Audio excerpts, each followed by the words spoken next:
administration in an escalating crackdown on the federal government and many of its programs. So we did want to share that with you.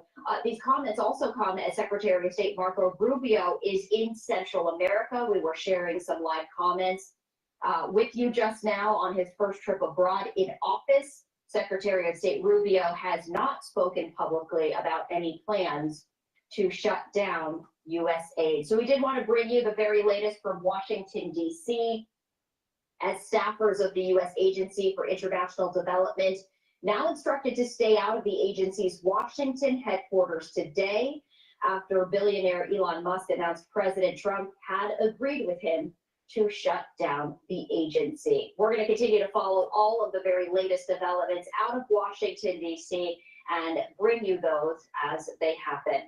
I also wanted to share this live look with you out of Washington, D.C. This is the Potomac River. You can see the heavy equipment right there in the river. We know right now that crews are working to remove debris from the Potomac after last week's mid-air plane collision. And this will also include the recovery efforts for the 12 victims who have not yet been retrieved. And so that is the key priority for these crews right here, as they want to make sure that there is the dignified removal of the 12 remaining victims. When that happens during the process of removing the airplane, officials say they will pause operations and work to remove the remains. We are anticipating getting an update from Unified Command that was scheduled for 9 a.m. Eastern Time. It is 9:04 a.m. It has not yet happened. It is understood perhaps that it has been delayed just a little bit as officials are working to continue to gather all of the information before sharing it with the public. As soon as that live briefing does happen on the process that is now underway on the Potomac River, we will bring that to you. We're going to step away for a 2-minute break here on Live Now from Fox. After that, the World Health Organization holding a meeting talking about global health concerns. That is live right now. We're going to head over there after this.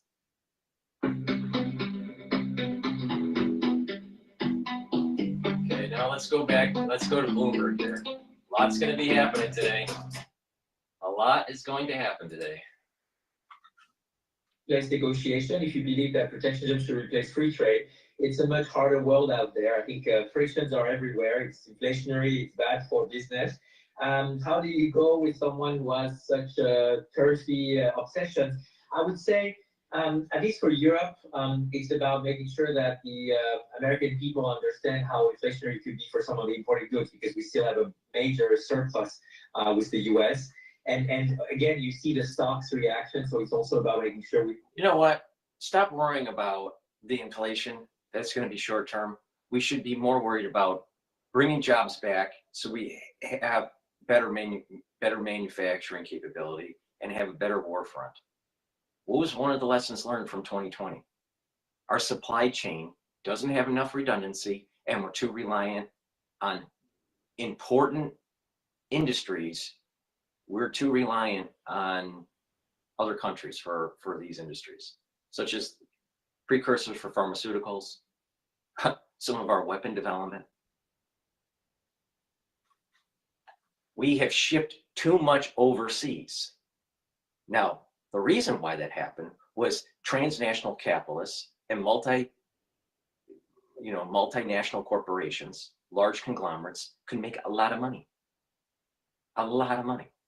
And Congress could issue a lot of debt. So our trading partners could take the dollars that we're giving them and buy American bonds. This globalization thing needs to end. It's this whole debt financing globalization needs to end. Why? Will your life be better in the long run if we go localization versus globalization? Yes. We'll be more self-reliant. But the thing is there's a lot of different variables here. It's not just bringing back the manufacturing. It's not just giving, putting tariffs on goods and services coming into the country. It's also forcing Congress to spend less. It's also taking away the power of the Federal Reserve.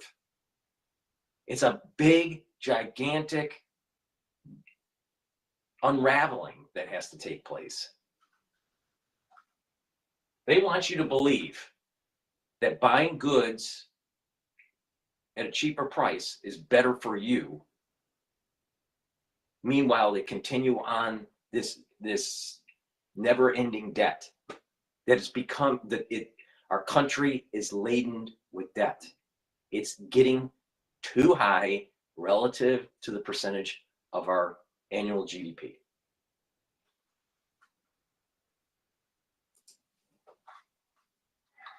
Todd, I mean, is there any buzz on Chiefs Eagles? Chiefs Eagles, is that what we're focusing on here? No, no. The week, having that week lag takes all the momentum out of this. Blockbuster totally NBA agree. trades this weekend. Yeah, I know. I mean, trades, I'm looking. Before we get into the wheelhouse here, Damien, people really anticipated you on foreign exchange. This trade in the NBA Yeah. shocked the sophisticates I know in the NBA. Why? I mean, it looks like the Lakers stole a 26-year-old. I mean, Luka is one of the best players that's How ever did played they the do game. Well, my son actually, I have to tell you, he's a pretty smart kid. He actually made a convincing case. He goes, take a look at the starting five now for the Dallas Mavericks. I mean, they're as good as pretty much any top three team in the NBA right now at this moment. They're starting five. But That's total horseshit. That's totally unimportant. So I just set up the live stream on YouTube and on my website, the-studio-reykjavik.com. Obviously, it's streaming on Rumble. I'm going to be setting up X Spaces so you can do a call in, but markets are going to be moving today. So just pay attention here. Futures right now, I think are for the S&P 500 are down over 100 points. the whole world was coming off. And what did I say to you guys? I said, why is the dollar weakening in an environment that's supposed to be risk off like this? Well, we've come full circle. We've had a full 200 basis point round trip in the Bloomberg Dollar Index since last Monday. So now we're up on the year, up a full half of a percentage point or something like that. Dollar strength, exactly. But look at where it is. I mean, it's still the devil in the details. It's a rate differential story, Tom. Last week we had 4 major central banks cutting interest rates in the face of a Fed on hold for longer. And this week, Super Thursday, Super Central Bank Thursday, Tom, we got 4 central banks that are again going to cut rates in India, the UK, Mexico, and likely the Czech Republic as well. So these central banks that are cutting rates in the face of a Fed on hold, it's not good for their currencies, and it's certainly fueling dollar strength here. What is the significance of selected EM currencies drifting away? Lira, idiosyncratic, 36. They cut last week, Tom. It's not idiosyncratic. They cut. South Africa cut. Sweden, the ECB, they're all cutting, and their currencies are taking a beating because of it. This is my point. It's still a carry story underneath the surface. Underneath the tariff surface. Exactly. Okay, my question to fancy economists, and I go to you on this. There's an inflation issue here. Yes. And then at some point, there's a lower growth issue. With your summary at Bloomberg Intelligence, do you model in lower global growth off of the president's tariffs? Where are we at 2.05% real yield, 10-year real yield here in the U.S.? I mean, down something on the order of 18 basis points this year alone. And in the face of that, your 5-year break-evens up something on the order of 26 basis points. I mean, these are massive divergence in inflation and growth expectations. Dude, so right now, there's no reason to talk to people like you. Why? I've got a trade war, a global trade war. This means reporting on Thursday. Exactly.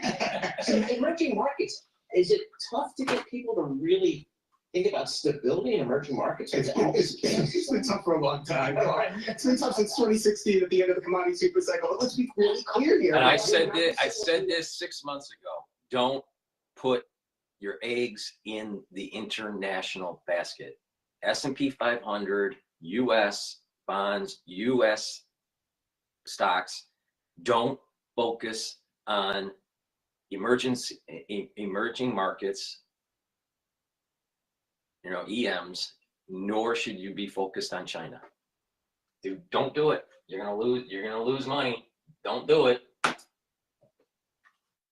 98, 92 in the 4. where little surprises show up and assess our continuum? Now I got to talk my book. So tomorrow I'll be releasing a research deck for Bloomberg Intelligence where we're looking at term structure volatility, we're looking at skew and all these things. And right now, it doesn't look like it's flashing red, although, you know, we still need to see how today trades, right? I mean, if you look at credit spreads, you're not going to know how credit spreads are reacting to the current move in the dollar until really the close of business today. So we got to look at that. We got basically, I have all my charts ready to go, Tom, but I'm sitting on my hands waiting for the data to come through. So, okay, so Why is it in the All office? right, It would be all right. helpful. So I'm going to be setting up X Spaces soon here. Again, the feeds are on my website, the-studio-reykjavik.com. Also, the market telemetry dashboard is up on YouTube. You can also see it on my website. Please help support my work by making sure you subscribe to all my channels. I have 4 channels on YouTube, Brighteon, Bitchute, and Rumble. Please donate through Stripe, PayPal, or Buy Me a Coffee. You can donate on my website, the-studio-reykjavik.com. Please follow me on X. I have 2 channels on X. I also have a channel on GETTR. And you can be a paid member to my Patreon channel. Help support my work. And better yet, follow my health protocol. I want you to be healthy. It works. You help support the work I do, and you're helping to support your health. It's a win-win situation. All right. So let's start with taking a look at some of the products that we should be taking. Let's see here, if I can find it. Taking vitamin C is very important for your immune system, but also for your skin. A lot of people don't realize that vitamin C does help with your skin. It cross-links with collagen. So you should be buying my collagen too. Drink filtered water with the vitamin C, and taking the collagen together will cross-link and improve your dermal layer. But vitamin C is important for your skin, but also vitamin C and magnesium helps your immune system. Take it every day. If you're not feeling so good, take a double dose. Make sure you drink it with filtered water. Should be also taking magnesium and zinc, which helps to boost up your immune system. Really important. So if you're not feeling so hot during, you know, the cold season or whatever, take a double dose, but take one, let's say in the morning, and take another one at night if you're taking double dose. Normally, you know, as just a maintenance, just take 1 dose a day. Make sure you drink filtered water. Please go to my store, get the magnesium and zinc, boost up your immune system. All right, let's go back to Bloomberg. A lot is going to be happening. Market's going to be opening up in just a little bit less than 15 minutes. The income they're making on the other side of their balance sheet, you know, it's anyone's guess. Michael Barr emailed me, wants me to get this question in. If Taylor was slammed at the Grammys, She does was that so mean good the last Kansas night. City Chiefs are fired up? Does that mean the Chiefs are ever more fired up? Yeah, sure. Yeah, the Chiefs. I mean, she was wearing a Chiefs red, if I'm not mistaken, yesterday. We are continuing here on Travis Kelce, big fan, 1.5 point favorite. I didn't really catch much of the awards last night. I think that's the Dude, right it's though. total waste, bread and circus bullshit. So if you listen to the money managers, because they position themselves in domestic markets, in foreign markets, in currency, in bonds, right? This whole trade war that's going on with Trump is perturbating causing stress in their portfolios. They're going to be very negative towards with Trump and Trump's tax policies, but they're only looking at it in one silo. This is a larger thing that he's doing that's trying to take power away from the Federal Reserve, lower your federal taxes, and to bring jobs back to the United States, or at least have reciprocal trade. These money managers benefited from asymmetric trading agreements, not reciprocal trading agreements. Not only that, these money managers benefited during the hot money that was produced by Bernanke during Lehman and after Lehman, the post-Lehman crisis, right? Through quantitative easing, and that hot money flowed to China. Why didn't that hot money flow to the United States to help build our manufacturing base? No, these money managers moved the money into China and built up China. Meanwhile, a lot of people in the United States lost their homes. A lot of people in the United States lost half of their value of their 401k. A lot of people were struggling for years after the wake of Lehman. That's what happened. And so they're used to free money from the Federal Reserve and move it to areas where there is a yield differential, typically out of the United States and into China or into an emerging market. Now, of course, there's been a lot of money flows that have been flowing into AI, but that's a recent phenomenon. We need to wake up. They're going to demonize Trump because they benefit from globalization. The average person doesn't benefit from globalization. They want you to think you benefit from globalization because you can buy cheap goods at Walmart. But are you really better off? America was better off in the 90s, before NAFTA. Before NAFTA, not after NAFTA.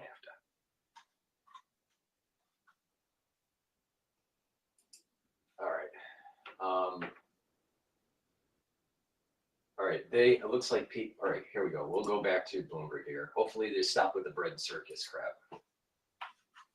Obligatory in the United Kingdom, and of course, obligatory Kansas City Chief Red. Yes, Chief Red. I mean, there's a real splash here, even though she came up trophy-less. Trophy-less. She's got enough. She can't complain. It's a reputation-coded look. I have no idea what that means. I don't know. She does look good. I will give it that. She's announcing amazing. the release of maybe it's your next album, Reputation.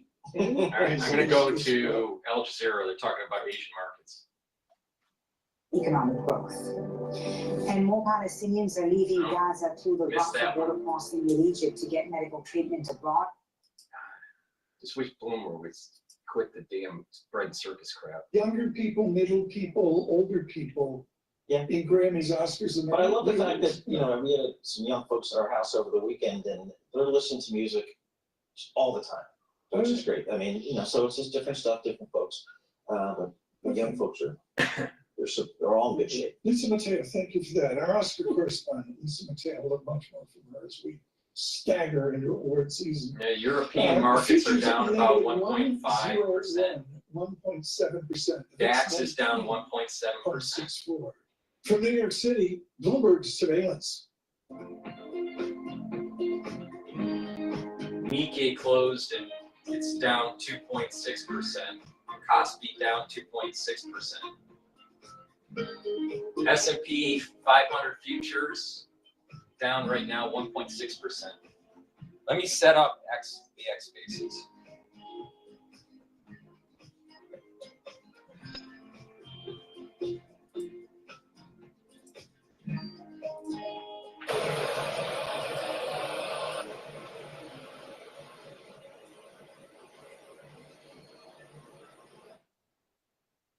All right,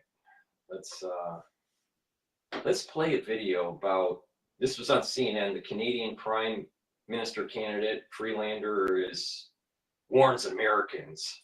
All right. You really think the Canadians are going to really affect? File your taxes 100% free in the app if you didn't use us last year. Just file with TurboTax Do It Yourself by February 18th. All tax forms. President Trump ordered tough new tariffs on America's top 3 trading partners, China, Mexico, and Canada. Its northern neighbor was hit with a 25% tariff on all exports to the U.S., except for a lower 10% rate on energy and oil. Hours later, Canada's Prime Minister, Justin Trudeau, responded with a 25% levy on many American goods, solemnly saying, quote, "We didn't ask for this," unquote. Joining me now is Chrystia Freeland. She served as Canada's Deputy Prime Minister and Finance Minister under Trudeau until she resigned in December. Her move. She was also tied to Reuters. I believe she was a reporter, and she's heavily tied to George Soros. I know this for a fact because I was part of George Soros's organization, INET. And so I went to some of their meetings. and she was always there.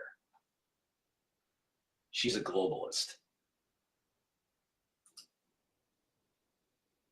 To bring down Trudeau's premiership. She's now one of the front runners to replace him in upcoming party elections. Christopher Freeland, pleasure to have you on. So Donald Trump says, thank you. Donald Trump says that the reason he's doing this is, the ask, and this is the justification, is the fentanyl trade, the fentanyl that is coming in from Canada and Mexico. The bizarre part about this is not a lot of fentanyl comes into the United States from Canada. I mean, I think the latest numbers we have is, 43 pounds coming out of Canada. Fareed, hate to burst your bubble. I'm pretty sure that you went to Harvard too. But the thing is, I hate to burst your bubble, Fareed Zakaria. It's not about the fentanyl. It's about moving manufacturing back to the United States and having Canada buy more of our stuff, not us buying their stuff. And then it's about perhaps subsuming Canada into a larger federal government that we call the United States. 21,000 pounds coming out of Mexico.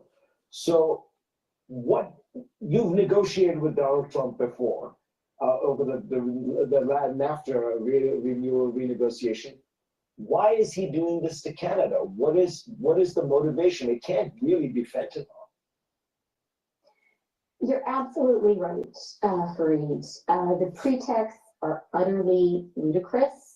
This action is utter madness.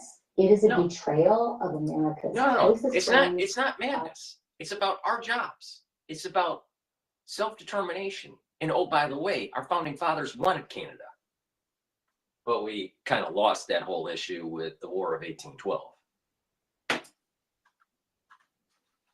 Your ally, your neighbor, your best partner in the whole world. It is an act of economic warfare. And the president was clear just this morning that it is a direct attack on our sovereignty. And I have to tell you, Fareed, amazing how Freelander has the tenacity, the moxie to say that the United States and Trump is using economic warfare against innocent people in Canada. What about what she did to the protesters, the trucking protesters 2 years ago, maybe it's 3 years ago now, I lost track, where she cut off their financial transactions. She froze their bank accounts. She used economic warfare against protesting truckers. So it's okay for her to do it, but it's not okay for Donald Trump to slap a bunch of tariffs on her big ass. Astonished by the Canadian response.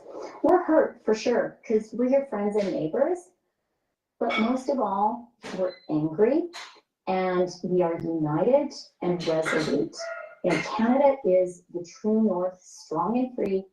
We love our country and we are united. We are strong. We're smart. We're going to fight for our country. We're going to fight for Canada, and we're going to be successful. So let's put a little bit of substance. You really believe that? You really believe that Carmen from South Park is wrong? We have to blame Canada for everything. That you're a much smaller economy than the United States. 75% of your exports come to the United States, whereas I think the other way around is like 12%. There's only so much you can do to retaliate with an economy that much larger than yours. So how do you do it in a way that's effective? Well, first of all, we have more leverage than Americans think. Canada is the largest market for the United States, larger than China, Japan, the UK, and France combined. And we know Americans. We know that for you guys, the customer is always right. We're your biggest customer. Doesn't make a lot of sense to be punching us in the face. The second thing, Fareed, as you know very well, is America's tariffs are self-harming. You know, by putting tariffs on the stuff that Canada sells you, you are going to hurt Americans. You have put like short term, and she's only looking at one variable of a very large equation here. If you're putting a tariff on the oil and gas that we sell you, that is going to make prices at the pump, prices at grocery stores a lot higher. And the final thing for Reed is this matters to us so much more than it matters to you.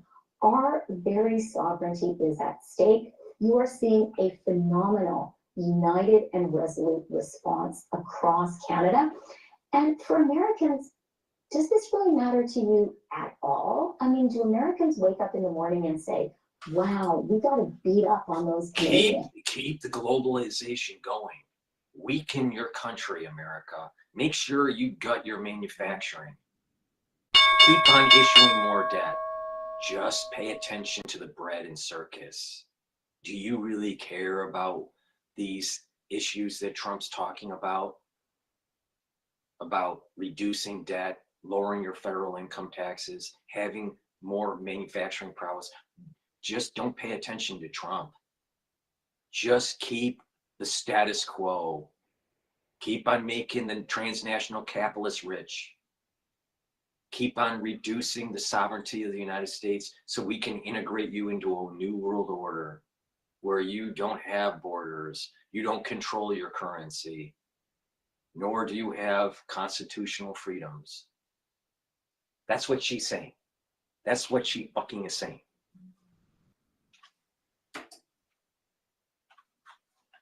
I don't think so. I think Americans actually recognize that we are a great partner, a great neighbor. I think Americans just care about their bread and circus. So just keep on focusing on football and potato chips.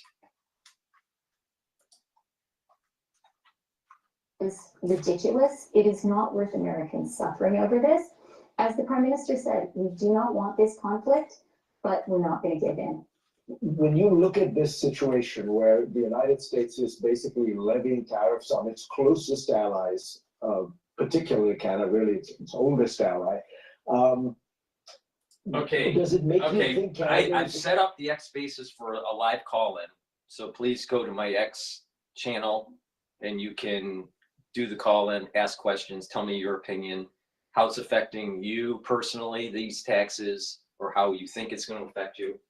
The market for the S&P 500 is trading at 5,948, so it's down. VIX is at 19.17. The Euro USD is trading at 1.02, so it's a strengthening of the dollar, the weakening of equities. Oil is trading at $73.5 a barrel. Bitcoin ETF BITO is trading at 22.2, so Bitcoin's going down, and compared to Friday. And USD to Japanese yen is trading at 154, so there is a little bit of strengthening of the Japanese yen. That's a sign of stress. So when VIX goes up and the Japanese yen strengthens, that's a sign that there's stress building into the system, okay?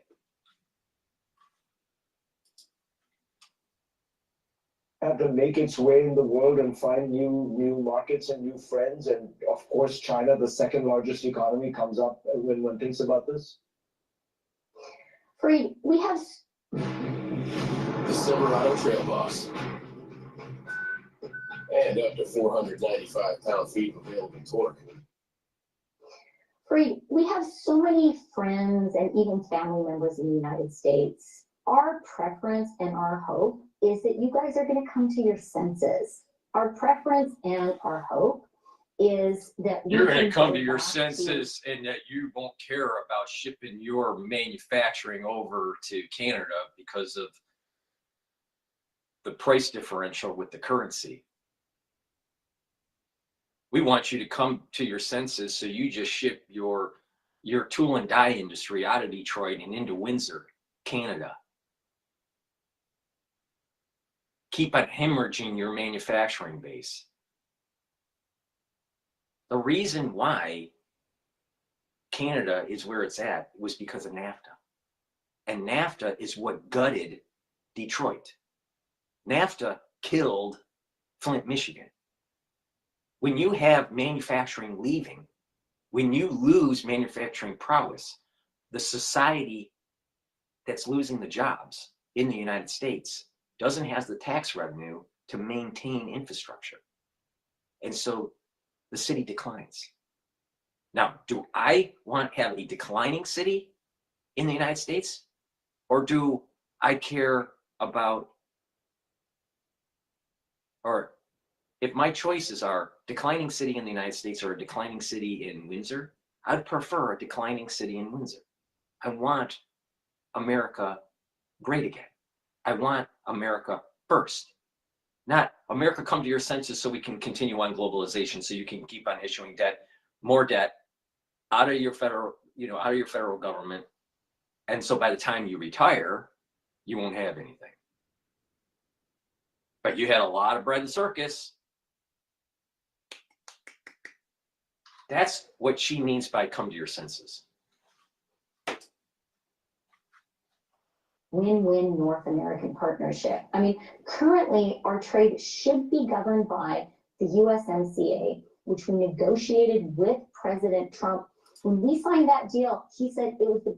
So Bitcoin ETF, BITO, it looks like there's some buying going on at the 22 level of the ETF. So this definitely looks like there's a buying on the dip with Bitcoin. Equities are still trading at 5,954.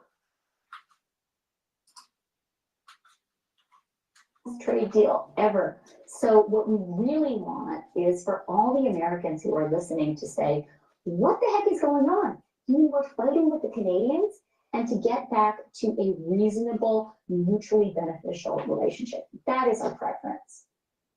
And when the average American doesn't understand, the average American doesn't understand that we shipped our tool and die industry to fucking Canada and to Mexico. You need tool and die to make stuff.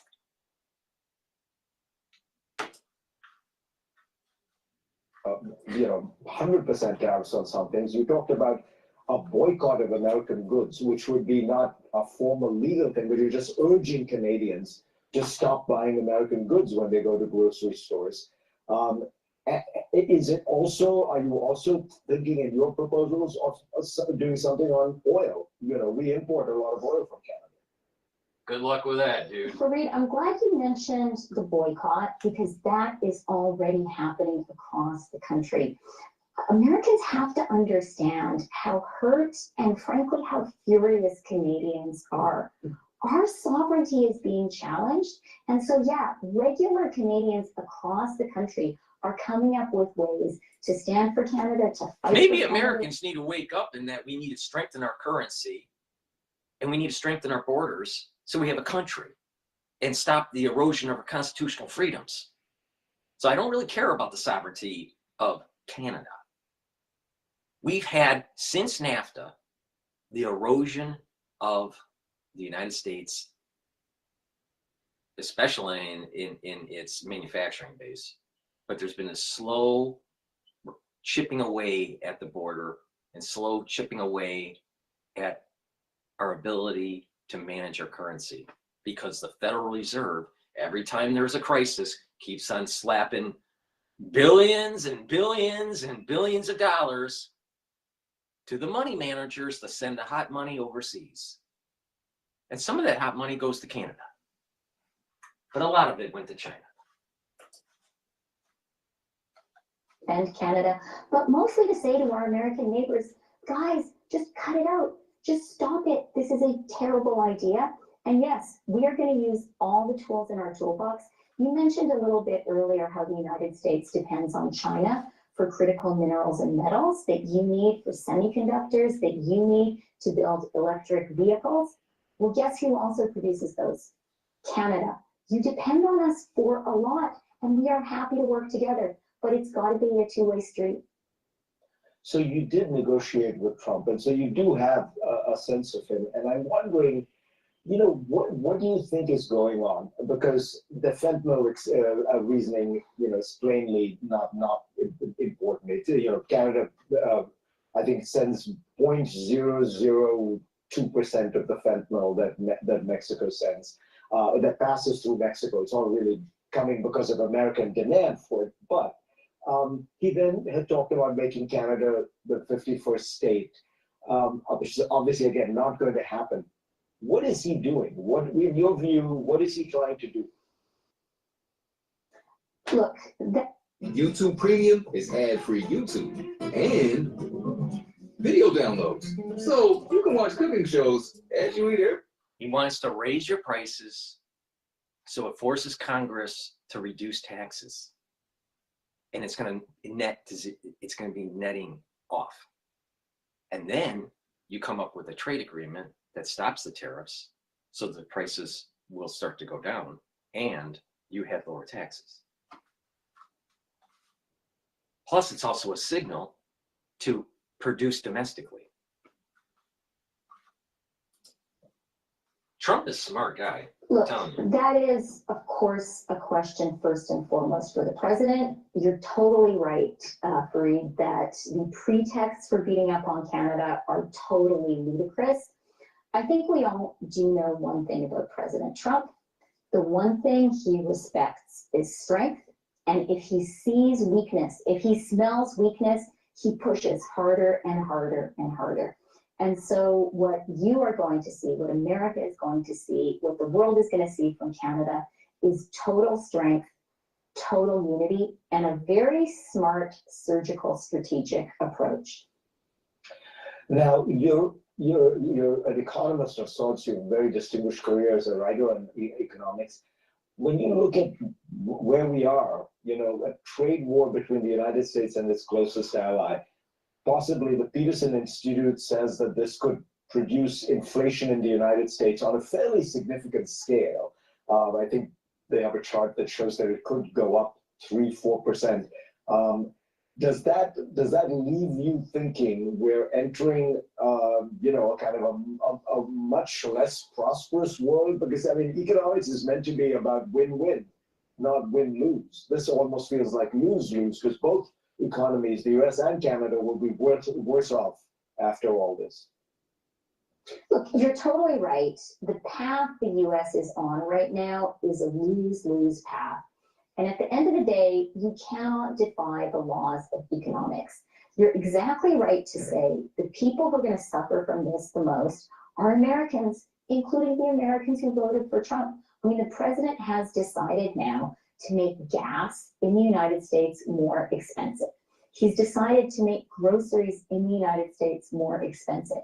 And our retaliation is going to cost Americans jobs. That it's completely ridiculous. We do not want to do this. And the right thing for Americans to do right now is to kind of shake their heads and say, guys, the Canadians actually are great partners. They're great neighbors.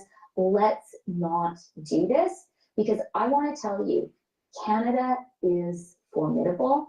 We are resolute. We are determined. We know what we're fighting for. We don't want to have this fight, but we're not going to lose it.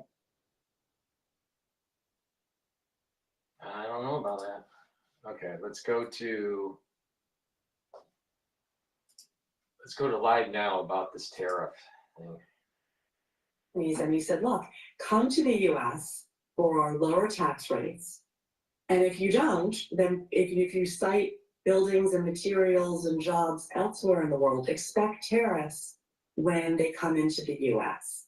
And I think the president's going to have a real opportunity to lower taxes this year in order to attract some of that foreign investment, because we're due for a really big tax tax code rewrite this year. So he'll have the opportunity to show all those foreign investors that the US is a great place to invest, so that we can strengthen our supply chains and not be so dependent. This is the point I'm making. on He's other setting it up for federal tax reform. The guy is a genius. Fucking genius. He moves the pieces where you're focused on one thing. Oh, tariffs and the prices are gonna go up. While he's doing something totally different on the other end.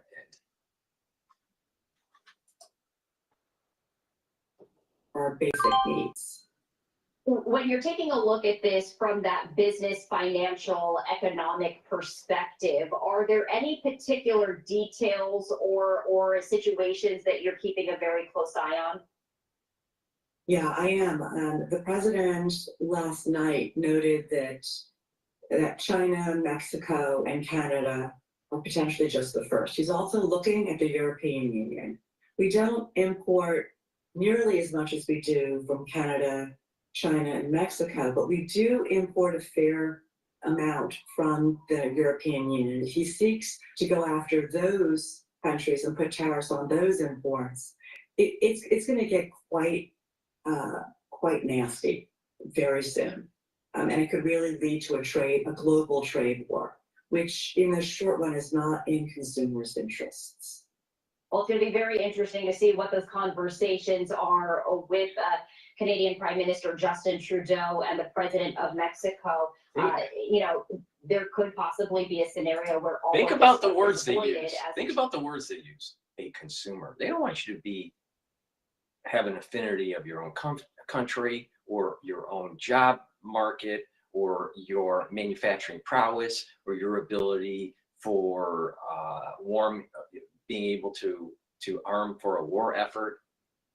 They want you to just focus on the bread and circus, and you're just a consumer. You're not an American citizen.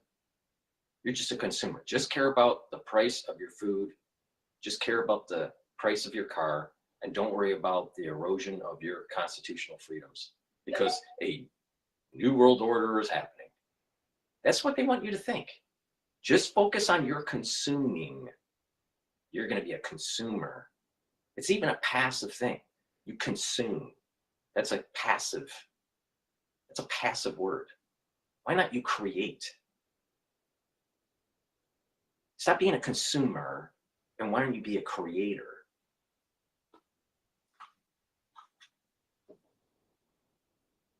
It's amazing. It's absolutely amazing with these people.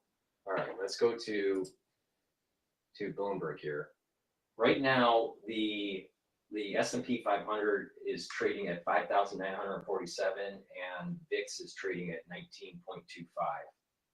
There seems to be buying in the dip for Bitcoin. The BITO ETF long is trading at 22.36 since the open.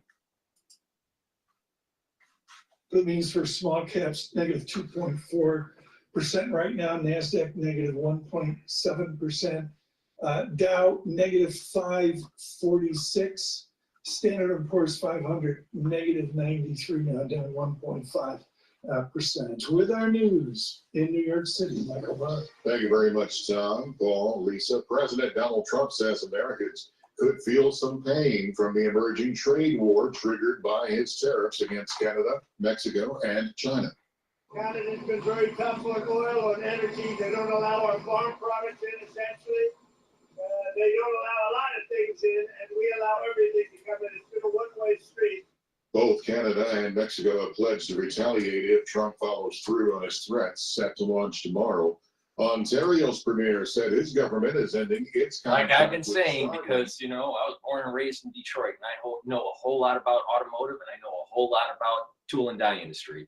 And NAFTA fucked over Detroit and built up Windsor. I would love to see Windsor just crater, just totally crater because of this trade war. The tool and die needs to come back to the United States, because that's where that's how you make everything. Everything you make is through tool and die of any significance. You know, trying to do some minor house cleaning is is that as we got into USAID, it became apparent that what we have here is not an apple with a worm in it, but we have actually just a bowl of worms. Musk went on to say USAID is a criminal organization and it's time for it to die. The World Cup kiss trial of the former president of the USAID is also a tool by the Department of State, the State Department, to use it as a carrot and a stick kind of approach for international policy. And usually, the one that's receiving the aid has to provide a lot of provisions, reforms to get aid. So, you know what? This diplomacy and this international kind of stuff. See what happens. Let me give you an example. You have a big lobbying group that would make money if they could extract certain resources from a country. That country is unstable. And there may be war, or there's lots of financial problems. So they try to stabilize the war. And let's say there's a little bit of a peace that's going on with that country, but there's famine and all this stuff. Okay, so USAID comes in. The IMF comes in. The World Bank comes in to try to stabilize prices and the currency. They get loans, but there's provisions for reforms, and they have to sell off certain assets. So the IMF, the World Bank, USAID, the State Department, and the lobbying group work in tandem in such a way to try to stabilize the country. And on the surface, it looks like, oh, you're giving aid and you're helping this country out. Meanwhile, the lobbying group gets the crown jewel, which is some sort of land that has resources or something similar. That's how this all works. So shutting down USAID stops the corruption, stops the full power of the lobbying group. See, when you start chipping away at globalization, you're hitting K Street. You're hitting K Street hard.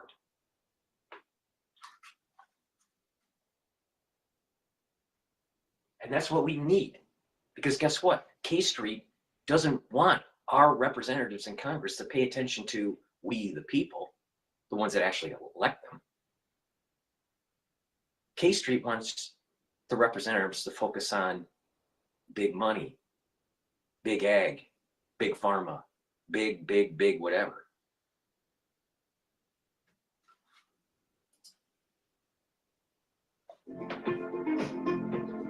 All right.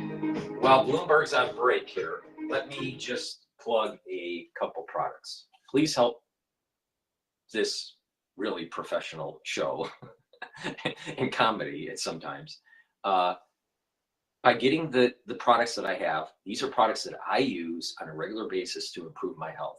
I have a pretty extensive selection and a pretty extensive protocol that I follow. Now, not everybody can follow my protocol. I understand that. Not everybody can afford it. Not everybody wants to follow it, whatever.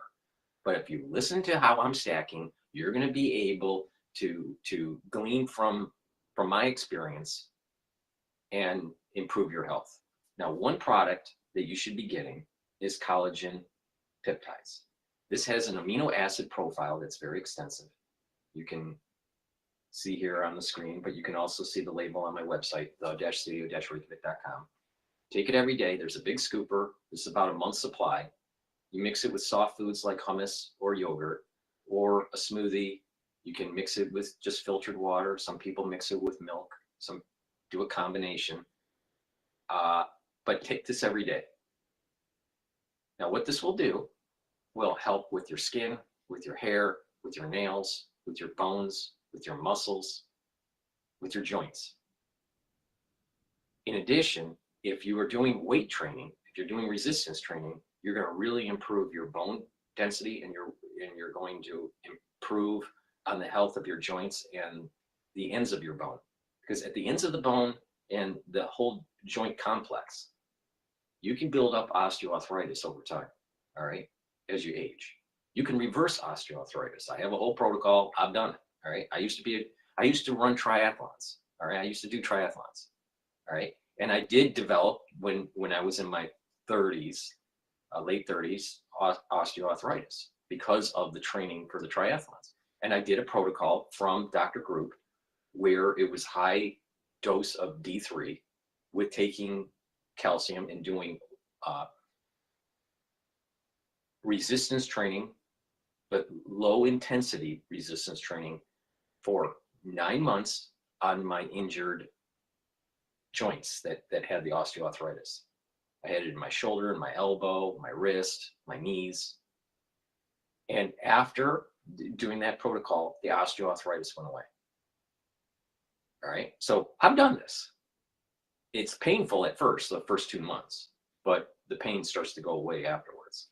But there's a whole protocol to doing this. And I'll do another show on it. I've done shows about the protocol for the ones that have already seen it. But the thing is you can reverse osteoarthritis.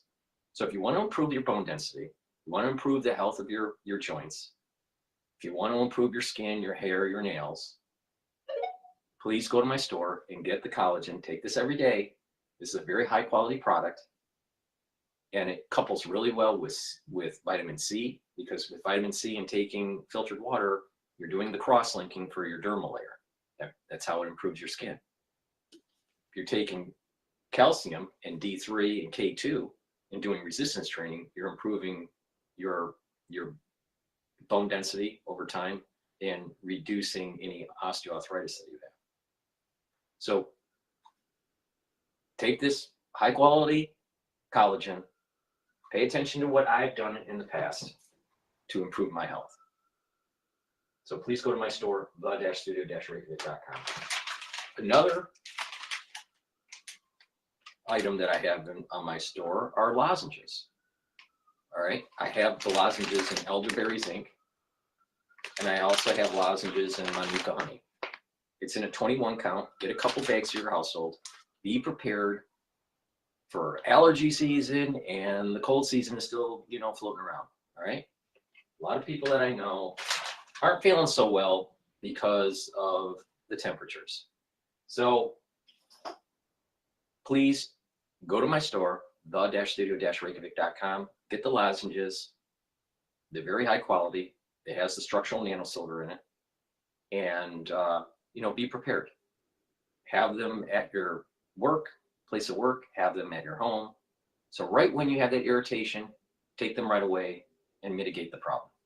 Please go to my store, the-studio-reykjavik.com. Use discount 5, you get $5 off. You also get additional discounts built into anti-aging boxes and longevity boxes compared to just buying the product separately. And all orders, you can use discount 5. So you get additional discount on that if you buy an anti-aging box and a longevity box, or a longevity box, if you use the discount 5. So I've done everything that I can to package these things in such a way where you're at certain price points that you can afford, and how to use them in such a way to improve your health. All right, so let's go to Bloomberg here for a second. Has an audience, whether it's leverage or thematic. People are looking to speculate a little with a small portion of the portfolio. So the flows do go in. In my take, it's evolution of active. A lot of active has gone from, hey, let me try to beat the S&P by 2 bips. That money's gone to passive. Now it's like, hey, let me serve you something that's wildly different that could go up like 4x. All right, but this is the world you live in. But 4x ETFs, or 3x. Normally you'll see a 1x, a 2x, or a 3x ETF. But you're dealing with volatility. You just got to keep that in mind. Volatility, higher leverage, more volatility. But to me, the anomaly in physics is Jack Bogle. He, a weird dude, purposely set up a company where all future profits would go to the investors and not his pockets. Nobody's ever done that, and still, it's the only mutual loan company. And so every time they get new money, they have to figure out how to spend it, and the people who vote are representing the investors, and they're like, it's like a co-op. Hey, let's vote to make the fees cheaper for us. That gives one master, not two, and that's the whole magic of Vanguard. Thank God I only got 1 minute left.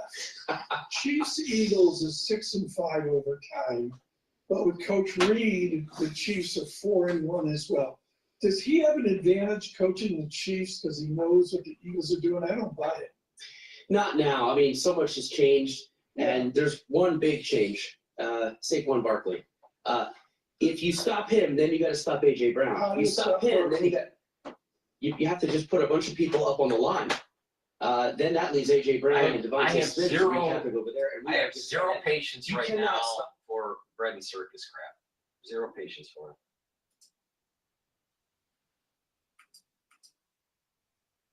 All right, let's. President Trump ordered tough new tariffs on America's top 3 trading. Let's go. All right, the World World Health Organization is discussing budget after U.S. withdrawal. So let's just pop in there and see what they're saying. This draft decision are contained in document EB 156/30 at 1. As these items were discussed by the Program Budget and Administration Committee, I shall draw your attention to the report of the committee contained in document EB 156/4, paragraphs 24 to 33. I would like to invite the PBAC chair to read out the recommendations of the PBAC. Dr. Loftus, you have the floor. Thank you, Chair. With respect to, so we're listening here to delegates with the World Health Organization discussing the upcoming budget now that President Donald Trump has announced that the U.S. is withdrawing from WHO. Thank you all for joining us here at Live Now from Fox. My name is Karal Lahada, and I will be with you throughout the next several hours, guiding you through the day's top stories as well as showcasing live events from around the world. I do want to head over to New Orleans, where we know that very soon the new Secretary of Homeland Security, Kristi Noem, will be speaking on security measures ahead of the Super Bowl. We do have other officials speaking at this time, so let's listen into this live. Security that we see here, to be honest with you, this is very similar to what we had in Washington, D.C. just a matter of 10 days, 2 weeks ago. But I believe that the law enforcement is definitely focused. You look at the different divisions, from K9 to bomb squads to every dog you can imagine, from dope to bombs and explosives. I think that's what you got to have at an event when you're fixed to have this many people in this fine city. I'd be shocked that something happens at the Super Bowl. I don't think anything's going to happen at the Super Bowl. I really don't. I think that's all just hype. All right, let's go to USAID workers told to stay home. This is CNN. Let's get their perspective on it. Let Popeye's wing game make your house game MVP strong. Breaking overnight, workers at the U.S. Agency for International Development, USAID, in Washington were told to stay home this morning. The main office closed. They received an email shortly after midnight telling them, don't come in. This is the latest development on the future of USAID after both President Trump and, maybe more importantly, Elon Musk said it needed to be shut down. It's been run by a bunch of radical lunatics, and we're getting them out. USAID, run by radical lunatics, and we're getting them out, and then we'll make a decision. All right, let's get to CNN Jennifer Hansler at the State Department for the latest on this. You helped break this news about the email overnight. What have you learned? Well, John, this is just the latest in a string of developments that indicate that Trump intends to abolish the U.S. Agency for International Development. We had that notice that went out overnight to employees not to show up to headquarters. You've heard those comments from Trump. And as you noted, Musk has also demonized the U.S. Agency for International Development. He has played an outsized role on this administration's decisions on federal agencies. And he hosted a Spaces on X overnight to go after the agency, criticizing it for alleged misuse of funding. And he said that Trump had agreed that it needed to be shut down. Take a listen to what else he said. As we dug into USAID, it became apparent that what we have here is not an apple with a worm in it, but we have actually just a bowl of worms. And so at the point at which you don't really, like, if you've got an apple that's got a worm in it, maybe you can take the worm out. But if you've got actually just a bowl of worms, It's hopeless. And USAID is a bowl of worms. There is no apple. And when there is no apple, you've just got to basically get rid of the whole thing. No, what if that's code? What if what Elon Musk is saying is that's code for there's really no USAID? You know, when you think of aid, you're giving someone that is in need. Let's say an apple, all right, because they're hungry. But what if there's nothing in the aid that is nourishing? There's a lot of corruption, and it's tied to the lobbying group from K Street. Trust me on this. Trust me on this. Trust me, trust me, trust me. The problem is globalization. Globalization. And that's World Bank, that's IMF, that's these organizations of aid, NGOs. You know, we hear on Al Jazeera about UNRWA and, you know, and all the atrocities that the Israelis are doing to UNRWA and blah, blah, blah. UNRWA was running the Palestinian Gaza government, not Hamas. UNRWA. They're corrupt. Wake up. Wake the fuck up.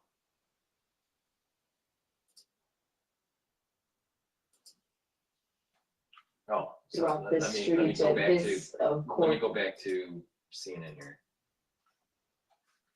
No, John, that he didn't provide a lot of evidence to these claims, but it is the latest signal that USAID is in the administration's target site. Now, Democrats say the abolishment of the agency would not be legal because it was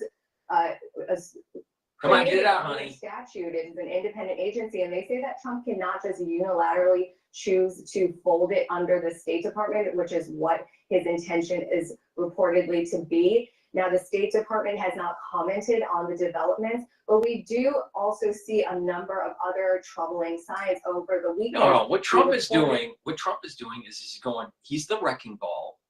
He's breaking up the house and he's going to remodel it. He's going to restructure it. He's going to move one room here and another room there and make one room smaller and one bigger and all this stuff.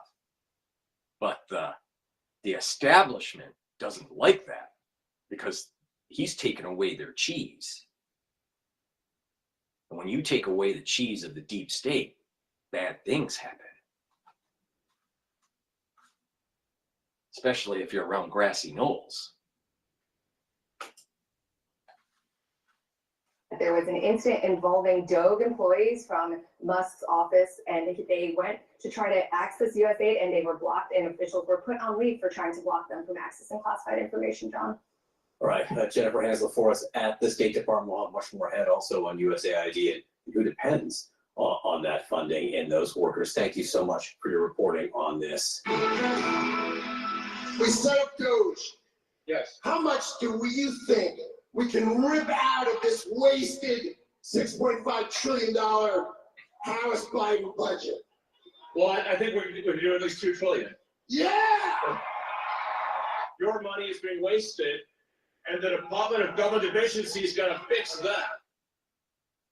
The war's underway inside the federal government. On the one side, you have Elon Musk, of course, the head of the Department of Government Efficiency, or All right, U.S. January ISM Manufacturing Index sees first expansion since October 2022.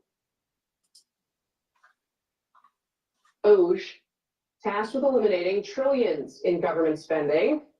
On the other side, you have career civil servants standing at times quite literally in his way, and they're paying the price. One senior Treasury official suddenly resigning on Friday after Doge members tried to get access to the Treasury Department's payment system. With that official out of the way, Elon Musk and Doge now have access to that system. What does that system do? It handles the sensitive information of, it's your sensitive information, American taxpayers' sensitive information, and it conducts payments, cuts the government's checks. Maybe you find out how the government is paying its bills. And maybe you catch the corruption by looking at the way the government is paying its bills. Now, shouldn't there be someone auditing the way the Treasury is paying its bills? Because maybe there are people in the Democratic Party, and maybe even rhinos, but a lot of Democratic Party members getting Piola. And I'll tell you, I think there was something really weird about FTX and the Democratic Party in crypto and Ukraine, all wrapped up in one. For $5 trillion every year, that's Medicare payments, tax refunds, Social Security checks, all of it. And then there was another showdown taking place on Saturday night, typically not a hotbed of activity for the government. Two top security officials at the U.S. Agency for International Development are now on leave because they attempted to block DOJ officials from gaining access to restricted systems. Sources telling CNN that DOJ officials went What to are those USAID restricted systems? Why are they restricted? Is it dark, how dark ops are paid for? Is it operations that they're really not telling the president of the United States? Are there things going on in the government that the executive branch doesn't even know about? These are things that need to be investigated. And you need oversight. And unfortunately, you have individuals in Congress that are compromised or captured that they're not doing the oversight that they should be with the Treasury Department. Something nefarious is going on. And now you got a hound dog, AKA Elon Musk, through Doge, trying to find out and sniff out where the corruption is. And this is something that is important to do, but not just that. When you have a corporation, a large corporation, you have audits to make sure that you're booking revenues right, you're booking expenses right, that there's no, you also have your auditors take a look at corruption that potentially by employees. And that's what's happening here. We've never had really a proper audit of the Treasury Department. And so if you put restricted access to certain payment systems, then it's easy to hide payments to certain people or certain groups or countries. How do I know that Janet Yellen, who used to be the Treasury Secretary under Biden's administration, how do I know that she didn't issue payments for cocaine to Zelensky? Maybe it's in their maybe it's in the restricted database. Who knows? Who knows what's in there? Someone needs to find out. We can't have constantly some sort of covert, opaque government. That's how corruption starts. If it's opaque, you can't see it, you can't ask about it. Oh, that's national security. Oh, we can't tell you. That's top secret. Top secret for what? Why? You're using our tax-paying dollars. You're issuing debt and causing inflation. That's affecting our way of life, our financial well-being. So what Elon Musk is doing is 100% right, because that's what a corporation would do in its auditing process. But no, CIA, wants to make you believe that Doge is out of control. Orders. They were trying to access security systems and personnel files. Two of their sources also confirming to CNN, Doge officials also wanted access to classified information. The members of Doge threatened to call the U.S. Marshals, and they were eventually able to access USAID headquarters. Stephen Collinson, big picture here. These scenes. Oh, so maybe there's some corruption going on at USAID. Oh, maybe they just caught them red-handed in the cookie jar.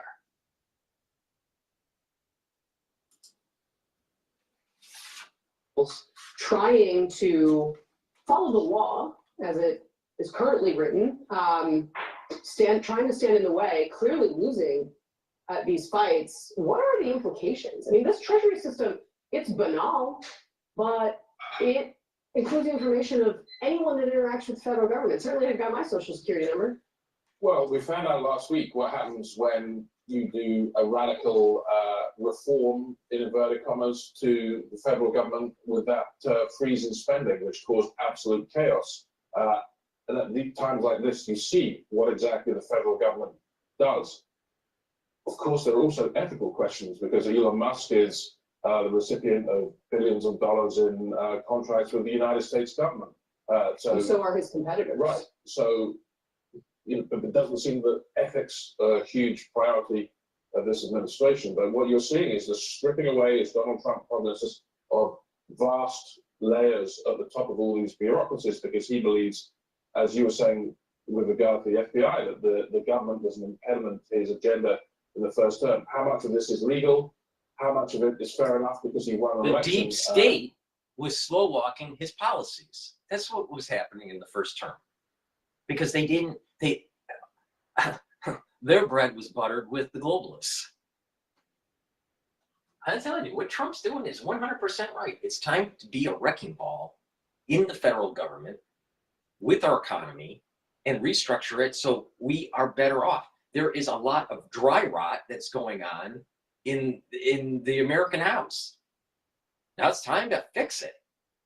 Put in new plumbing. Put in new, put up new structure.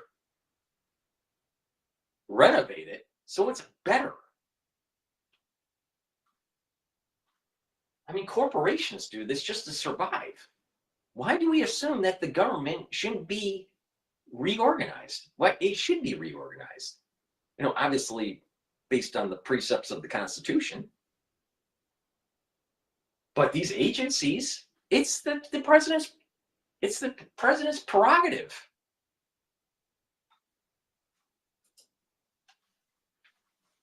I think we're going to see what the dividing line is there.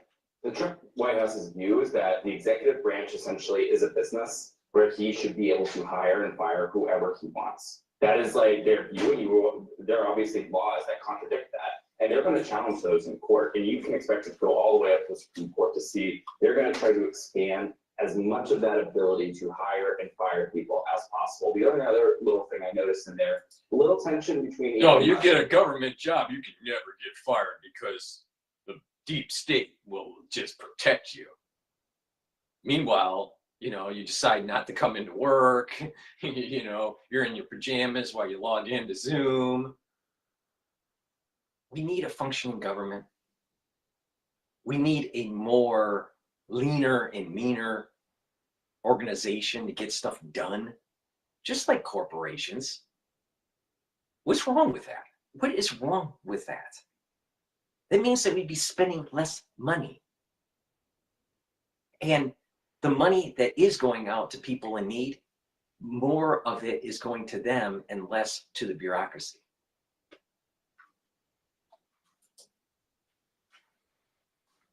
Elon saying it's over, he's already agreed to shut it down. Trump saying, well, we're going to get the top people out and then we'll make a decision.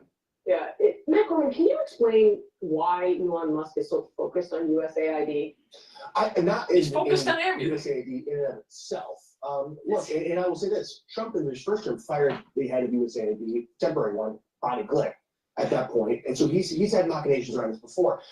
When it comes to USAID, I don't exactly know. That might be more the foreign aid question specifically than anything else. To Stephen's point, right? That was before. Look, and I think the Trump administration believes, I think to this extent rightly, that Congress cannot make an agency, no matter how independent it actually is, a part of the executive branch, yet exempt it from executive branch control. Now, to Alex's point, define control. Exactly, is it the top people, as case you pointed out too, with the FBI, political appointees, top officials, or again, both Elon Musk and these people at USAID are both unelected. But only one of them, Musk and Doge, is empowered to actually make these changes. So if you're somebody who's working at USAID or any agency, that's fine. You can disagree. You can, stand athwart in the doorway here, but you don't have the right to disobey, essentially, the head of the executive branch, which, again, whether you like it or what not. Doge ended up being is a consultant like McKinsey or, some other high-paying consultant coming in to restructure. That's what Trump just did with Doge. He created a consultant department through Elon to go in and clean up the mess. It's a genius, actually. Donald Trump. And I think that is a question here these folks will answer, and it certainly will be a question for courts. But I think we're missing here a bigger picture of what some of these agencies do and the impact that they have. USAID spends $2 billion on food in the United States. They buy food from farmers. That is going to greatly impact small farms. They spend over $1 billion in small businesses. Oh, it's not the small farmers, honey. It's Big Ag. Remember what I said about the lobbying group? You buy all this food from Big Ag, like Cargill and Monsanto, or Monsantos, whatever it is, however it's pronounced. And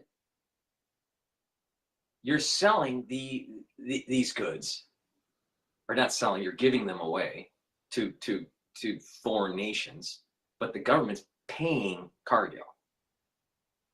Now, don't you think that Cargill really wants USAID? Because that's adding to their revenue line. Now, the other side of the coin is that that's used as a negotiating mechanism on top of money that's flowing in from the World Bank and the IMF to stabilize the nation, to sell state assets to another lobbying group that wants the mineral rights or have access to the minerals. That's only one example of this. So you have two lobbying groups or more benefiting from USAID. Now, are you benefiting from it? She doesn't even know the real issue here. I mean, this whole panel on CNN is a bunch of fucking idiots. Oh, it's just going to be the little farmer selling USAID. No, the little farmer isn't doing it. If it is a little farmer, he's part of a consortium that's owned by Cargill. It's not the little farmer. It's Big Ag. And Big Ag has hurt the little farmer. So she doesn't even know what the fucking issue is here. That they then distribute. Also, they don't move money without the approval of Congress. So there's a lot of people who are impacted here in a lot of ways that are going to ripple out. And they move money because it's tied to the State Department, and the State Department gets the red phone rings, and then they talk to the Secretary of State, and it's Cargill on the phone saying, you know what, we need to sell more corn. Why doesn't the government buy some more corn and just give it away? And then ring on another bat phone. Rubio picks it up, and guess what? It happens to be some sort of big lobbying group for uranium mining. And they go, well, we need to create more uranium rods for all these reactors that we need to for mining, for creating these AI systems. So we need to we need the State Department to come in and stabilize XYZ country. And Rubio goes, okay, Cargill, we'll be buying some corn and we're going to give it to XYZ country. And that uranium one, oh, guess what? We're going to make a deal and stabilize that region with the IMF and the World Bank, and they're going to sell some of that land to you guys, and then you can mine your uranium. That's what is fucking going on here. But CNN, the experts, bunch of fucking clowns. No matter how altruistic the objective is, it doesn't change the organization. It's not altruistic. It's still under the executive branch control. You're absolutely right. Congress appropriates the money to the It's never been altruistic. Actually, it's very rarely altruistic unless there's like a hurricane or a flood. But even with that, there's still conditionality with the IMF and the World Bank. And how to spend it, and that also includes the people, the organization, HR, for lack of a better term. So I totally hear what you're saying. I guess I just don't understand why we are trying to impact all of these Americans and all these different people's lives. For what? What is the point here? So Elon Musk can take out someone that he doesn't like, or that they can have say that they're getting rid of spending. USAID. Honey, it's called a wrecking ball, and it's called it's renovating the House of America. It's a wrecking ball, knocking down doors and knocking down walls, and there's going to be a rebuild. That's the point. So we have a better house later. It's exactly But that. USAID's budget is 0.7%. Like, that is not going to solve any budget woes here. But I think that's not the point, right? It's whether it's 0.7% or 700%, whatever, right? It's the action in itself. But to make this point, there are going to be real human costs to this 90-day pause and spending abroad. A lot of these programs need constant funding, and you could see some humanitarian, mini crises if that, if the money doesn't start back. Well, we haven't even touched on the national security implications around. Maybe the local countries in that region should start worrying about their own backyard. Please go to my store, the-studio-reykjavik.com, and get the structural nano silver soap that I have. You can get it in charcoal tea tree. Get a couple bars for your household. It's very high quality soap. Please go to my store, the-studio-reykjavik.com. In the world, we can obviously argue if they're doing it effectively, but that's kind of the point, right? And that's part of why Kennedy put the USAID into existence in the first place. All right, let's go to Bloomberg here. French Prime Minister forces through budget, risking non-confidence vote. All right, what? Cash open. So keeping that a little bit in mind, Carol Pepper, founder and CEO of Pepper International, joins us. So Carol begs a question: do you buy this dip? Yes.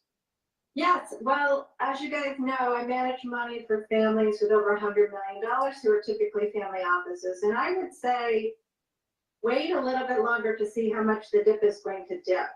This is a dip. It's a 2-4% dip, not bad.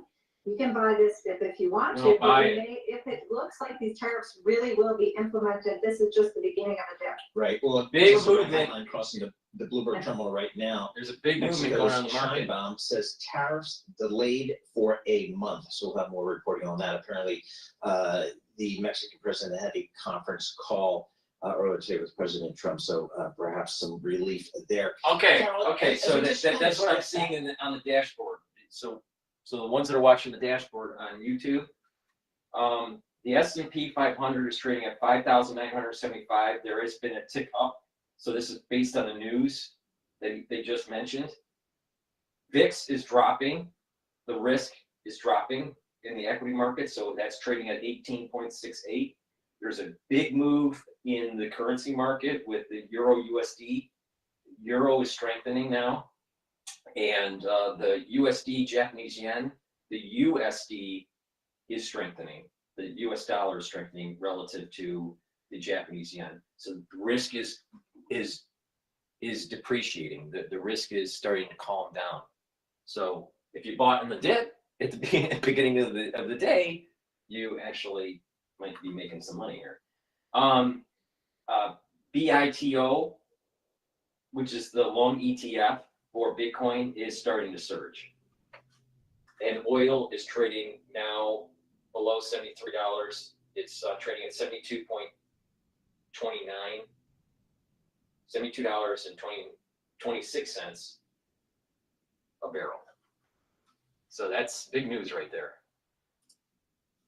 Like I said, big news coming. That's really what we're doing. We're not changing our basic thesis because we do believe it is going to continue as we suspected. There is more risk off in the market. That means that's going to depress the growth stock prices, which is good news for you if you're long-term bull. If you're long-term bull, you kind of like this time to have an entry point and even a little bit more slippage. Maybe we'll get a 5 or 6% down on some of these big names. Wouldn't it be nice to enter 5 or 6% lower? You know, a week ago, we also, speaking of AI, we would have been talking about how the AI hyperscaler spending theme is pretty intact no matter what happens with tariffs, and that got disrupted. Is that still sort of a major core theme for you? Yes, absolutely. I mean, I talk to a lot of folks who are busy building data centers. There are energy and data centers are getting very intertwined. So people are off taking energy that before they might have. And made think money about this. My understanding is these Trump, the deal with Mexico is delayed, but it doesn't, without knowing the details, it doesn't seem as though it's delayed for Canada. So now Canada's put into a corner. It's like, are you going to play ball or not like Mexico? So again, Trump is genius when it comes to negotiation. Maybe it's because he's just chaotic and he just lets it, he just freeforms the whole thing and none of it's strategic. I don't know. I mean, it's genius though. These days, they can actually clip some pretty competitive coupons these days. That's right. I think it's so hard to tell in fixed income because we really don't know yet what are going to be the effect of the tariffs on potential inflation and what Powell can or cannot do. Obviously, real estate to me is still a sector at risk. It's been holding on by its fingernails now for a few years. Extend and pretend. That might have to go on a bit longer now if we have a situation where inflation ticks up, if there are indeed tariffs imposed. That's going to make it very hard for Powell to lower the rates and therefore give some relief to real estate. So that's a sector I think people need to kind of watch out for. I don't think we're out of the woods yet on real estate. But you're right, in the short term as well, not a bad time to have a little bit of fixed income, but more on the shorter side because the swings on the long end are not worth it for most individuals. That's much more an institutional play. What about safety plays? Like, what do you recommend to your clients that just need a portion of their investment portfolio that's safe, it's liquid, like is cash still the place? Money markets and cash. Some people like gold. Bitcoin was looking exciting, but look at what happened with Ethereum. It just sort of collapsed now that the environment looks a little bit more risky. So yes, I think cash is still king. It's always been king. It will continue to be king. And US dollar cash is still the king because it is still the world's reserve currency. Other countries might try to take that position, but I don't think it's going to happen anytime soon. So sitting in cash is no shame in making some decent returns in your money market fund while the dust settles. Absolutely a straightforward play. Carol, thank you so much for joining us. There's more probability that at the end of the year we're going to be at 7,000 for the S&P 500 than at 5,000 S&P 500. So sitting in cash is actually going to hurt you.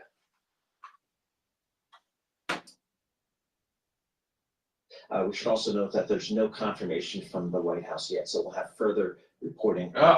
This might be fake news here. Tariffs we'll see. Industry. Because this happened on Friday too, where someone said that there was a delay. Someone said there was a delay, and then the White House reversed it, and then the market whipshot. So we'll see. We'll see what happens. But right now, equity is starting to move higher. So we're at 5,983 now, 82.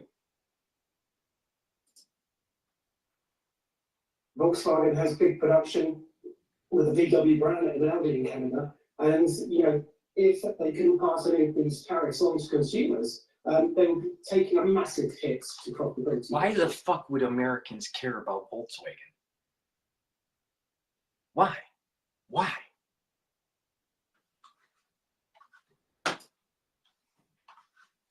Saying that we're going to be putting off a month, and then we had a really good call, and then all of a sudden the S&P trims its decline to 1%. Like, this is really big volatility for a sector that needs consistency.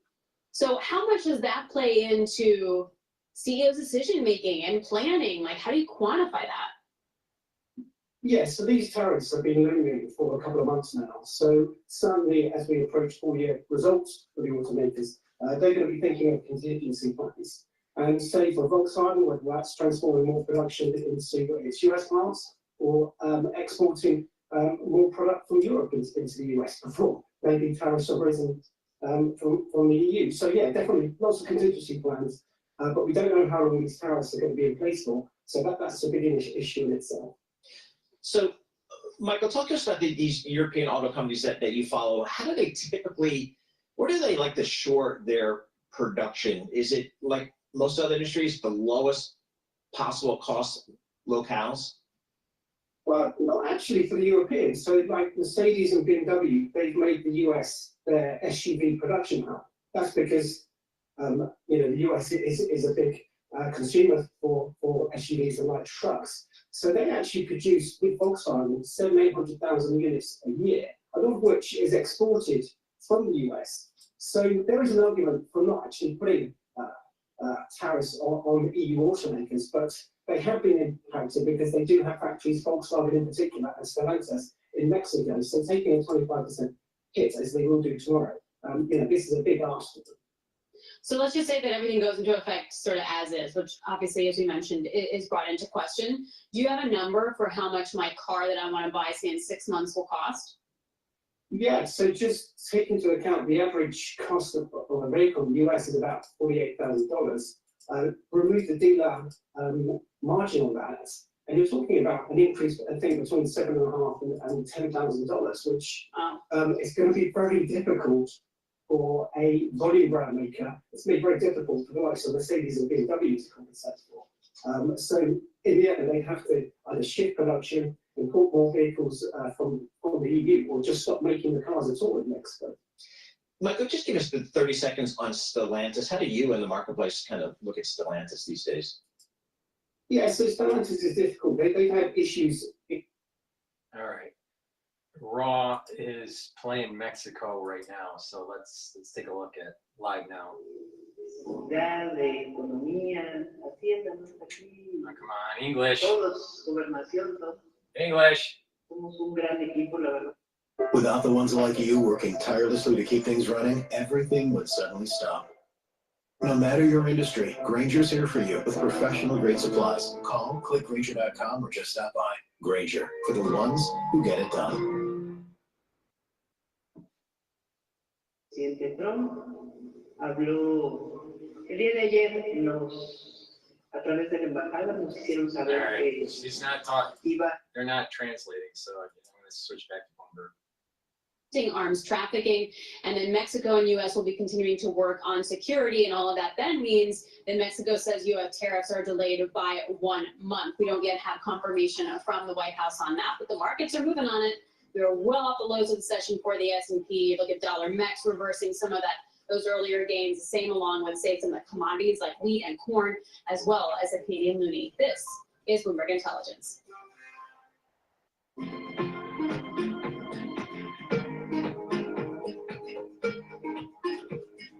All right.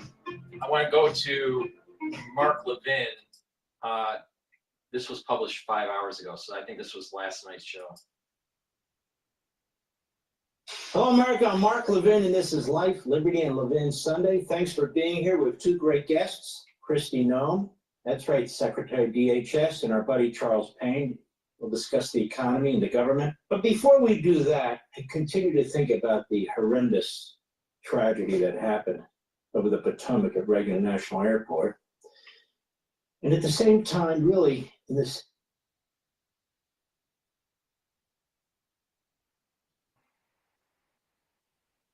No, it's not playing.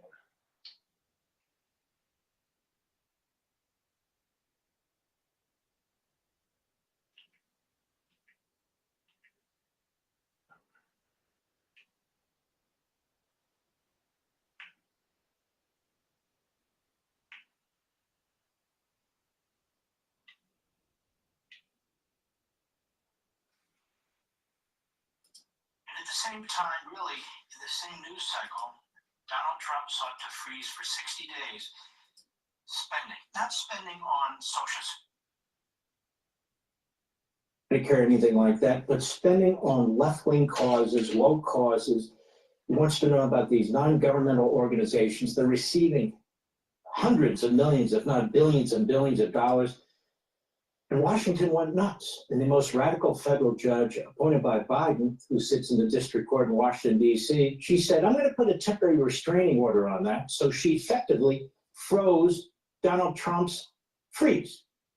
And so that's been adjusted somewhat without getting into the weeds, but it got me to thinking, I think you and I better take a step back and see what's going on in this country and what's being done to us. How is it possible that the tower at Reagan National Airport, that turns out to be the busiest airport in the country, probably one of the smallest, is understaffed? How is that possible with all the money we're spending? And the answer is that. We are spending so much money. The government's so ubiquitous. It is so massive. It is so involved in everything that it can't do anything right. It's impossible to control. I want it out. Every reason is the right. It's impossible to control it. What was to be a relatively innocuous federal government operating from a defined enumeration of specific grants of power, as I explained in Liberty and Tyranny, has become an ever-present and unaccountable force. It is the nation's largest creditor, debtor, lender, employer, consumer, contractor, grantor, property owner, tenant, insurer, healthcare provider, and pension guarantor. And I'm sure there's much more. And with aggrandized police powers, what it does not control directly, it bans or mandates by regulation. That's the problem. Here's your Constitution. The national government's supposed to be limited. Governmental powers not mentioned in here belong to the states. And beyond that, you, the American people, you have your freedom. The private sector has its freedom. The Ninth Amendment is in effect the enshrinement in our governing document of the Declaration of Independence. The 10th Amendment is federalism. Doesn't even matter anymore? What kind of a republic is this? Is it a republic? Is it a federal republic? I should say not. The actions in Washington, not in the states. Okay. Is it a representative republic? I should say not. The vast majority of laws that we have to live under aren't passed by Congress. They're issued by fiat, by the massive bureaucracy. Well, what's left? Are we a constitutional republic? I don't know. Have you read the Constitution lately? Is this a limited government with limited powers? Doesn't seem like it. So what kind of a government is it? It's a government that's transitioning into a tyrannical, centralized police state, which Donald Trump is trying to wrestle to the ground.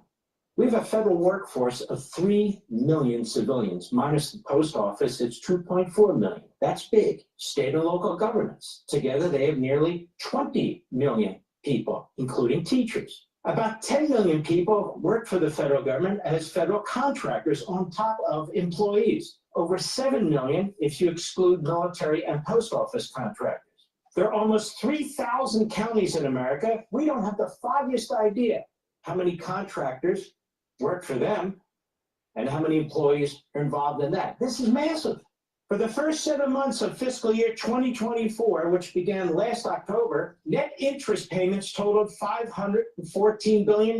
That's interest on the debt, outpacing defense spending by $20 billion for the first time in American history. And budget analysts think that trend's going to continue, making 2024 the first year ever the United States will spend more on interest payments than on national security. The go-broke date for Social Security trust funds is 2035, according to the trustees of the Social Security and Medicare program. 2035, that's not that far away. My calculation, not that I'm a mathematician, that's 10 years from now. Medicare's hospital insurance trust fund is projected to run out in 2036. Why? Because they took money out of these trust funds to spend on general operating expenses. And they keep adding benefits to these programs, and they keep adding people, like illegal aliens, to these programs. They're going broke. And what are they doing about it? Not a damn thing. Do they even care? No, they don't care. Now let's talk about these regulations, as I wrote about in Rediscovering Americanism. The Congressional Research Service recently reported that according to the Office of the Federal Registrar, and this is from 2017, this is 8 years ago, the number of final rules published each year by the executive branch, by the bureaucracy, is generally in the range of 2,500 to 4,500 rules. Those rules are aimed at you.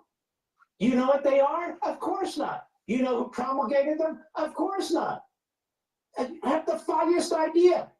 Well, that's not representative government, is it? The Competitive Enterprise Institute determined that by December 30, 2016. That's 9 years ago. In a record-setting federal registrar of 97,110 pages, every year the government issues a federal registrar with the regulations. That year, there were almost 100,000 pages. Agencies had issued 3,853 rules and regulations, 43 more than the year before, and 18 times the number of laws Congress passed during the same year. The vast majority of laws are passed by faceless, nameless bureaucrats. Can you lobby them? You don't even know who they are. Most of them don't even go to the office to work. What are you supposed to do? Knock on the door and go to their home and say, hey, can I talk to you about that regulation? It's so completely out of control. But it's worse. The National Taxpayer Union Foundation, as Congress considers the debt ceiling deal, and they wrote this 2 years ago, lawmakers should be mindful of a GAO, Government Accountability Office report that Congress titled The Nation's Fiscal Health, published earlier this month. Again, this is a couple of years ago. The report begins with a stark warning about the federal debt. Quote, the federal government faces an unsustainable long-term fiscal future. Wow, and those Democrats are very concerned about it. Have you noticed? Again, that 60-day freeze, which basically froze all this money going into these leftist organizations and woke programs, they almost had a heart attack. There was Schumer davening again. I can't believe what's going on here. They want to cut Social Security and Medicare. No, they don't. Didn't say anything about it. The annual fiscal health report examines the future fiscal path of the federal government by running a 75-year simulation, extrapolating current policies for revenue and program spending into the future. Is this boring, everybody?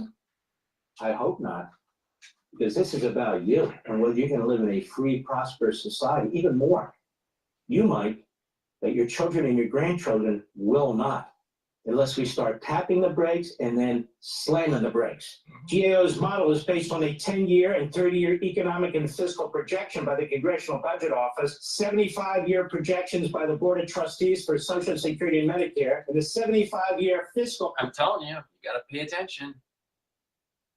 These problems that we're having, the only ones benefiting from it are the transnational capitalists, the lobbying group, the little person, the one that's going to the voter box and, deciding to, for what elected government official that they would like in their community. You're not benefiting from this. They want you to think that you are, but you're not really benefiting from it. It's time to demolish the house and rebuild. Sections developed by the Office of Management and Budget. You got CBO, you got the GAO, you got the OMB, you got all the big alphabet soups that matter. What did they say? That there was about 97% of the GDP at the end of fiscal year 22. What does that mean?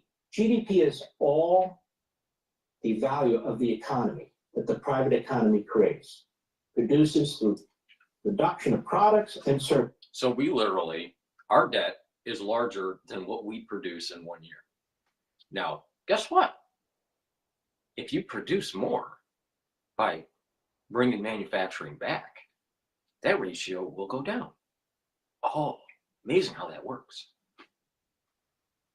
It's about America first and not Canada first. It's about America first and not Mexico first. I don't even know why the Mexicans are making our car parts. Why?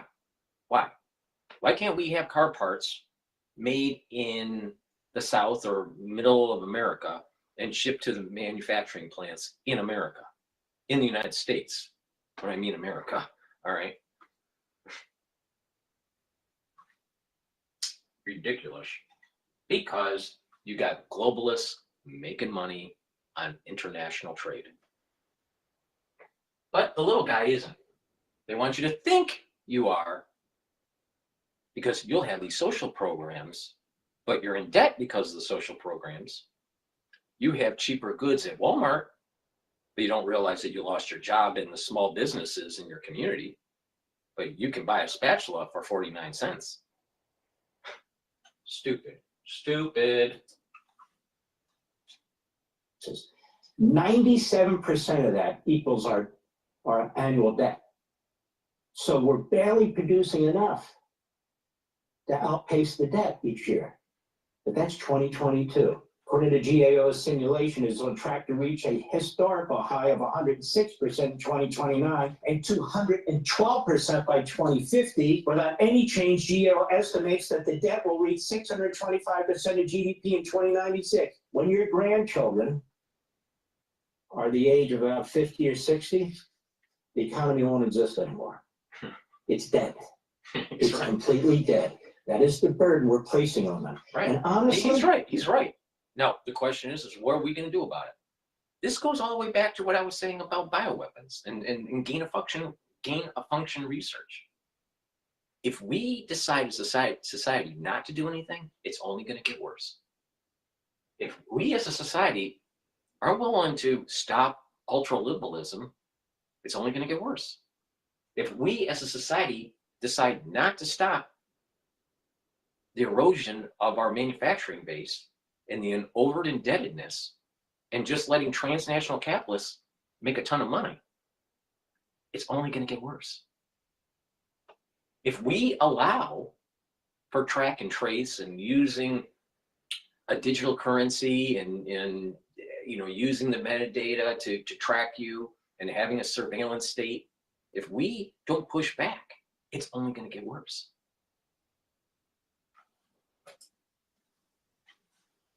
While the Republican Party has participated in this, they're the only party that's trying to fix it. But we'll raise taxes. That won't even come close to fixing this. Not even close. If nothing's done to reduce the future deficits, the debt burden will become unbearable, they write, triggering a vicious circle of growing deficits and higher costs to finance the debt. We're being warned right now. The pots and pans are being banged, but not by the media. Have you noticed? They're not all that worked up about it. And yet with all this, you know why they're not worked up about it? Because their bread is buttered with the transnational capitalists and the big corporations. They know that they can't bite the hand that feeds them. CNN can't bite the hand that feeds it. It has to keep on pushing big ag, big pharma, big. They don't care about you. They don't care about the little person. They care about their ad revenue. They'll make you think that all these things are going to hurt you. But really the pressure points are that Trump's doing are on the globalists and these deep staters. The taxes and all the bureaucrats. We're short personnel in the air tower at Reagan to make sure we're safe. More on that in a second. The U.S. federal government is among the most indebted governments on the face of the earth. As of 2022, the latest available data, federal debt reached 110% of GDP. So we have now passed 96%, ranking 18th highest out of 161 countries, for which the IMF, the International Monetary Fund, has data. Japan tops the ranking with central government debt at 214% of GDP, followed by Greece, Eritrea, Italy, Singapore. Aren't we proud? Not long ago, the U.S. was among the least indebted countries. In 2001, U.S. federal debt was about 41% of GDP. Now think about that. Lower than 41% of GDP back in 2001. Now there was major shifts through NAFTA of manufacturing leaving the United States into Mexico and into Canada near the end of the 90s. So you're talking about 99, 98, 2000, 2001. Now it takes time to build the manufacturing facilities and test them out and blah, blah, blah. All right. But this is the beginnings. It was just starting. Then all of a sudden, 9/11 happens, and we started to have a war effort. We spent trillions of dollars in over a 20-year war in the Middle East that we didn't win. And that GDP, that debt to GDP ratio kept on going up because we kept on spending money that we didn't have, and we kept on shipping our jobs overseas. And that's also when favorable trading status went to China under George Bush Jr. And so that ratio, debt to GDP, started getting higher and higher and higher. So the way to stop this bullshit is stop the fucking spending and bring back the manufacturing jobs. And that's what Trump is fucking trying to do. Right there. Now, why doesn't CNN tell you that? Why doesn't CNN or Bloomberg or all of the other bullshit liberal media tell you what's really going on? Look at that ratio, debt to GDP. How do you make that ratio better? You bring it, how do you bring that ratio down? You bring it down fast by reducing spending and bringing back manufacturing. But the globalists don't want you to hear that. The globalists don't, because they have set their system up to benefit from the higher debt and the manufacturing in a cheaper area. So should, these CEOs benefit with their stock options and make millions of dollars while our nation becomes weaker and weaker, and your financial well-being becomes weaker and weaker, and your retirement becomes more tenuous? Is that right? People need to wake up, but they want you to focus more on football and potato chips. Levels found in 99 other countries. Well, what happened? Obama, the pandemic, and Biden. That's what happened. This is from the U.S. Treasury Department fiscal report. The debt to GDP ratio was approximately 97% at the end of FY 2023. We just talked about that. Under current policy and based on this report's assumptions, it is projected to be, and I'm underscoring this, 531% in 2098. The continuous rise of the debt to GDP ratio indicates that current fiscal policy is unsustainable. Unsustainable. We could not be at 500% GDP, debt to GDP ratio. We just cannot. That would be the end of the country. I don't even know if we can get to Japanese levels at 241% of GDP. There's a ticking time bomb that's going on in the debt structure of the United States. We need to wake up. We need to bring back manufacturing. We need to spend less. And that means less illegal immigration, so we don't spend services that we can't afford. It means less wars where it takes trillions of dollars and we get nothing out of it. What do we get out of the Middle East? 20-year war and trillions of dollars and loss of life. What do we get out of it? Not much. Not much. Got a lot of generals that have a lot of medals on their chest, even though they didn't win a war.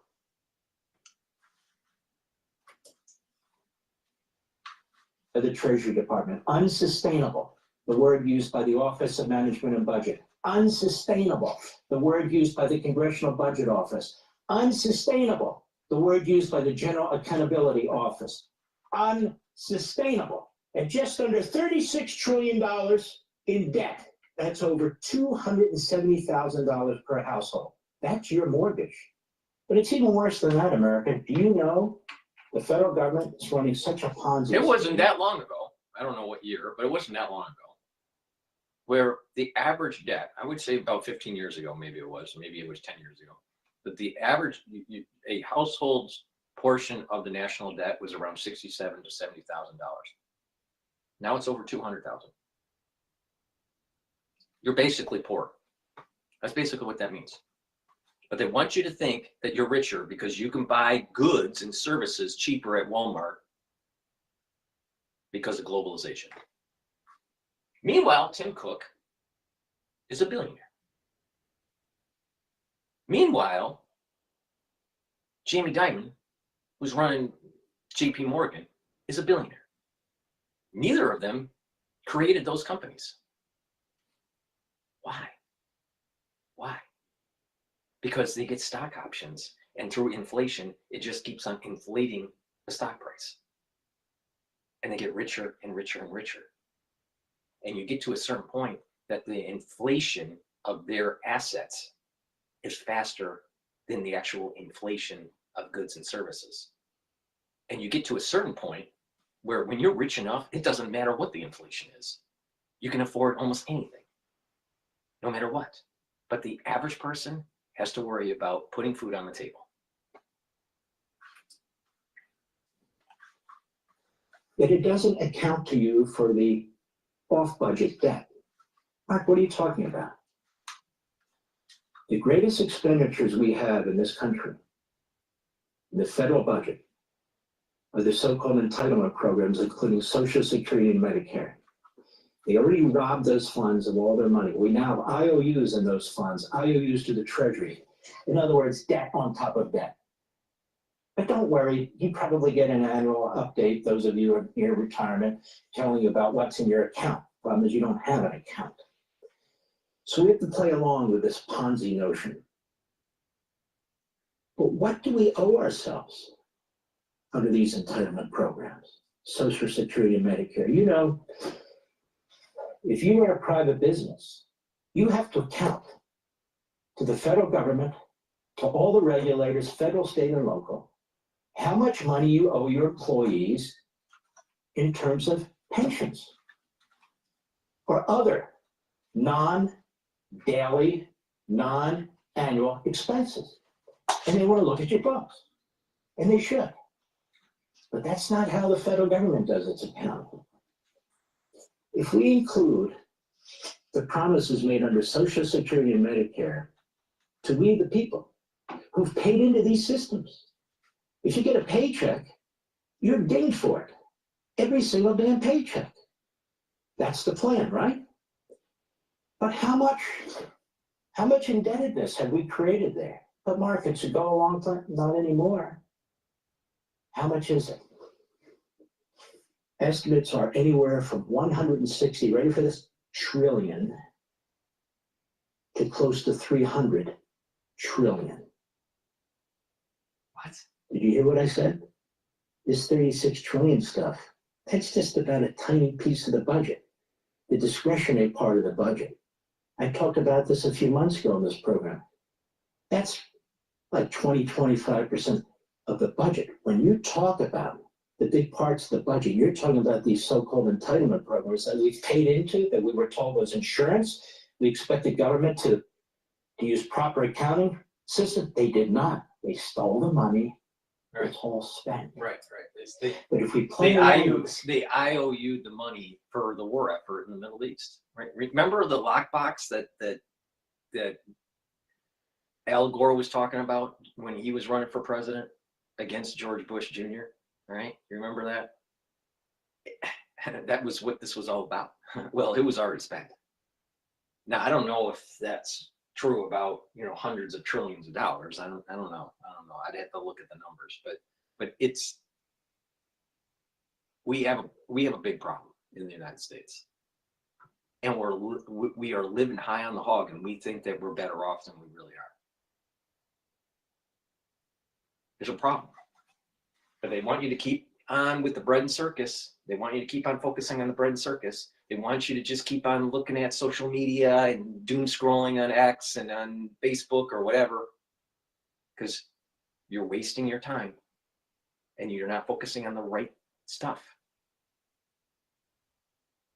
They want you to be shackled to something else so your attention is diverted so they can continue on getting richer and richer and richer while you get poorer and poorer and poorer. Not just that, your health is declining because of their actions. There's issues with the water supply. There's issues with the food supply. There's issues with our air supply. You have a runaway scientific community that's doing things they shouldn't be doing in the laboratory. You have agencies that are captured by big pharma, and they're just rubber stamping stuff. Then all of a sudden, certain types of therapies aren't working right. Big problems. But the average person isn't getting wealthy on this. You are literally paying for their wealth. You are the sacrificial lamb for their wealth.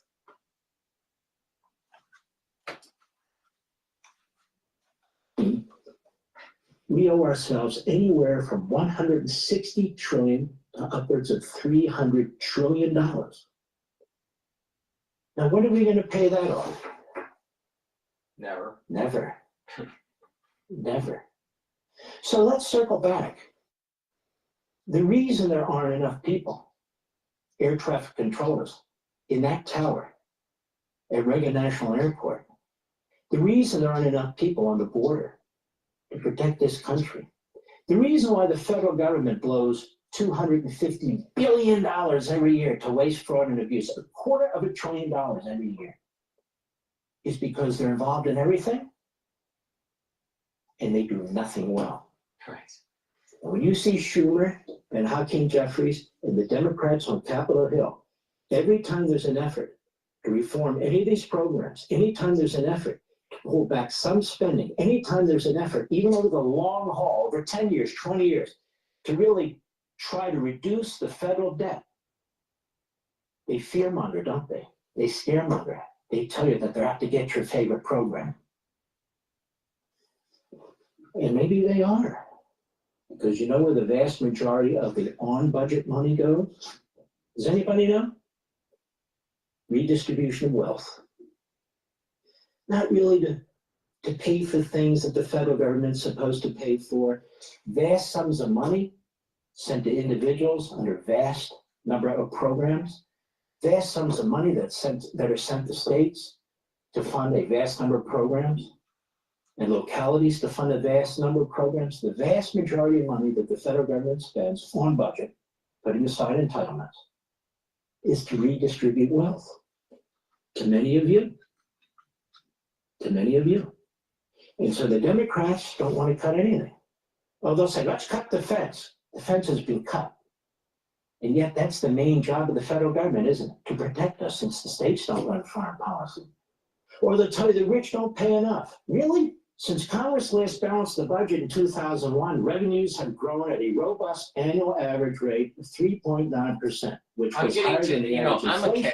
I'm a capitalist, I'm not a socialist, right? But I'm not I'm not like an uber capitalist, all right? I do think that ultra wealthy people should be heavily taxed. Ultra wealthy. I'm not sure that you really need 200 billionaires or 300 billionaires, or we're going to have a trillionaire soon. Too much money, too much power. It needs to be heavily taxed. You know, if someone has 250 billion, 50 billion is enough, right? Your life is going to be fine.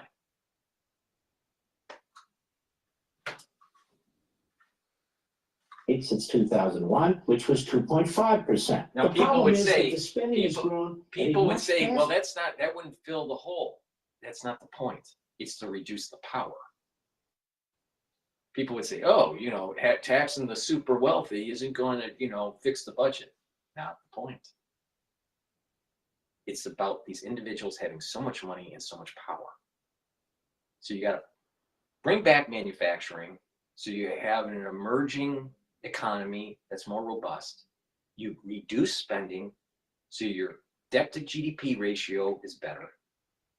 And you reduce the lobbying power. And the lobbyists have power because they have money. And you can take away that money, and therefore you can take away their power. Pays 5.5% annually, which has led to today's large deficits. The CBO, Congressional Budget Office, projects that federal revenues will grow strongly over the coming decade of an annual average of about 4.2%. However, without reforms, spending is expected to grow even faster, and thus push deficits even higher. And so when they talk about Medicare for all, they want to create a new massive program for which there's no money. And they want to keep centralizing power, centralizing government, keep redistributing wealth. Because the Constitution doesn't matter to the Democrats or the big spending Republicans. It just doesn't matter anymore. This is why we didn't have enough people in the tower at Reagan. And this is why the government fails on so many fronts. And this is why they want to destroy Donald Trump and his brand new administration, even when he proposes the most modest steps. And right now they're looking at 1,200 programs. They're trying to get the federal bureaucracy under control. They're looking for ways to cut, to reform, to create efficiencies, and they're being blocked every step of the way by radical left-wing groups who basically represent the Democrat Party, who go to their favorite cherry-picked judges, appointed by Obama, appointed by Biden, appointed by Clinton, even some by Reagan under these various deals that were set in order to stop Trump. If Donald Trump does not succeed, the country's going to fail. Not because of you and me, not because the American spirit is red-blooded Americans, because of the bureaucracy, the Democrat Party, the media, and all these surrogates, these non-government type entities and so forth, a cabal that does not believe in capitalism, limited government, and your Constitution.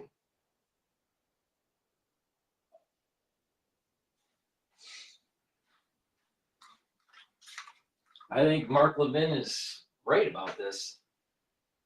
We need to stop the spending and we need to build up our manufacturing back. All right, let's go to Bloomberg. They're talking about the tariffs, the tariff delay. I certainly think you can think about it from President Trump's point of view in terms of his goals. Obviously, when he's talking about, our trade imbalance or our trade relationship with Canada and Mexico, he's mentioned three things in his Truth Social posts: fentanyl, border security, and the economy. But from the Canadian and Mexican perspective, it's much easier for them to go to President Trump and say, look, we'll do something on fentanyl and border security today. We could take a longer-term approach to the economic imbalance. No, From a negotiation perspective, I would. Manufacturing now for America. With this meeting with Justin Trudeau today at 3 p.m., maybe Canada has a very similar proposition for the president. So, I mean, I'm not even sure where to go here, but I guess if you kind of phrase it there, Nathan, this is a president that likes to negotiate, he's transactional. And it seems like if the counterparts are equally transactional, then maybe you could avoid a wider trade war. Is that kind of the expectation for the folks down in DC? Yeah, so if you're part of the bull case, I think in terms of that, President Trump is a negotiator and so forth, this is fitting into that narrative. I mean, obviously you do have to prepare for tariffs because we do think tariffs are coming, but it just really depends on the sectors and also the broad impact of those tariffs. So let's just say that if Justin Trudeau, the Prime Minister of Canada, and President Trump make a deal today at 3 o'clock, and it follows the same timeline as Mexico, you get 1 month, President Trump is eventually going to come back and say, okay, well, let's talk about those trade imbalances. Let's talk about, in his Truth Social posts, about making Canada the 51st state. But, again, it's about extracting concessions. So what do we have to do for us in the market side? We certainly have to prepare for it, but also at the end of the game, it's very difficult to call because it's just one man's decision. And so we're just going to have to stay tuned and see what happens. All right, so that's a great point. Think about Stay it. tuned. The amount of money that we spend out of the federal government and we send to a state. All right? And you compare the amount of money that we're sending to Canada for trade, it makes more sense to assume Canada into the United States. Please go to my store, the-studio-reykjavik.com, and get the supplements that will reduce your inflammation. This is one of the main pillars of my core protocol. The first pillar is to neutralize pathogens. The second pillar is to bring down free radicals. The third pillar is to bring down inflammation. And the fourth pillar is to boost up your energy levels and your metabolism. So one of the pillars dealing with bringing down inflammation, the three supplements that you should be stacking together are turmeric. It's an antioxidant, but it brings down pro-inflammatory cytokines. Ashwagandha root brings down cortisol levels and helps to improve your blood glucose levels. When you take these together, you're helping your immune system and your cardiovascular system. And to supercharge this, taking lignans, it's a powder, you mix it with soft foods or with filtered water or a smoothie.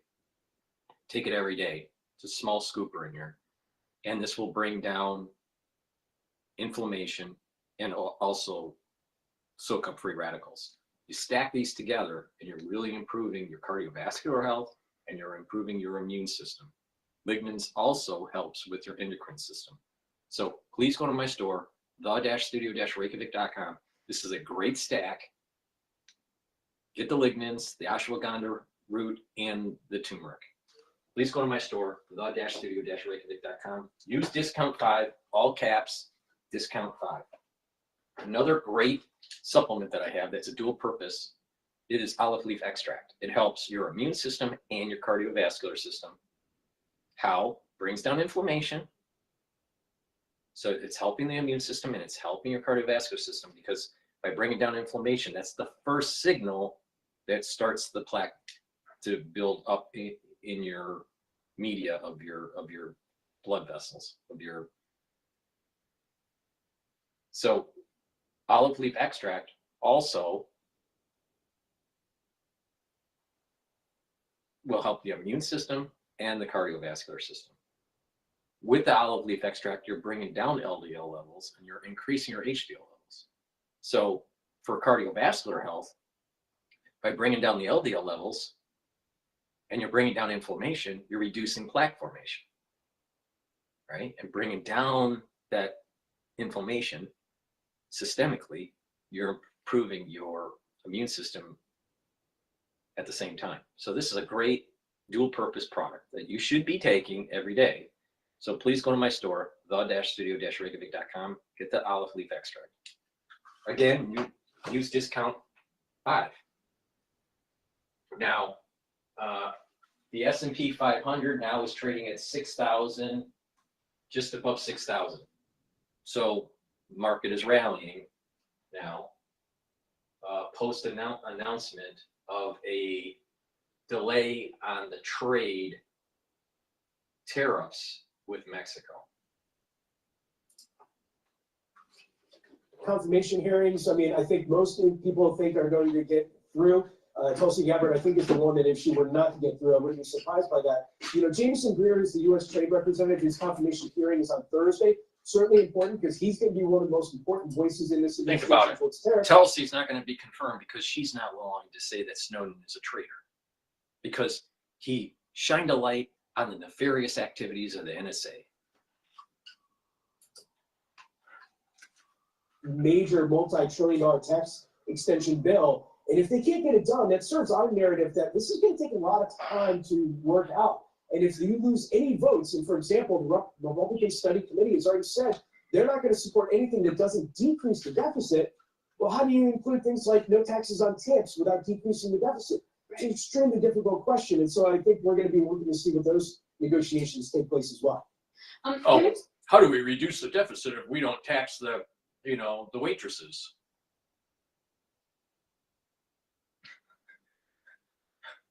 Stop the spending, the wasteful spending by government. Stop the never-ending wars.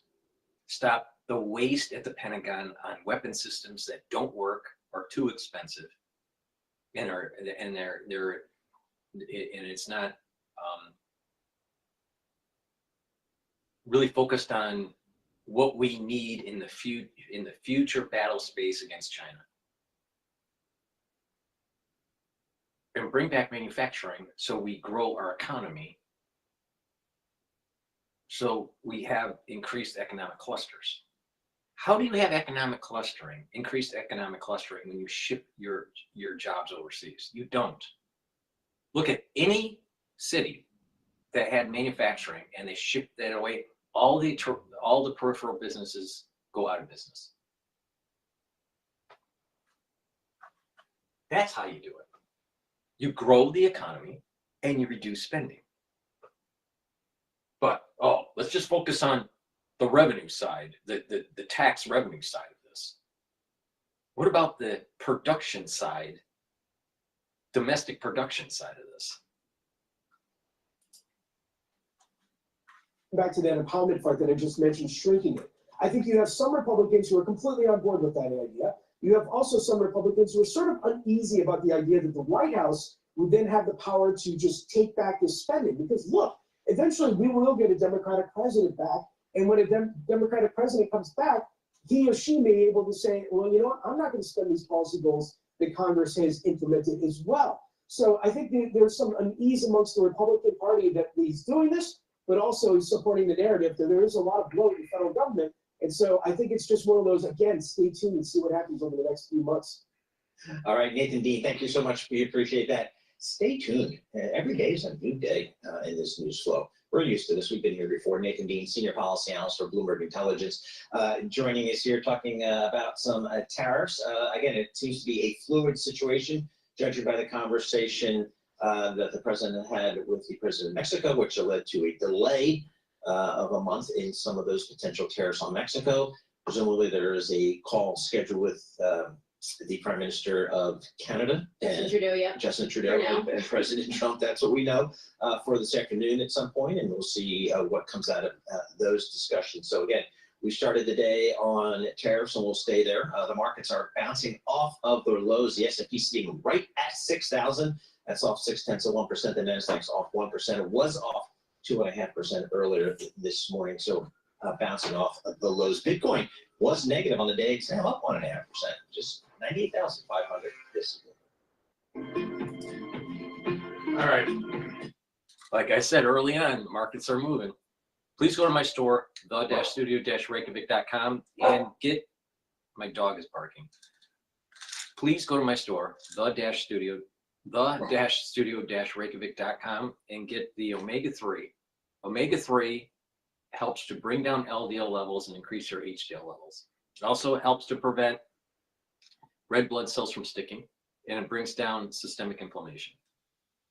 Digestive enzyme complex helps to reduce the load on your pancreas. It breaks down carbohydrates, proteins, and lipids.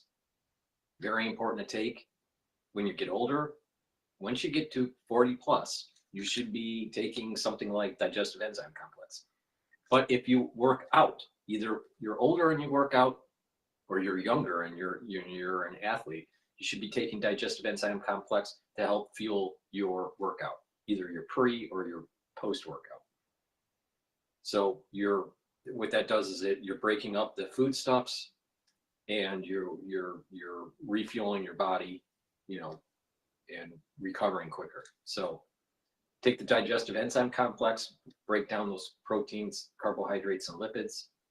When you get older, you have to reduce the load on your pancreas. It's really important. So you should be taking this every day if you're 40 plus.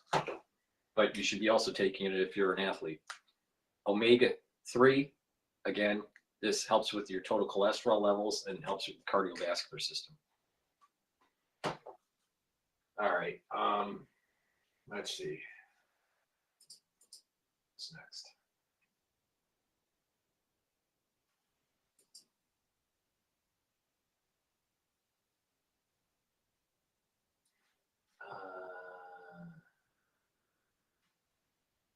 This is 1 hour ago by CNN. Of course, demonizing Trump, not paying attention to the real issues. Is getting up to $4,000 instantly. I think one of the big questions around all of this is how Americans will absorb this tariff, all the tariffs and any price hikes. So how are Americans feeling about this? Yeah, I don't know if you could see me shaking my head here. Why don't they spend as much time as how's Americans absorbing the over-indebtedness? And that's not happening too well. But let's just focus on one little sliver of the problem, so you don't see the big picture. This is CNN. Hey, I don't get it. I simply put, I don't get it. Because if we take a look here, Trump tariffs on Canada, China, and Mexico, the support is 38%. Now, you don't have to be a mathematical genius to figure out that the 51% opposed is higher than the 38% support. Americans are saying. Maybe the 51% are fucking retards. No, when it comes to these Trump tariffs, there have been some things that Trump has perhaps done in his early days that are popular. I pointed those out. But this, my dear friend, is not popular at all. I've looked at a bunch of polling data, some with vague polling language, some with more specifics like this one. And in every single one, the plurality or majority opposed the Trump tariff. And just this tiny bit right here, 38% south of 40% support, Jessica. And so why do people appear to be against tariffs? I think I know the answer, but why? Just remember, CNN has big pharma as advertisers, big ag for advertisers. They're a mouthpiece for the CIA. And they want the average person to worry about their eggs and their bacon and their meat and their bread. They don't want you to focus on the indebtedness of the society and the erosion of our manufacturing base. Why don't they ask? Why don't they do a poll? Are you worried about the manufacturing base of the United States? Are you worried about the debt to GDP ratio, where your children may live in poverty because Tim Cook became a billionaire selling you iPhones for $1,000? Layups, and then I like to jump through them, right? Right, yeah, we all like to look smart like that. It's fine. Exactly, right. I love to look smart. It makes me look good in front of my mother. Look, tariffs' effect on the U.S. economy. Just 38% say, 34% say they're good. Get this, 47% say bad. How about on yourself, right? Your own economic. Look at this, just 17% say good. 46% say bad. So you see very similar numbers on the bad effects that folks believe that the tariffs have on either the U.S. economy or their own pocketbook. So folks think the tariffs are bad because, simply put, they don't believe they work economically. And I think if you ask a lot of economists, they would agree with the American people on this one. And what do Americans think about Trump making this one of his top priorities in his first 100 days? Yeah, okay. So I believe the Trump term number 2 began just 13 days ago. All right, so Trump should focus on tariffs in his first 100 days. Now, Reuters Ipsos... Tariffs make economy bad. That's a really simplistic way of looking at this. This is a multi-variable problem here. I'll tell you, I've gotten to a point in my life, I can't deal with stupid people.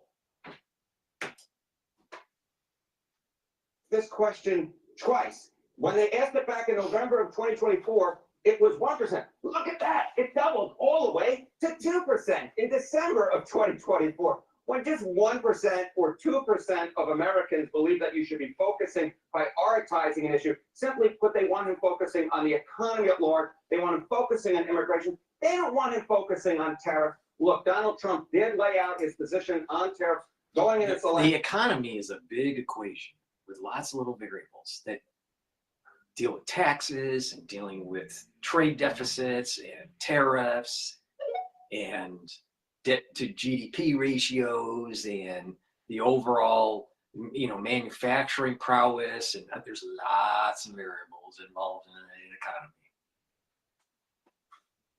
But they don't want you to focus on one of the variables that needs to put pressure on our trading partners, because we've had globalization running amok. Brought to you by GE and Jack Welch. Globalization is dead. It's about localization.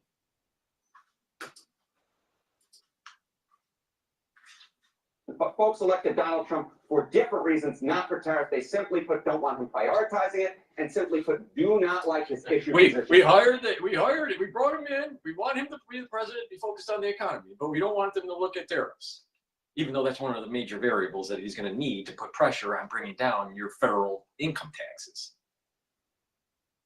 If prices go up, people are going to complain, and there's going to be pressure to bring down your federal taxes. And so it'll net out to zero.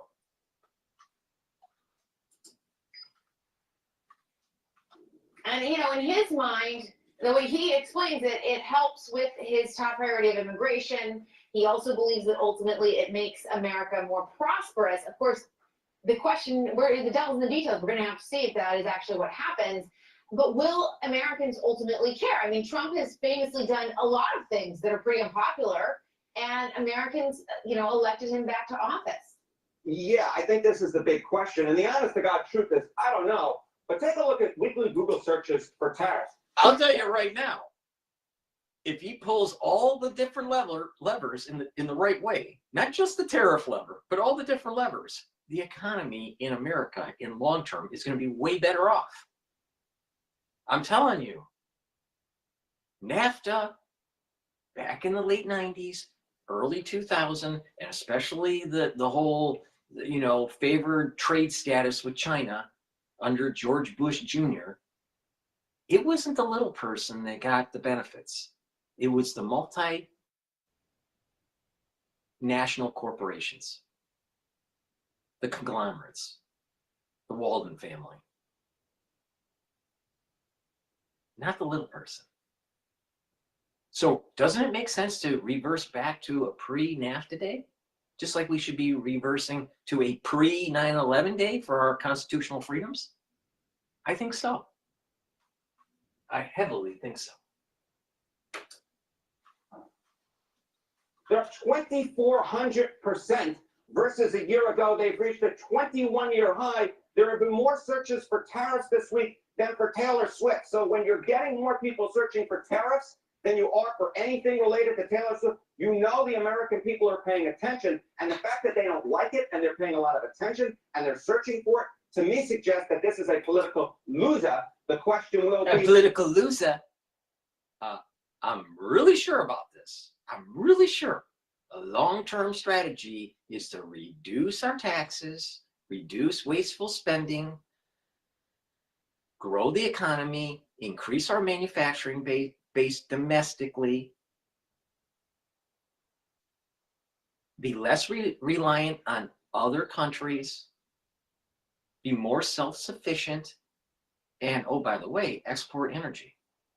And when you do all those things, our economy is going to be revving on all cylinders. And when you have an engine revving on all cylinders, it's going to, real wealth will accelerate. And it's going to help the average person. You're going to have also wealthy people benefiting from this too. But the way the system is set up right now, the wealthy gain more than the middle class. They just want you to think you're gaining because they create a social program that's too expensive and they pass on the true cost to another generation.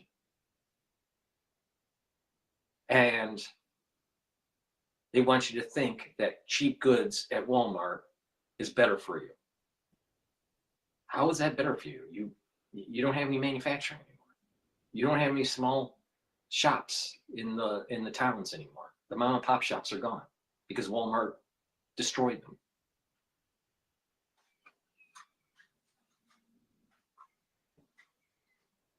Walmart did not do a whole lot for America other than import deflation.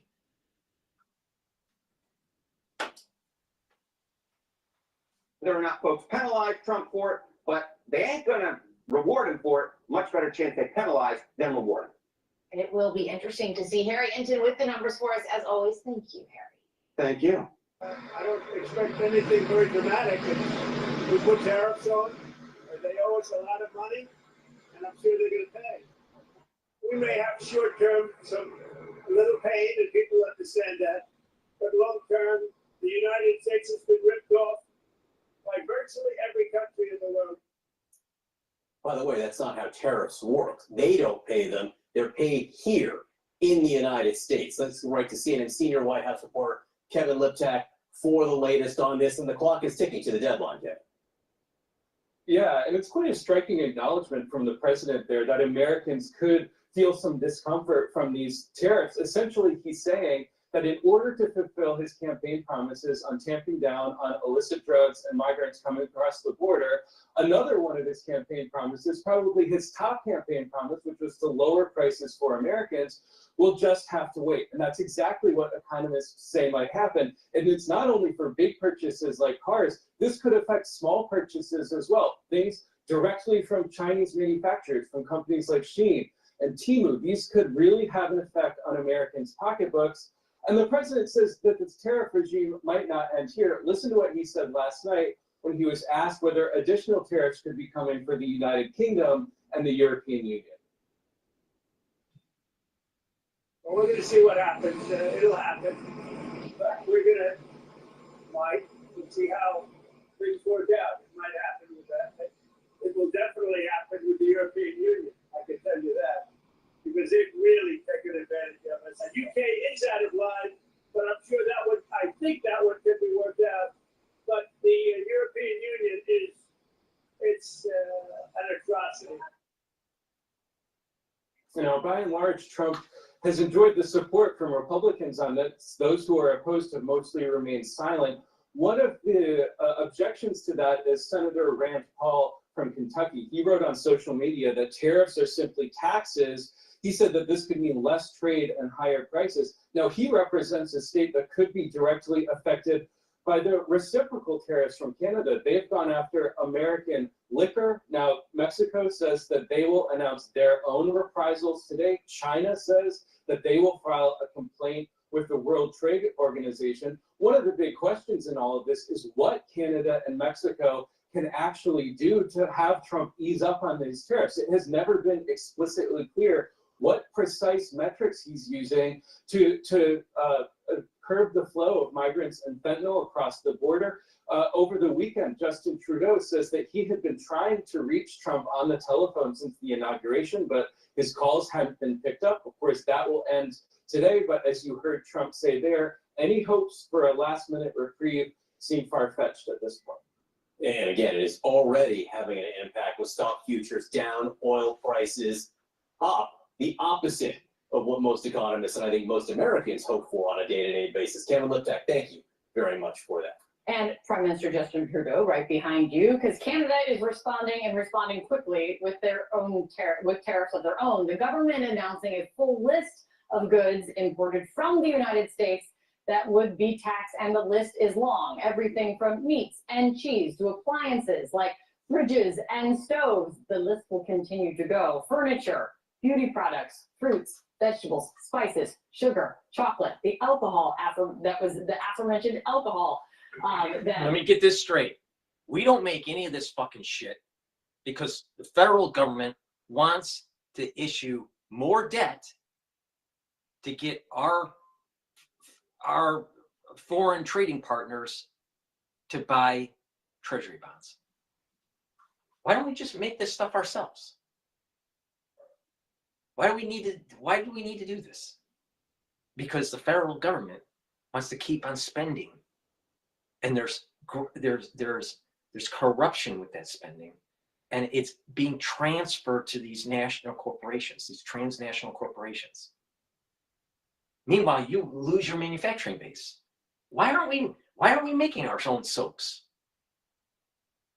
The soaps that I sell in my store are made in the United States. The perfume, the beauty products, why aren't they made in the United States? The furniture, why isn't it made in the United States? You're telling me people don't know how to make furniture in the United States? Think about all the jobs that would create. Think about the people that are coming out of high school that are worried about paying for college, and so they get summer jobs and they're saving for college. Or maybe during they work at night, at the furniture company while they're going to school. Give people opportunities to be able to afford the things that they're looking for in their life. Why do we have to? You're telling me raspberries? We have to import raspberries? Why? You're telling me we can't grow raspberries?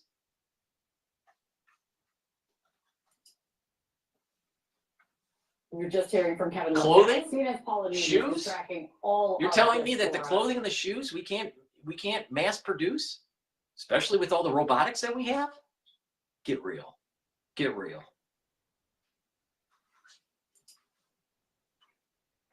What Canada is saying about this all this morning. Good morning, Paula. Good morning to you, Kate. I think Canadians have almost surprised themselves at the reaction here. Kate, it has been so visceral, so emotional. Words like betrayal being thrown around as if the United States had asked for a divorce. And the reason, they're not being alarmist either, Kate. The reason is what Kevin just said. They do not understand what the United States wants. Now, they could have irritants in the trading relationship for sure. Get to the table. The Prime Minister's office is saying, and we will negotiate. But this seems different. And remember, this was preceded by, joking or not, all those musings by the president that Canada should become the 51st state. I want you to listen now to just some of the reaction. I don't think there's a lot of Americans who wake up in the morning saying, oh, damn Canada. The conversations with Howard Lutnick and others in the administration tell me that perhaps in March there's a window again, but most of this is so unpredictable. The president has decided now to make gas in the United States more expensive. He's decided to make groceries in the United States more expensive. And our retaliation is going to cost Americans jobs. That it's completely ridiculous. I think that's what's been so unnerving is the fact that this will in fact hurt American consumers as well. And I'll look, Kate, no one's saying that Canada would win a trade war with the United States. All Canada is saying is we don't want a war at all. YouTube Premium is ad-free YouTube and background play. So you can watch videos while breathing, surfing. That's CNN. All right, while we are waiting for Bloomberg to recycle, let's just do a market update here. The S&P 500 is trading at 6,003. So, you know, since this reversal of the tariffs for Mexico, it's been helping the equity market. The VIX index is trading at 18.06. The Euro USD is trading at 1.03. Oil is trading at $72.45 a barrel. And BITO, Bitcoin Long ETF, is trading at 23.07. And the USD Japanese yen is trading at 154.59. Okay.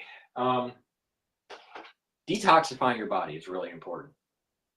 Zeolite is a great way to detoxify your body. First, make sure that you drink filtered water for your household. I use Zero Water. You can get the Zero Water filtration system on Amazon, but there's lots of different filtration methods, all right?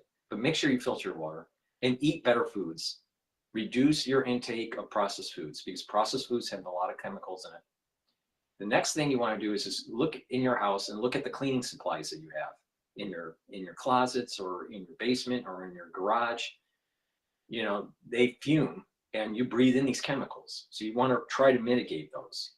Try to, you know, if you have to have them, put them in, you know, double layer containers to try to keep the degassing of those chemicals out of the air so you're not breathing them in on a regular basis. The next thing you should do is take zeolite. Zeolite is a negatively charged molecule that will attach to toxins, chemicals, heavy metals, and allow you to urinate it out in 6 to 8 hours. You can take this every day, or you can do kind of like a once or twice a year protocol for detoxifying your body. It's better to take it every day. For the ones that are taking it every day, take a couple drops, small drops underneath your tongue, just a small drop. So 2 small drops underneath your tongue, drink the filtered water. Do that once a day, every day, year round. For the ones that are wanting to do a detox once or twice a year, take about 4 or 5 drops, small drops underneath your tongue, drink the filtered water, do that once a day until the bottle's done, and then you can do that once or twice a year. It's up to you, but it is better to take it every day. And make sure you reduce your exposure, making sure that you drink filtered water and reduce your intake of processed foods. So please go to my store, the-studio-reykjavik.com, and get the zeolite.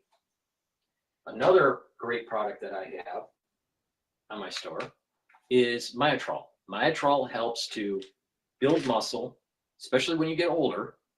Building muscle is really important. People start to atrophy around age 40. So you need to do resistance training, do some cardio, but also do resistance training. It's great for your bones. But doing that resistance training, you're going to build up muscle. Taking Myotrol will help to maintain and build that muscle mass and boost up the health of the mitochondria because your muscles need a lot of ATP. If you're an athlete, take Myotrol to help get your strength gains. This stacks really well with Gladiator Barley for strength gains, okay? So if you're an athlete, and you want those strength gains, take the Myotrol and the Gladiator Barley.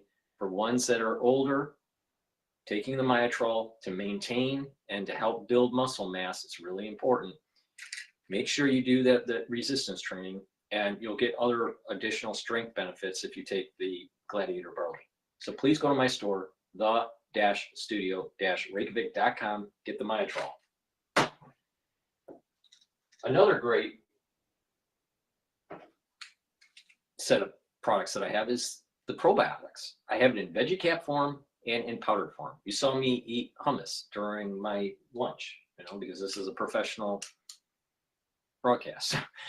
So I put powder into my hummus. I put the the lignans and the probiotic and the boomer boost and the barley, right? And mix it with the hummus and then have that for lunch.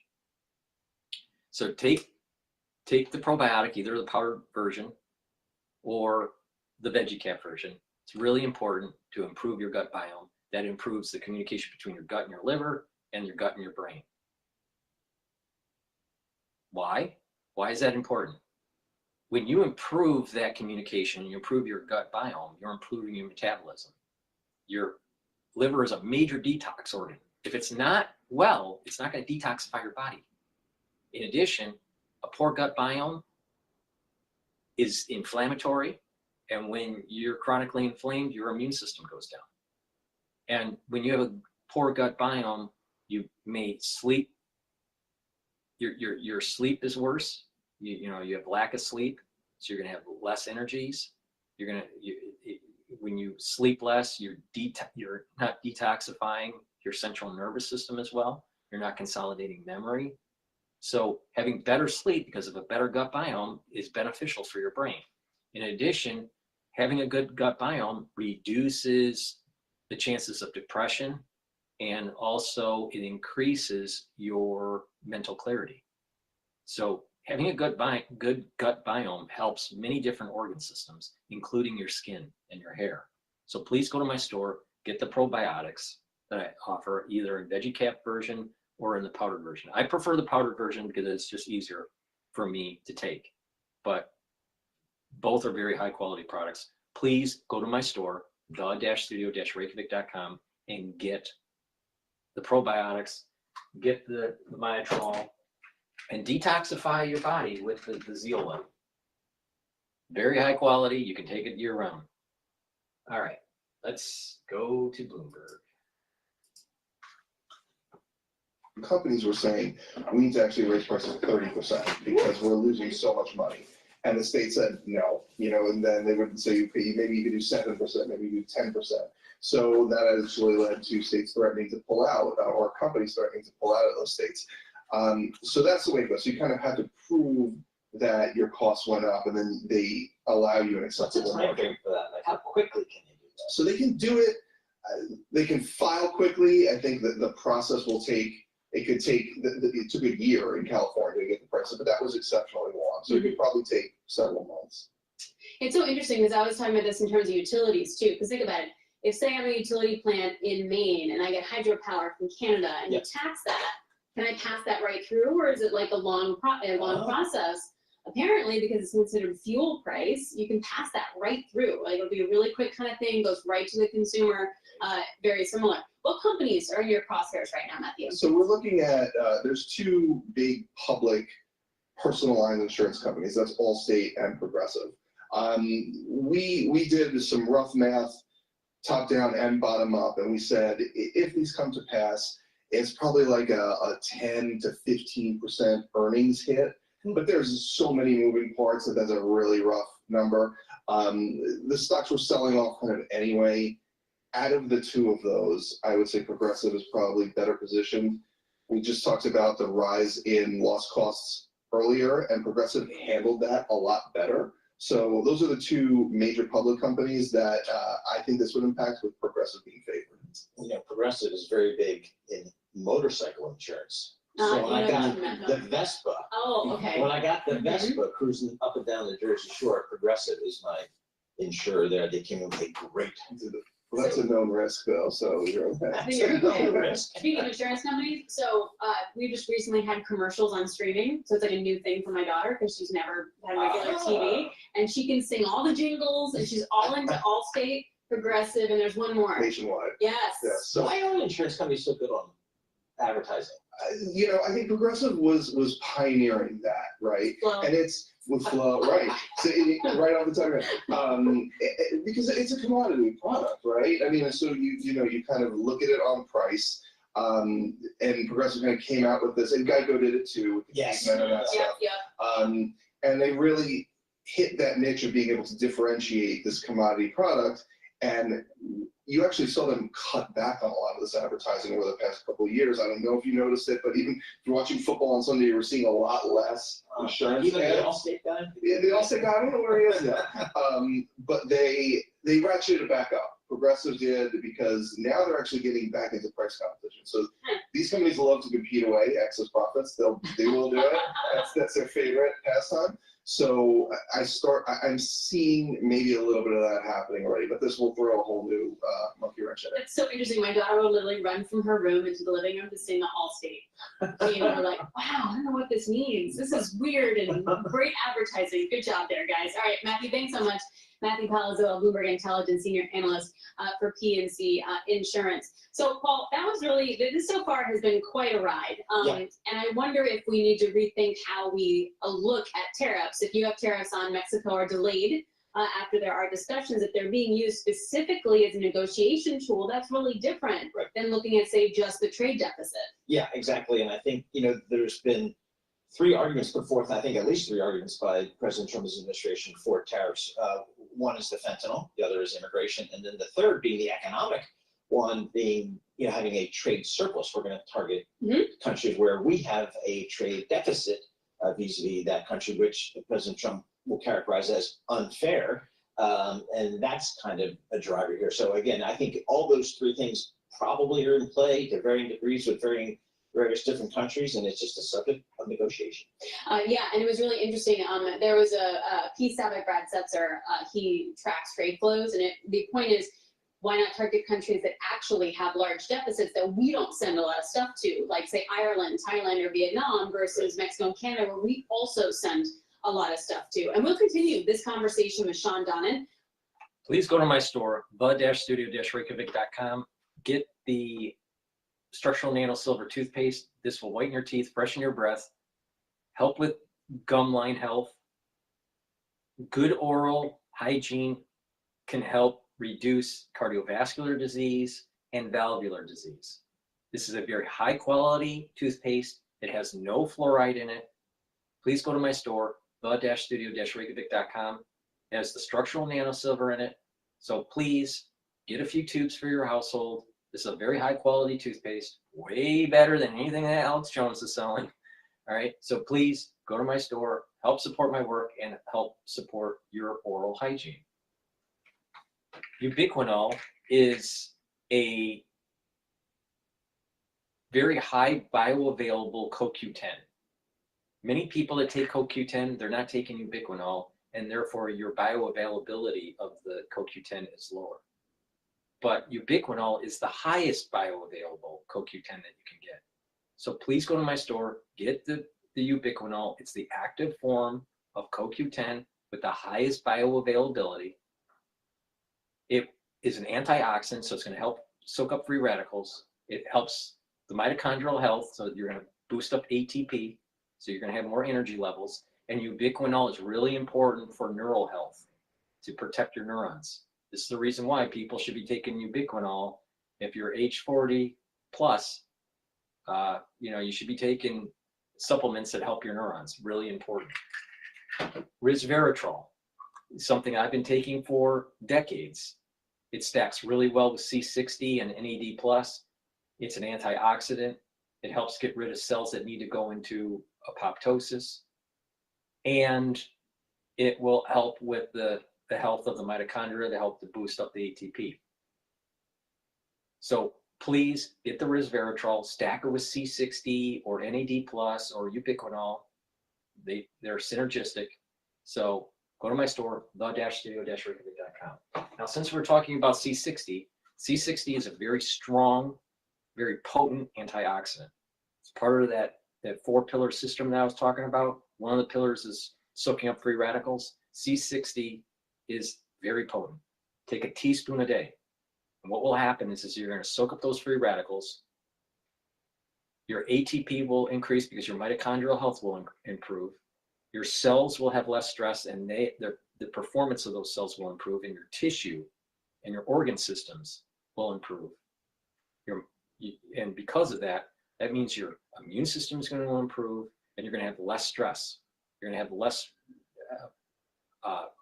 free radical stress on the cells and the tissue. That means you're going to slow down the aging process. All right, take a teaspoon a day. Now, you can get it in a 2-ounce, a 4-ounce, or an 8-ounce configuration on my store. And C60 is a 60 carbon molecule. It looks like a soccer ball, a buckyball, or a fullerene is the technical term for it. So these fullerenes will soak up free radicals, and they can soak up hundreds of them. All right, just one molecule.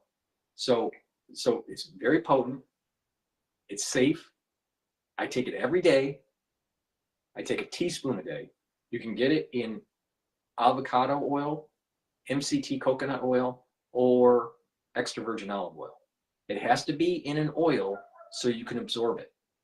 All right, take it on an empty stomach and you get the best absorption. And if you work out, take it before your workout, and you will notice that your recovery time is quicker. Why? Because when you work out, you're creating free radicals. So please go to my store, the-studio-reykjavik.com, get the C60, take a teaspoon a day, follow my protocol here. Remember what the pillars are. You want to neutralize pathogens with the max 35s, the max 14s. You want to bring down free radicals by taking the C60s and the strong antioxidants that I've talked about earlier. Bring down inflammation by taking the turmeric, the ashwagandha, and the lignans. And boost up your metabolism and increase your energy levels by taking Boomer Boost. That 4-pillar protocol, that core, you can add stuff to it to really supercharge your health. So please go to my store, get the C60. This is a very important component to the overall protocol that I have to slow down the aging process and boost up your immune system. All right, with that said, let's go back to Bloomberg. Juries of announcing an economic emergency to impose tariffs for the first time since 1971.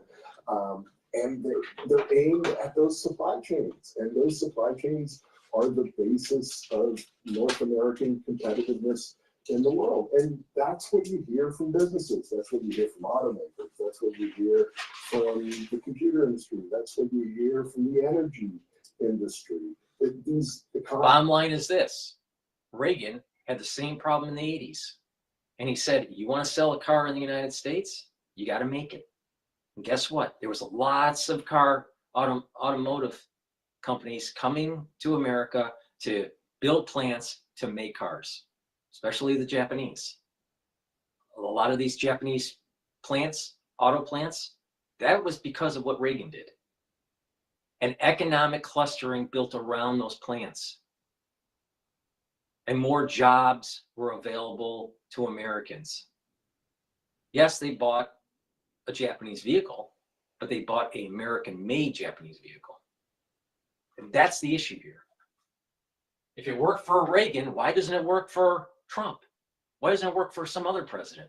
Because you got a transnational capitalist group that wants you to believe that you can't have a good life unless you have globalization. In place, his trade team is not in place. Howard Lutnick, the Commerce Secretary, he said would be leading his trade and tariff policy, hasn't been sworn in yet or even confirmed by the Senate. Jameson Greer, his U.S. trade representative, has his confirmation hearing later this week. So, there's some logic for a pause and to take a beat here. But this is how policy making happens in a Trump administration. It's chaotic, it's on and off, and it goes back and forth. What was your best read during your piece and your reporting? How quickly will prices get passed through to the consumer? So one of the things that's fascinating is that when you talk to customs brokers, for example, they really have all these businesses who import things who aren't ready in many cases to even pay the tariffs. There's a 10-day grace period for them to do that, but in some cases they even have to set up their accounts with the customs agency in order to pay those tariffs. So we're still working that out. I think you're going to see, you see typically with tariffs, these things pass through over a couple of quarters, right? It's not immediate. You have inventories that businesses have and so on, but there's a definite effect on prices. The bigger economic effect, though, and this is really the lesson we take away from the first Trump trade war, and I spent some time earlier this month or last month reading through the transcripts of the 2019 Fed meetings when they were looking at the effects on the economy of the Trump tariffs. And the biggest thing there was the uncertainty and how that dragged on business investment and employment. Businesses, when they don't know what's coming, when they have these big potential shocks looming ahead, just hit pause on investments. They hit pause on hiring decisions, and that inevitably has a drag on the economy. So we're going to see an impact on prices, but perhaps the bigger and the broader impact could be on growth in the U.S. economy simply as a result of this uncertainty that we're getting. All right, Sean, thank you so much. We appreciate that. Well, Sean like Donnelly, every economist, they need to always have a caveat. Are we talking long term or are we talking short term here? I much prefer a longer term solution for growth and prosperity for the United States than a short term growth and prosperity for the United States. I mean, nuance, that's the real important word of the day. Canada and Mexico, well, at least thanks to a phone call today between President of Mexico and President Trump, delay that a month, and we'll see what happens with a phone call with Canada later today. Yeah, and it was interesting too. Gina Martin Adams said something similar, talking about operating margins and taking a look at them from 2008 until now, sort of what the impact then out of the uncertainty and then the actual impact from, say, the dollar and tariffs had on companies' bottom line. So it's going to be a busy day, everyone. Fasten all of your seatbelts. That wraps it up for me and Paul on this Monday. Coming up, Balance of Power with. All right, Balance of Power is a good show, and we'll cover that. Let me just plug this one product here. Please go to my store, the-studio-reykjavik.com. Just like I was talking about the 4 pillars, the first pillar is really important. I take Max 35. You can also take the Max 14. I take a teaspoon a day, swish it in your mouth, gargle about 30 seconds or so, and then swallow. What that will do is improve the oral cavity, maintain that mucosal lining and the epithelial tissue to improve your immune system, your innate immune system. So please go to my store, the-studio-reykjavik.com. Get the Max 35 or the Max 14. It's one of the pillars of the 4-pillar protocol. All right, it's very important to do every day. It's very useful, especially during the seasons where individuals aren't feeling so well, like the cold season. So please go to my store and get the Max 35 or the Max 14. All right. Let's just drop in. Georgia officials unveil new school safety legislation. I'm not sure what that's all about. Let's just drop into live now. It tested us, but it did not define Barrow County. You see, in Barrow County, we have a saying called Barrow Bold through our school system.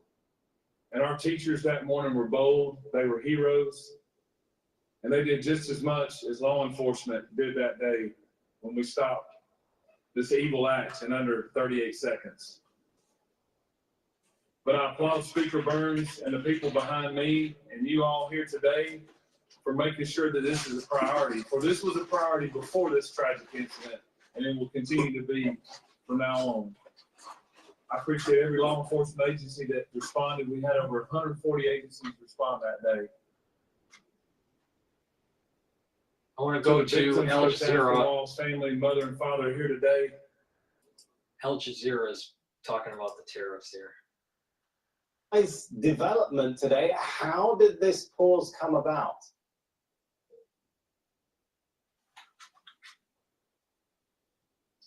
Well, President Claudia Sheinbaum in her morning press conference said that it was a long conversation, she said, in which they covered a lot of ground. She said that it was friendly, and she said in terms of the pause, that President Trump said, well, how long do you want for the pause? And she said, well, how about forever? And she said there was some laughing after that, and in the end it was agreed that it would be for a month. So she presented it in very cordial terms in terms of how they talked. President Trump also on Truth Social, that they talked about migration, that they talked about fentanyl, those big issues. They talked about trade as well, and about the guns coming from the United States into Mexico. And that's how basically they arrived at this. But yeah, she was keen to state that this was a friendly conversation in which they managed to get through a lot of issues to arrive on that figure of 1 month to continue negotiating. You mentioned there, John, they got through a lot of issues. What concessions has Mexico extended to the US so far? Well, the only one that we know about that both sides have now put on their social media feeds is about the 10,000 members of the National Guard. That's basically Mexico's federal police force that will be sent to the northern border to try and stop the flow of migrants and also fentanyl going into the United States. Those were President Trump's top demands. It said Mexico has to stop them if it wants to avoid these tariffs. It's actually interesting looking back, the last president in Mexico, Andrés Manuel López Obrador, had the same sort of threats from President Trump when he was in charge back in Trump's first term, that we're going to levy these tariffs. And he did exactly the same thing. He said that he'd send 6,000 members of the National Guard to Mexico's then southern border to try and stop migrants getting through. So this is very much in Mexico's playbook. But it was interesting as well that in that press conference, Mexico's Secretary of the Economy, Marcelo Ebrard, who's had to negotiate with the United States, with the Trump administration before, also got up to speak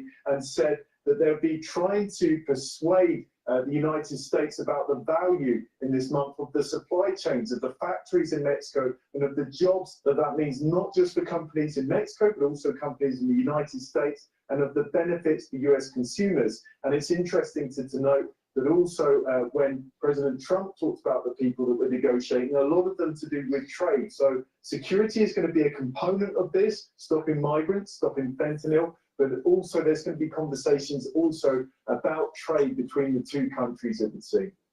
All right, let's talk more about that point that John ended with. Thanks to John Holman there. Let's take it to Kimberly Halkett. She's outside the White House in Washington, D.C. for us. And Kimberly, is the US clearly saying what it wants to happen for this temporary pause to become a permanent end to the tariff war? Yes, the US president has spelled out exactly what he wants to happen with respect to the United States and Mexico. He wants there to be negotiations for the next 30 days.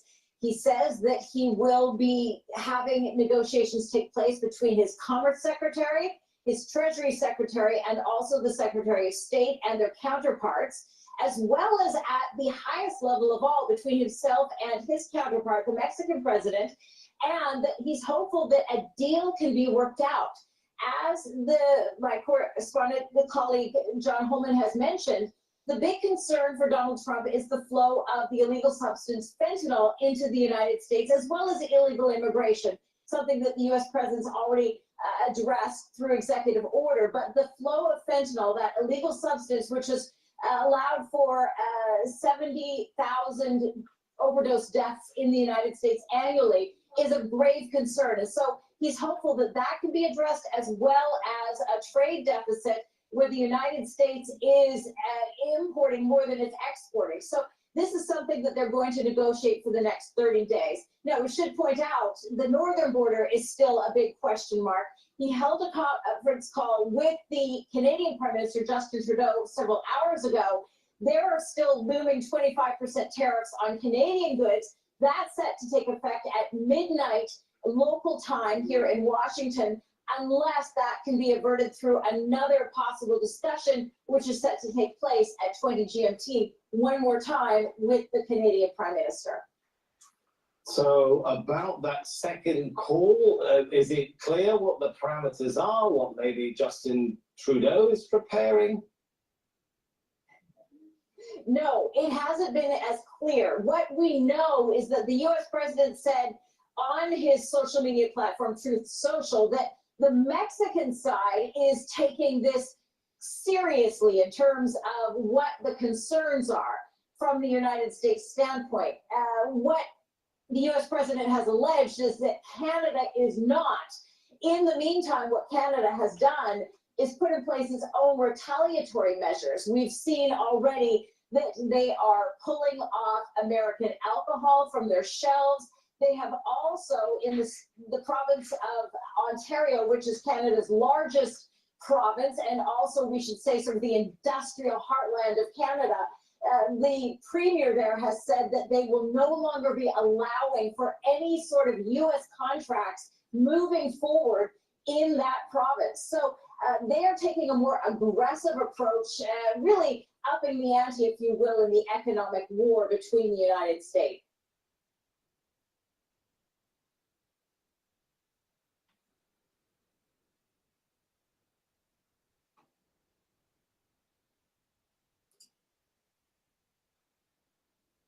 All right, we'll leave it there. Thanks so much, Kimberly Halkett.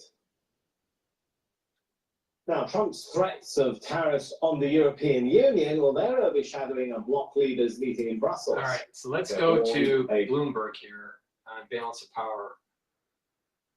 Light Radio and on YouTube, where you can find us right now. Of course, as always, search Bloomberg Business News Live. We make it pretty simple for you. We always save a seat for you in the studio.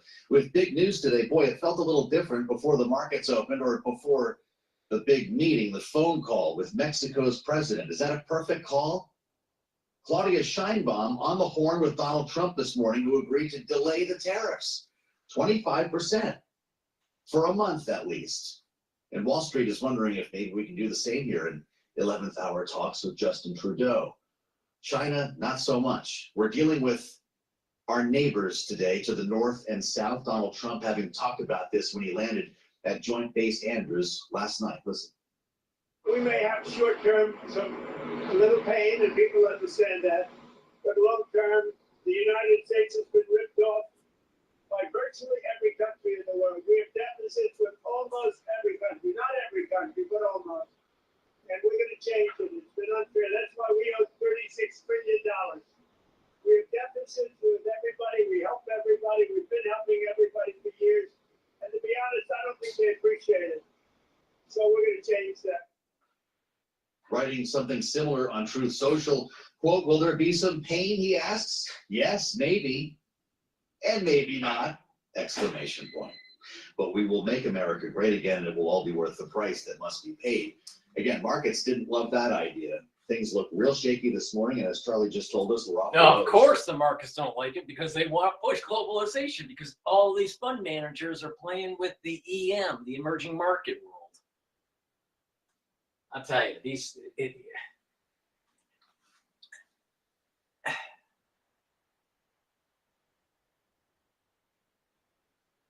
because of me being part of the Harvard community, all right, being an alumnus, all right, I'm privy to certain things during events, to talking to people, all right.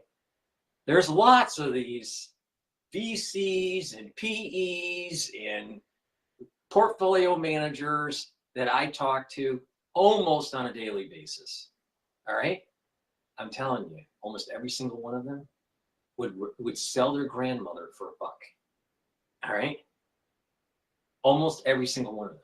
They don't care about America. They don't care about the country. All they care about is their profitability for the quarter, so they don't have outflows out of their fund. That's all they care about. Now, you know, it's a free country and they can care about whatever they want. But I personally think that that's the wrong way to look at this. You got to look at the long-term strategy of making America better for the country, not just the portfolio, not just for an individual hedge fund guy. That's the problem that's going on in New York. Wall Street sold Main Street down the river. And Bloomberg, multi-billionaire, sells these terminals to institutional investors and hedge fund guys, so they keep on feeding the machine of globalization. Keep on, you know, and anyone that starts saying, well, wait a minute here, why don't we bring back the manufacturing jobs? No, we can't do that. We can't do that. It might affect our portfolio.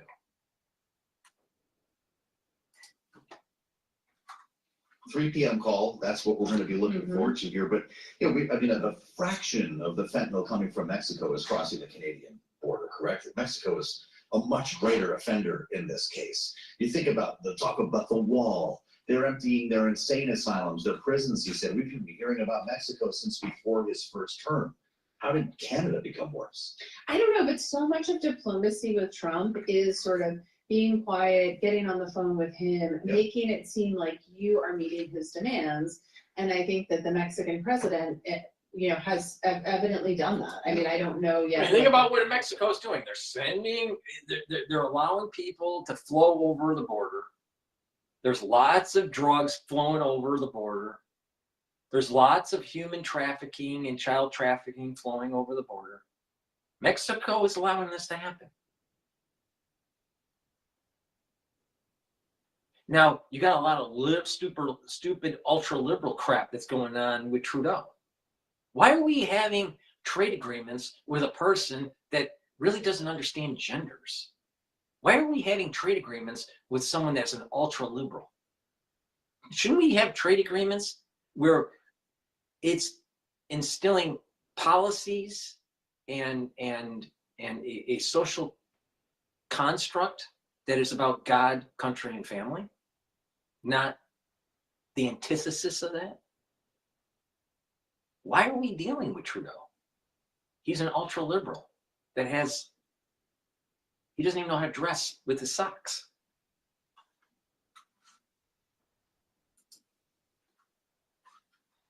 Meanwhile, you know, Elon Musk is not elected. Yeah. He is not Senate confirmed. We do not know what sort of background checks he has gone through. We do not know, you know, how him having access to Americans' personal financial information intersects with his business interests. There's just all these things we don't know. You know what? So Doge is.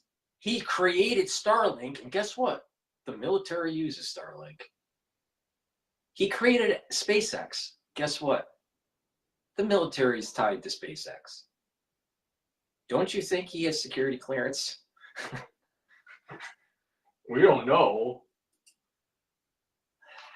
Long term, you know, I think that they like some of the federal spending cuts, but you know, do they end up feeling like Elon is going too far? Yeah, I mean, to your point, this is someone who's technically not a government official. Right. And I'm not sure if we can call him that, running the Doge, who now has the keys to the castle. He has all of our. Bloomberg isn't technically a government official. He used to be the mayor of New York. Tried to run for president, didn't work out too well. But he pontificates on the way the world should be and uses his money and influence.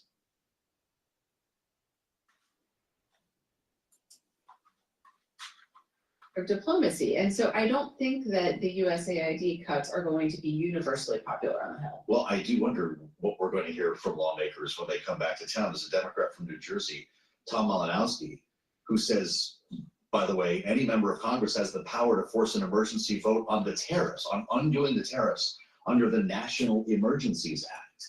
Is this going to be the beginning of the tension between both ends of Pennsylvania Avenue? I mean, with the tariffs, I think we have to wait and see. You know, Trump has backed off of them. Oh, is it to use the Emergencies Act, you know, under the crisis of 2020 seemed to be okay for Bloomberg. Using the Emergency Act right after 9/11 seemed to be okay for Bloomberg.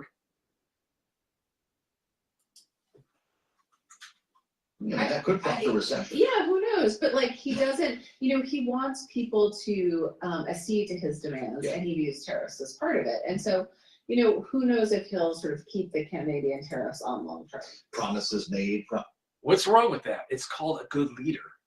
It's someone that can get the job done. Remember, the cable guy, get her done. That's what we need. We need to get the job done. Not talk, not say we're going to do it, not do it. Just get the job done. Now, if it means being a bull in a china shop and breaking some china that the globalists bought, I don't really care. Because that china that's breaking isn't yours. It's the globalists.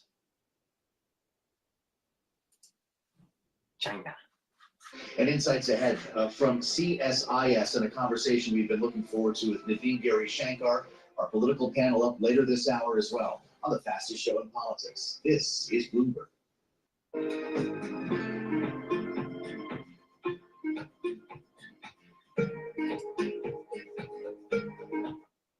All right. Let's go to Fox News on this issue with the tariff deal. We begin with this Fox News alert. President Trump has the world's attention now. He came through on a campaign promise, hitting Canada, Mexico, and China with tariffs to protect Americans from the flow of illegal immigrants and fentanyl in this country. And we can now report Mexico and Canada are leaning into Trump's art of the deal. The president of Mexico, Claudia Sheinbaum, spoke to Trump and is saying she will send 10,000 Mexican military to their side of the southern border. That's meant to assist with the border crisis left behind by the Biden-Harris administration. Trump. Why does it take someone to say, I'm going to take money away from you. I'm going to take trade away from you until you protect the border? See, we have had individuals running government, aka the Biden administration, whoever was running it, because it sure as hell wasn't Biden. He didn't have a brain. But the Biden administration didn't care about the American worker. The Biden administration seemed to care more about the illegals coming over the border and not putting pressure points on the leaders of these countries to stop the flow of these illegal immigrants. But it's a bigger issue, and that is an economic issue. We have sent too many of our jobs to these countries. These are jobs that can help build communities and that have been decimated with these free trade agreements that only globalists really make money on, not the little person, because the little person is only buying spatulas at Walmart for 59 cents.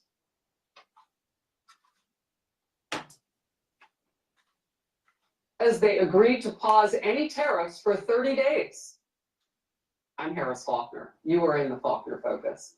The president also just spoke with Canadian Prime Minister Justin Trudeau, and we'll talk with him again today in a few hours. Senior White House correspondent Peter Ducey. Peter, a lot of movement today.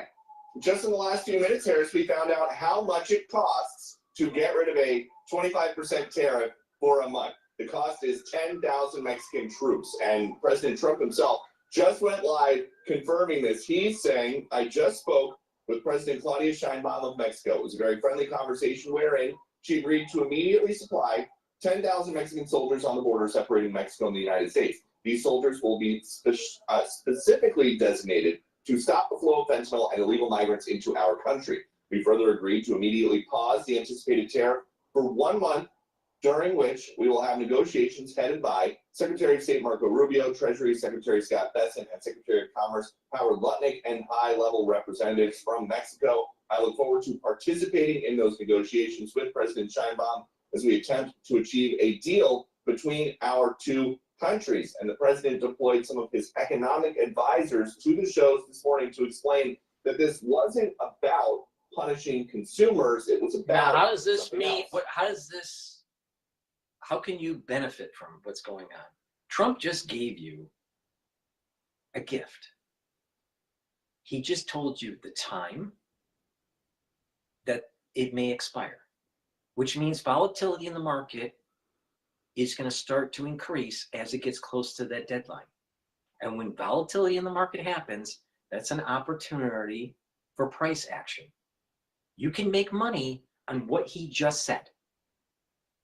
Now, if you follow what I have been doing with the whole telemetry, you can actually make money on the fucking news.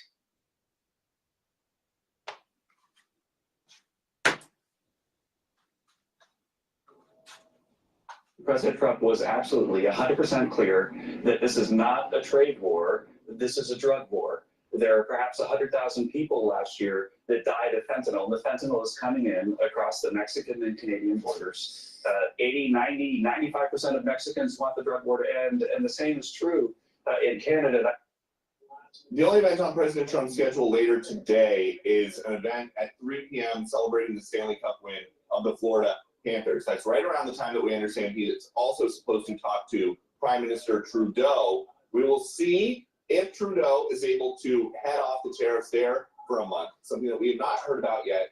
Is he also going to talk to China's President Xi, who he is threatening with 10% tariffs as well? Harris? All right, Peter, thank you so very much. There will be, as Peter is pointing out, if something doesn't get worked out with Canada's Prime Minister Trudeau and President Trump, there will be a 10% tariff on Canadian energy imports and a 25% tariff on all other Canadian imports. And there would have been on all Mexican imports at midnight. As you know, Mexico just moments ago said 30 days, give us 30 days to work this out. I'm paraphrasing, but that's effectively what's happening. There will also be an additional 10%. Well, right now, oil is trading below $73 a barrel. So, and overnight, it was trading at, you know, in like over $74 a barrel. Tariff on Chinese imports. And you just heard Peter ask, so are they going to come to the table? Well, we'll see. The day is young, and there's a lot of talking going on. Steve Hilton, Fox News contributor. Steve, people are moving, and I think you have a pretty clear-eyed idea of why. Because you have someone in the White House who is taking control, he's in charge, he's at the height of his powers, he's commanding the American stage, the world stage. And by the way, this is what we saw before. So the reason people are so completely kind of losing it over the weekend, ever since these tariffs, is just completely incomprehensible to me. I remember it very clearly last time round, because then the real issue with Mexico wasn't just fentanyl, it was also, of course, immigration and the caravans and all of that. And I remember that President Trump announced 25% tariffs on Mexico via a tweet, as it was then called, on a Sunday night, just before we went on air with my show. And we covered it, and within days, you saw exactly the same kind of quick reaction. The then president of Mexico sent troops to their southern border, and it's happened again. And here is someone who's completely ripping up the playbook of how things operate in terms of relationships between countries. I remember, of course, being back in the day I was in 10 Downing Street in the UK, and I saw how it was done, the traditional way. And governments, when there's an issue with another country, and they send their representatives, and you have diplomats, and maybe in 6 months, there's some kind of summit, and then they issue working papers, and maybe in 2 years, something happens. With President Trump, he's not interested in any of that. That's why people elected him, to get things done quickly, and just look at the results within practically 24 hours in terms of the fentanyl issue, which, by the way, he understands so deeply, because he understands the communities most affected by it.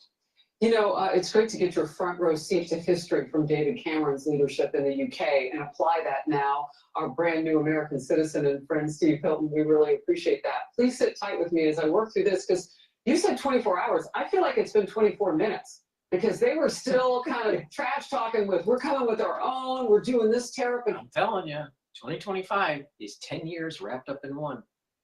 You can sense it. You can sense it. There's a speed of information, of the news and of the world. It's speeding up. It's like 10 years wrapped into one. The United States Treasury Secretary, who'll be a big part of this, Scott Bessent, will be in a major position in upcoming trade talks. And he wrote a recent opinion piece about this. He says, the truth is that other countries have taken advantage of the United States openness for far too long because we allowed them to. Tariffs are a means to finally stand up for Americans. He also said this during his confirmation hearing.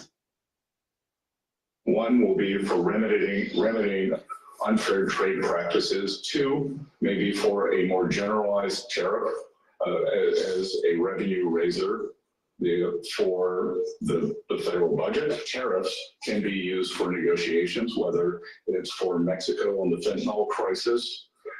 So, I think you and the American people should think about those three broad categories.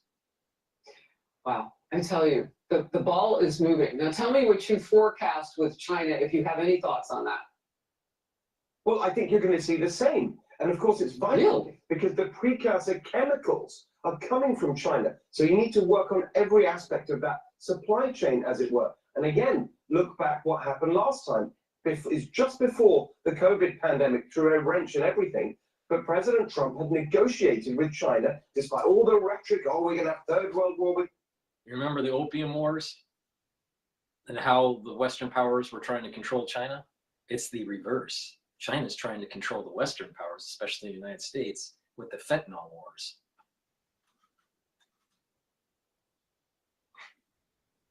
It's time to kill the panda.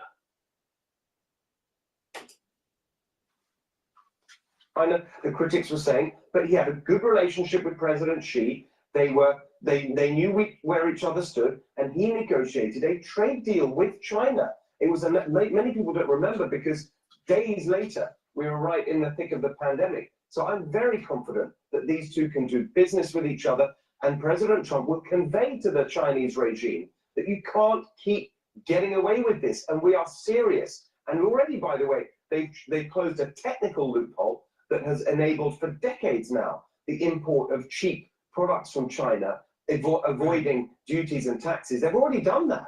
No one even noticed. So this new administration is deadly serious about all of this. Well, look, there's one more ground that they can hit with China, and you alluded to it a little bit with the talk about the COVID pandemic, and that is that most of the materials to make some of our medicines, particularly for diabetics and all sorts across the spectrum, some of the most expensive medicines to make and for Americans to buy, they're made in China. So, I mean, there's the pressure that they have put on us. We can alleviate for ourselves if we can do some of that in this country. And Trump is also putting out that olive branch. Cuts you down to 15% taxes if you start to do some of that stuff here in the United States. There's a lot he comes forth with. Look, real quickly, the Prime Minister of Israel, Benjamin Netanyahu, will be the first visit in the White House for his second term as President Trump. What do you make of the future and Hamas's hostage release and ceasefire deal at this point? Well, this is harder.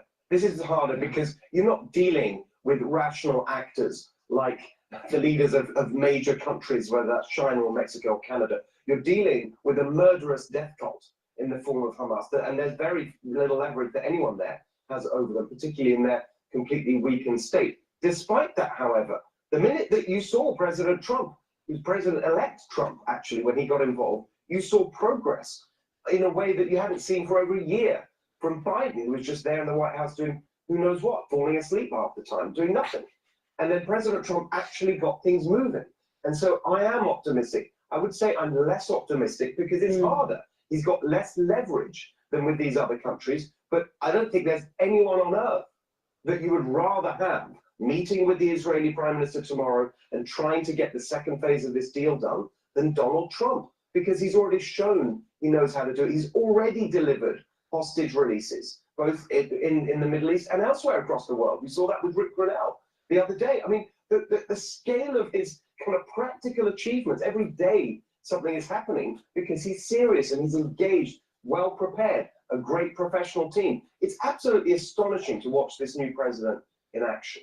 Well, I tell you, for all of the pearl clutching and hyperventilating that some were doing over the weekend about what's coming on certain goods in America, I don't think those people had on their bingo card that Mexico and Canada would lean in and perhaps come to the table. Right. But we're reporting the news as it happens. Steve Hilton, it's always great to have you in focus. Thank you.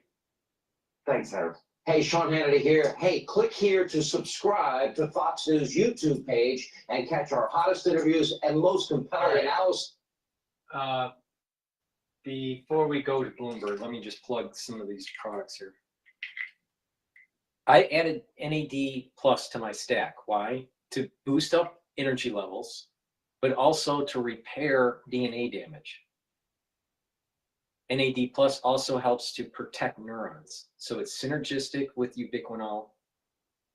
It's also synergistic with NAC and resveratrol. So please go to my store, the-studio-reykjavik.com, get the NAD Plus. NAD Plus also works well with C60 too. But repair your DNA damage, boost up your energy levels, and protect your neurons. When you get older, you need to protect your neurons. Very important, especially when you're 40 plus, because if you're protecting your neurons in your, in your fourth decade, right? Then when you are in your geriatric years, you are trying to mitigate some of the problems that you might have, like gait issues and memory issues and dementia and coordination. Now, of course, it's not just taking the supplements. You have to do resistance training, and you have to do cardiovascular training, and you have to do balancing exercises and stretching, especially balancing exercises. By protecting your neurons through supplements and doing balancing exercises, you're mitigating a lot of the problems that you would see in your geriatric years in terms of gait issues. So please take my advice, protect your neurons, activate those neurons through regular exercise.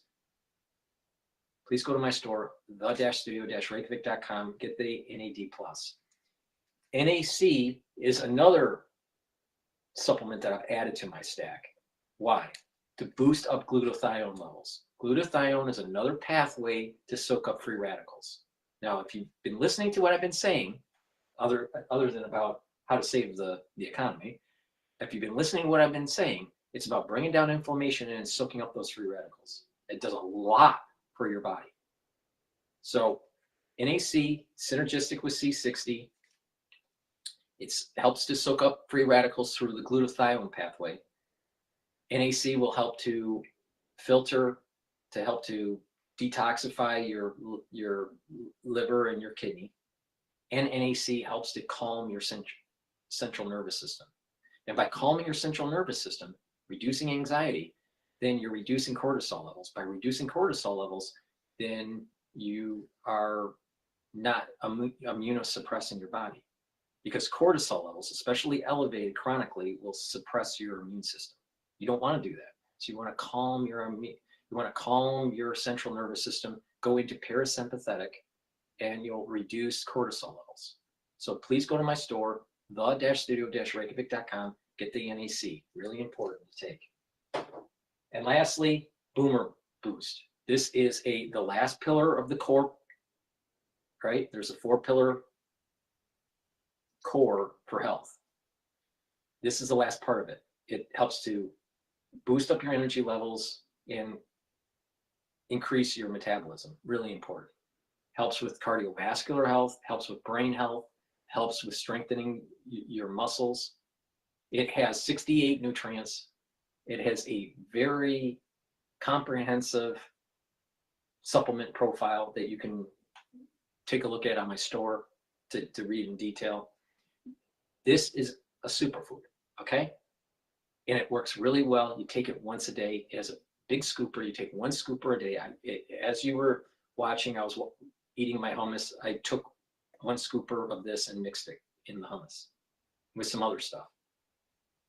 Now, with the Boomer Boost, you take it once a day, either for breakfast or lunch, and what you mix it with soft fluids like hummus or yogurt, or you can have it with just filtered water. Some people mix it with milk.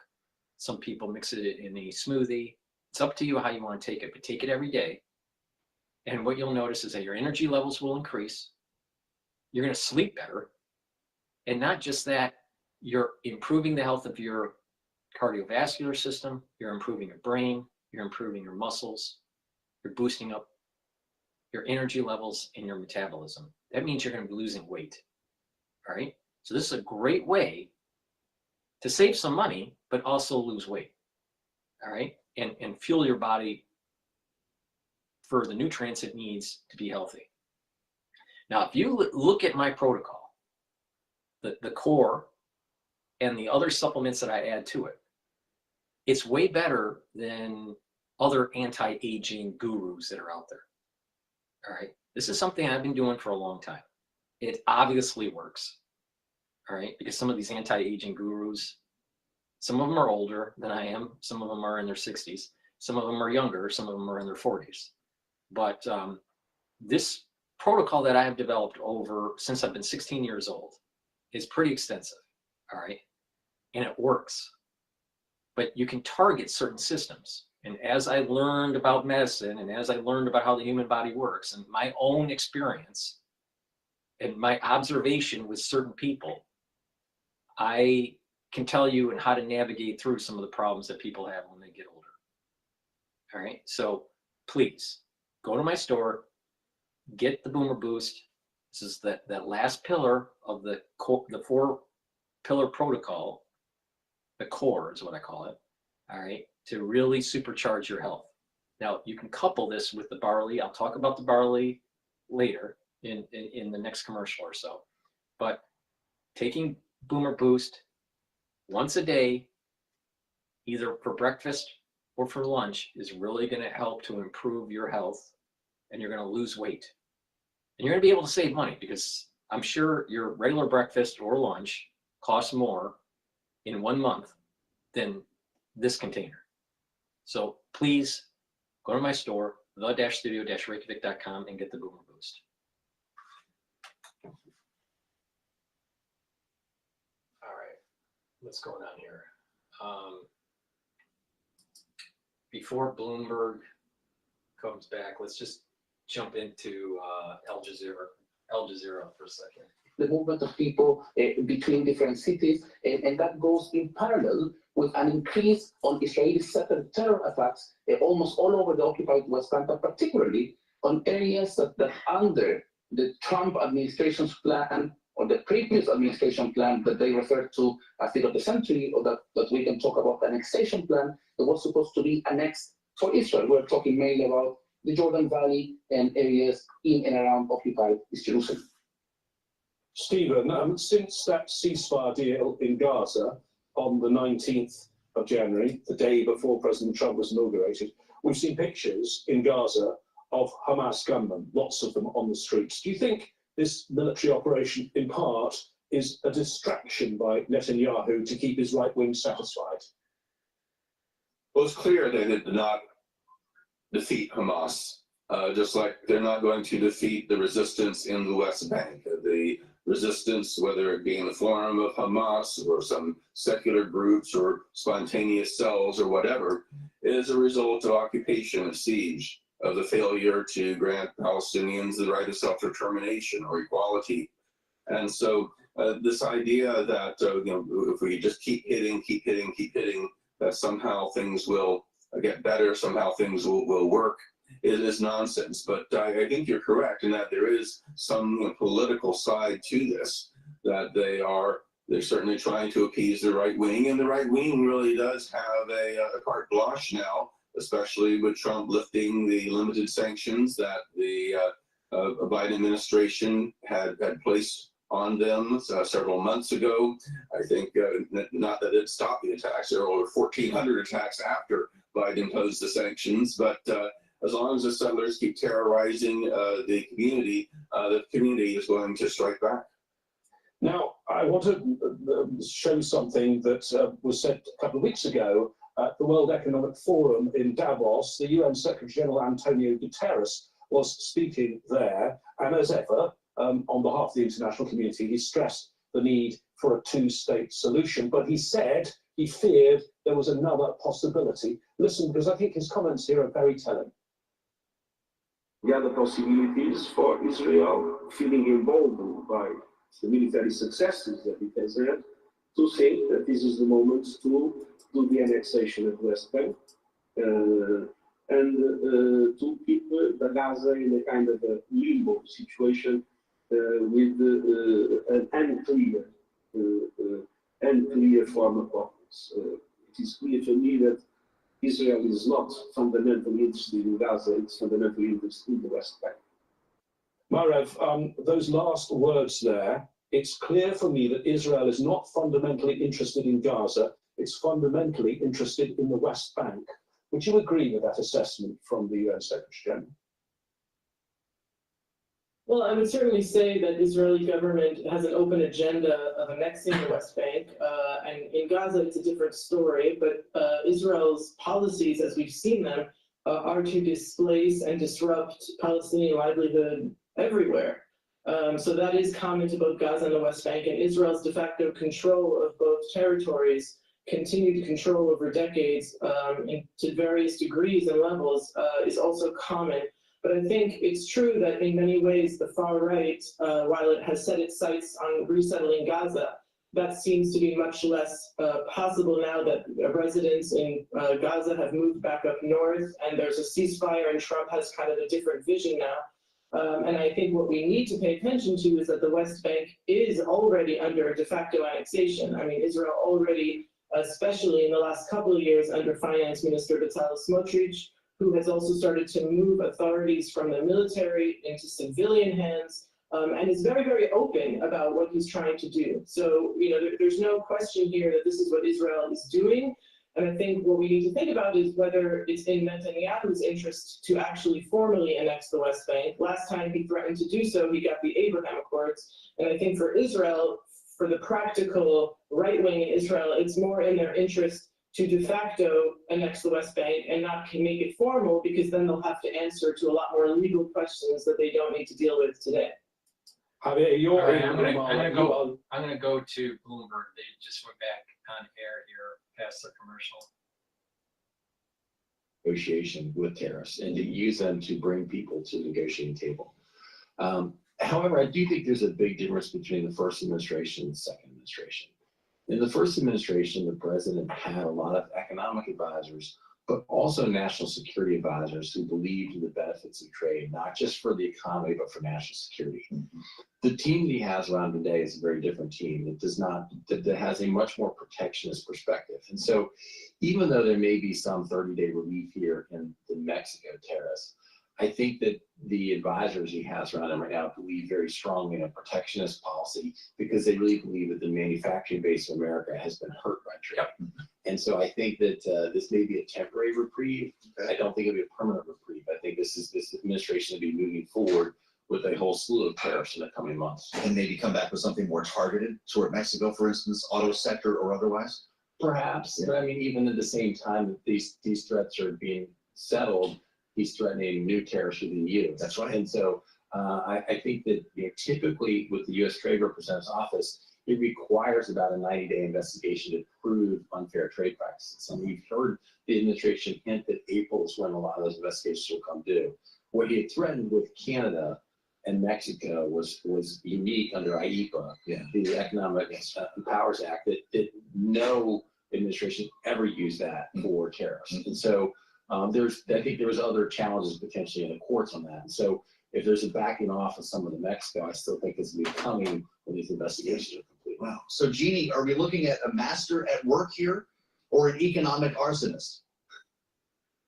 Well, I think it could be somewhere in between. You know, we did hear for a while that even, you know, especially people in the market were not that concerned because they said this is going to be transactional in nature. We're going to get these negotiations as we've seen with Mexico, and that this would in the long term not have a real economic impact. But as a political... Jeannie, can you say just something, just one thing nice about Orange Man? Just once. In 2025. Reason, because there are long-term impacts on our national security and our alliances. If you are another country and you are looking at this bullying, are you inclined to trust your alliance with the United States, or are you more inclined to go, say, the way of China and Xi Jinping?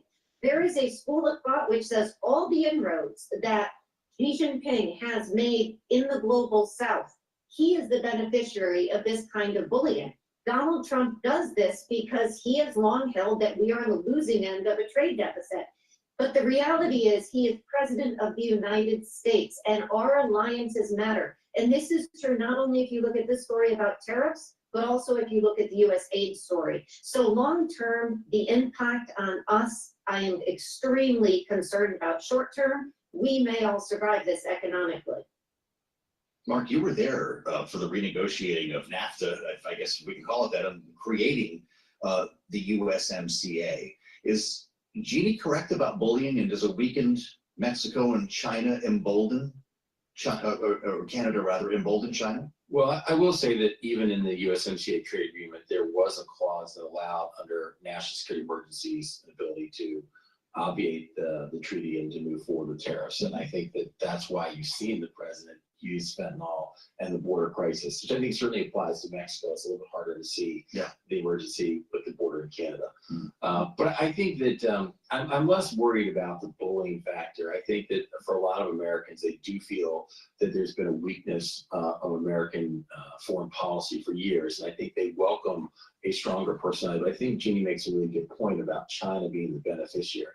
Because I remember in the first administration that, for instance, it took a lot of negotiation, if you recall the Huawei controversy, for us to get Canada onto our side on Huawei against China. Are they going to be as excited to partner with us the next time around when we have a concern about China? And so I think she makes a really good point that in some cases when you're tearing down these alliances, you force some of our former allies into relationships with some of our adversaries.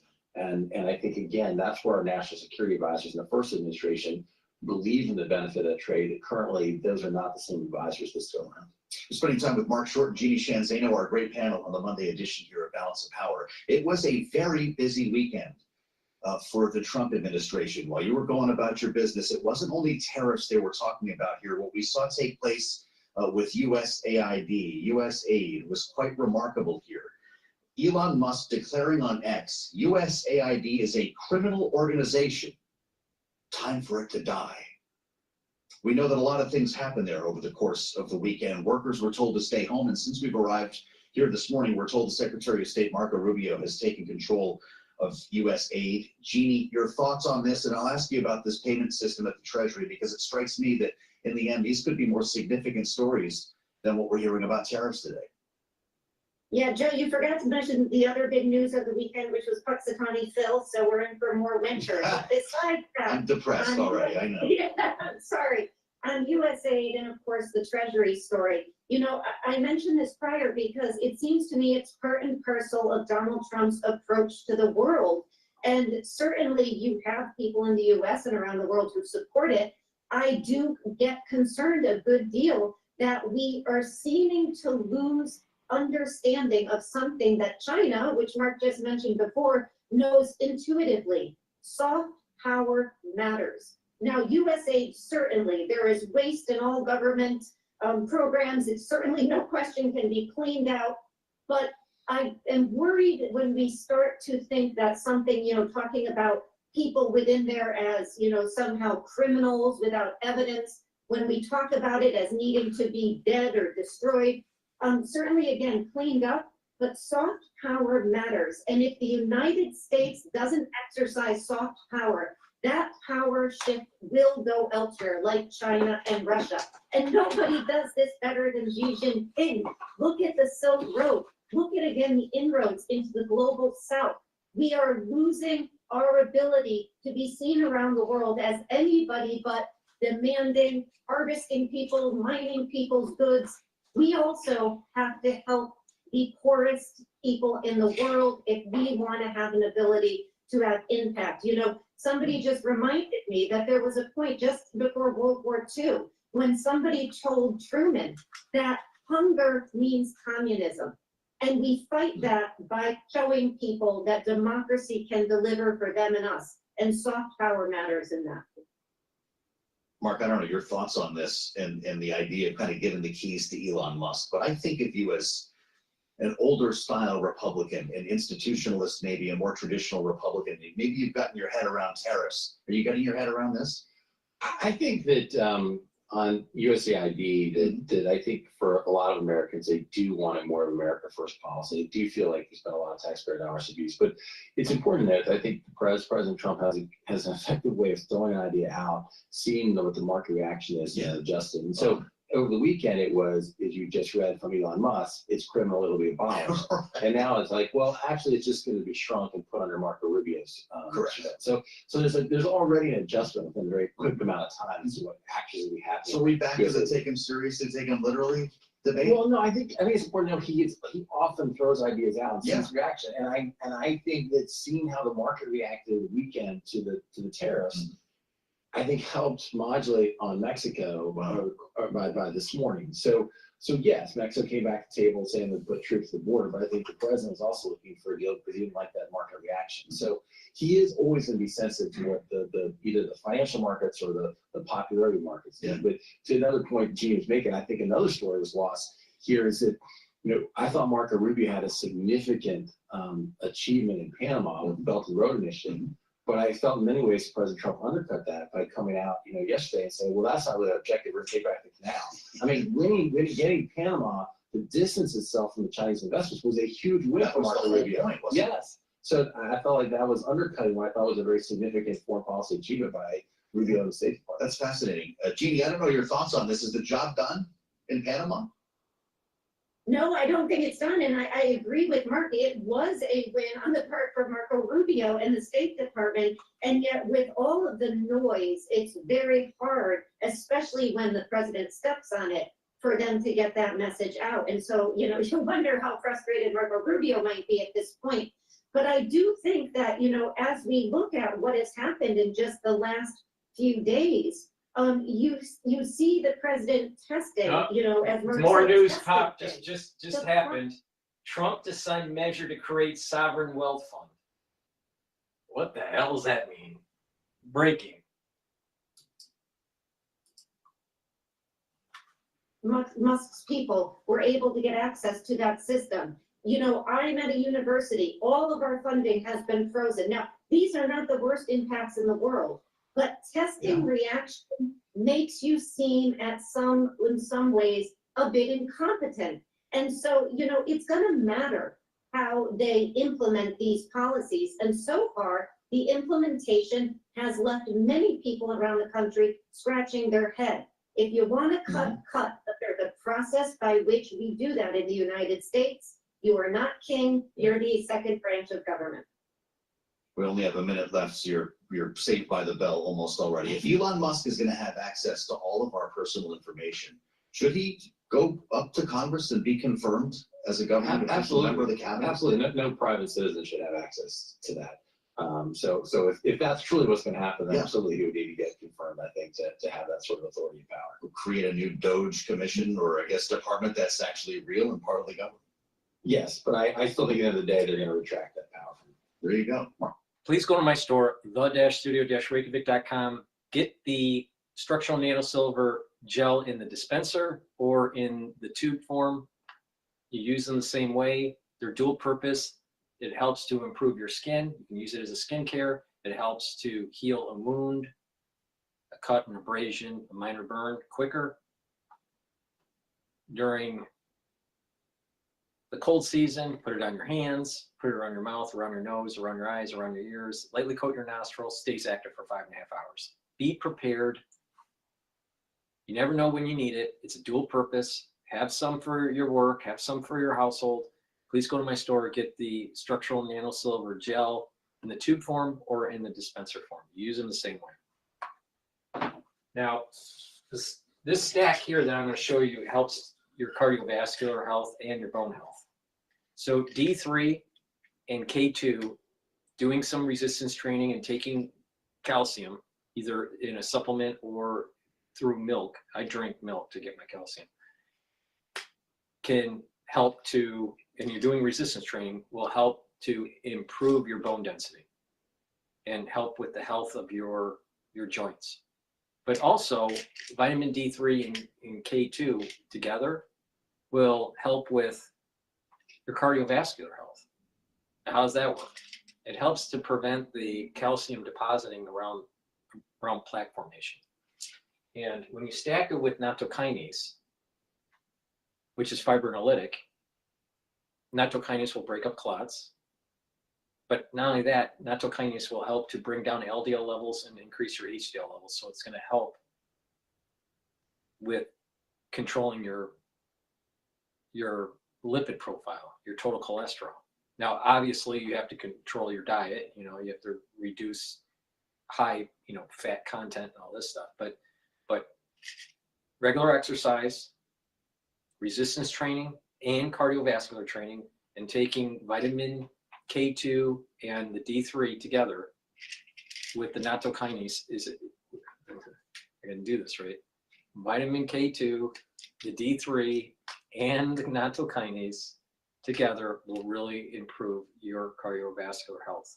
So please go to my store, the-studio-reykjavik.com. It's the-studio-reykjavik.com. Take that stack to help improve your cardiovascular health and your bone health.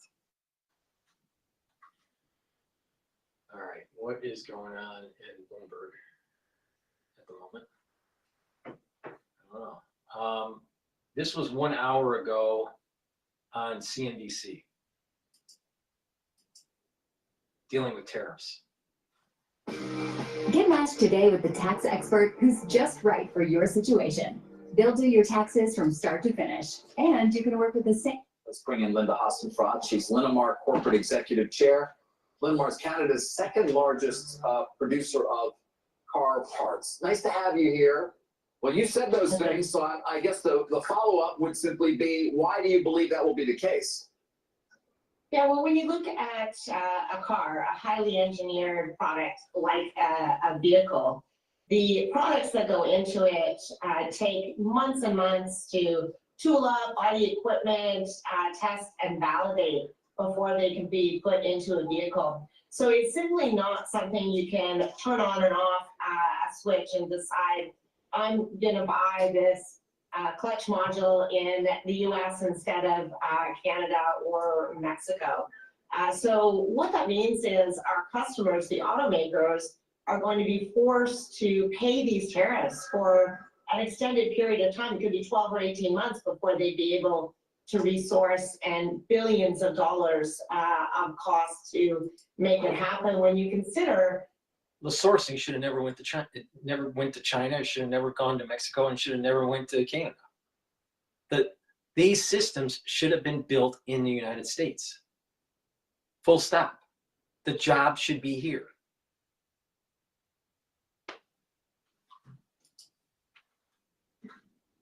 integrated the automotive industry is across our three countries, given the decades of free trade that we have built this industry on. So unfortunately, it's going to mean an enormous amount of cost being added to the cost to make a vehicle, and our customers are going to be forced to decide, can they absorb it, which I think the answer is no. Certainly the supply base can't absorb it. They can try and pass it on to their customers, the consumers, but I suspect there will be pushback from there and demand will cease. And hence my prediction that we're going to see automotive production grind to a halt just as soon as inventories run out, which won't take long. Matter of what? I'm sorry, I cut you off then. You were about to tell me. How long is it till inventories would run out? Well, it depends on the vehicle platform, obviously, and how much inventory they have in-house of various supplied components. But you can't build a car unless you have all the parts. 2 to 3 months. So it's going to be whatever they're shortest in supply of. That's going to be the time frame. It could be a week. It could be 2 weeks. It depends on the level of inventory. But the industry tends to run on low levels of inventory, so I imagine it'll be quite soon. For a system that doesn't have a lot of variability, they probably have built up stock. So I'd give it 2 months for a non-variable subsystem.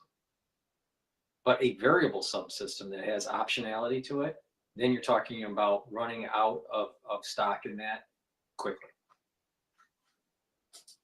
And for some options. What's this going to mean for your company? And I ask that with the information being as well that I think very recently you announced the plan to put as much as $1 billion in additional spending towards your operations in Canada, adding jobs, potentially more components. That wouldn't seem to be the kind of investment you'd want to make in this environment, Linda. Yeah, I mean, when we make decisions around manufacturing footprint, we make them on long-term fundamental topics. So looking at costs, obviously, labor, ability, skills, talent, availability in a region. These are the important long-term fundamentals that you make a decision on. You can't make a manufacturing footprint decision on something as short-term as a tariff. And another thing that has been going on is front loading. So manufacturers knew that this was a potentiality. So they may have been putting on orders or gave a signal to their suppliers to produce more, to have stock available just in case there was a rundown on parts for availability. So that's why I'm saying that, there is this front loading that's taking place. That front loading is probably a couple months of buffer. Now, if this goes through, if there is really the tariff, then what's going to happen is the markets are going to freak out, but the front loading is kind of going to cushion some of the shock, the real economic shock. But the markets always freak out. But that's how people make money. I mean, you need markets to freak out. You need markets to have over exuberance and think that the world's falling apart. And that's the volatility of the market. That's how they work. That's how financial markets work. You can see it can be imposed tomorrow and removed 2 days later. That's not how you make good manufacturing footprint decisions. That's not how you run a business on something that. Now think about all the material, all the actuators and the assembly lines and everything that goes into building up the manufacturing line for the parts and the subsystems. Think about all those jobs that are needed to keep that working. Why did we ship all of those jobs to Canada or to Mexico? Because it's not just making a part. To make that part, let's just look at one part. Let's say a glove box cover, a piece of plastic, all right? Just not the glove box, but just the glove box cover. Just one piece, one plastic piece. You have to cat it out. You have to create a mold. You have to put it in an injection machine.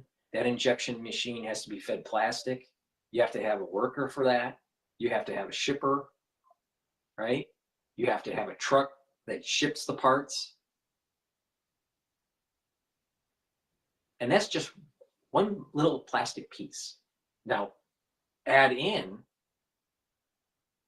a subsystem that has electronics, and you have all these different pieces coming in to like a subassembly center, making the subsystem. And you have a line that has been designed by manufacturing engineers to create these subsystems that you add these different pieces to. Plastic pieces, wiring, circuit boards, and you have workers assembling. Some of it is automated, some of it's not. And then it has to be put in carefully into dunnage racks in shipping containers to be shipped out. Lots of jobs there. All of those jobs were shipped out of the United States to Canada. Why? Don't you think that all of those jobs would have been beneficial to keep in the United States? That's why I keep on saying, you know what? Tank Canada and its industry and bring back these manufacturing jobs to America, because that's where they started.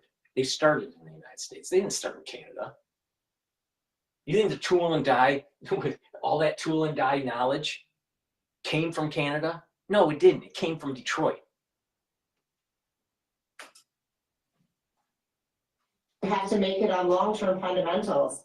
And we have great long-term fundamentals here. We have our deepest talent base in the world, likely because we started here and we have the deepest talent pool. We have our most productive facilities, probably for the It's same total reason. horseshit, the deepest talent pool. A talent pool that's willing to take a lower wage. Now that's a different conversation. And then you start getting into the crux of the problem. And when you have unions jacking up the price of the vehicle because of their wages go up, then it forces the OEMs to go to the tier 1 suppliers and tell them, give me subsystems that are cheaper so I can be able to pay the UAW new contract. And then voila, you got all of these peripheral jobs that are tied to automotive, like tier 1, tier 2, tier 3 suppliers that get shipped over to Canada. Thank you, UAW, for taking away American jobs. Thank you, UAW, being self-centered and focused on the auto worker of a few thousand, yet tens of thousands or hundreds of thousands of non-working, non-union jobs have been shipped over to Canada. That's what we're dealing with here. As we've have that deep talent pool, we've got one of the cleanest energy grids in the world. We've got great access to suppliers. That's the point, doesn't it? If you're thinking long term, then I mean, I think the current administration, the president would argue, yeah, there may be some pain in the short term, but ultimately, longer term, we'll get past this. You seem to be indicating the same, despite your prognostications for obviously a significant decrease in demand in the short term. I think that with the short-term nature of tariffs is that they can't be left in place for an extended period of time because of the negative impact. I mean, we can't not make vehicles in North America for very long. That has a huge impact in terms of layoffs of people. The OEMs, that's Ford, GM, Chrysler, the ones that are making vehicles in the United States, Trump needs to put pressure points on them to bring the tier 1, tier 2, and tier 3 suppliers back to the United States. That's what Trump needs to do. And if it means tanking some of their sales because they're not willing to play ball, tough. Because the reality of the situation is that our economy will be stronger and we'll have a better debt to GDP ratio when we bring back manufacturing. Across the continent, the majority of which would be in the United States. The majority of automotive workers and parts workers are in the US. So American workers get hurt the most. And I think that's not a good thing for America. So, you know, we need to work through this and get back to. I want to rewind that so I heard that correctly. Just let me rewind that just a little bit. I just want to see which workers get hurt the most. I think that with the short-term nature of tariffs is that they can't be left in place for an extended period of time because of the negative impact. I mean, we can't not make vehicles in North America for very long. That has a huge impact in terms of layoffs of people across the continent, the majority of which would be in the United States. The majority of automotive workers and parts workers are in the US. So American workers get hurt. So you have auto workers that are assembling vehicles more worried about their job than what about the non-union auto worker that's tied to tier 1, tier 2, tier 3 suppliers that lost their job to Canada because the OEM needs to import a cheap product. No, the auto worker needs to feel some fucking pain. Because it was their contracts that was one of the impetuses of this. It's not the only. NAFTA and big corporations have been pushing for cheaper goods to bring in to sell to the American public, and they felt that that would be, you know, great for Wall Street, not knowing that you're destroying economic clusters. The short-term pain is worth it for a better, more productive, more and a much larger manufacturing base in the United States. But Americans are short-sighted and stupid. The most, and I think that's not a good thing for America. So, you know, we need to work through this and get back to Please the explain to trade me, situation. please explain to me why American jobs should be shipped to Canada, only for us to ship cheaper products back into America, and we have a weakened manufacturing base. Why do we do that? It makes zero sense.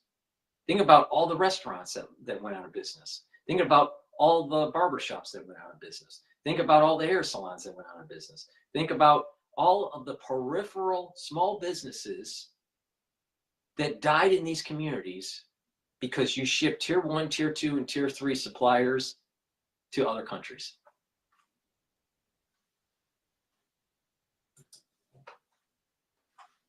We have one of the most balanced trade portfolios in the world between the US and Canada.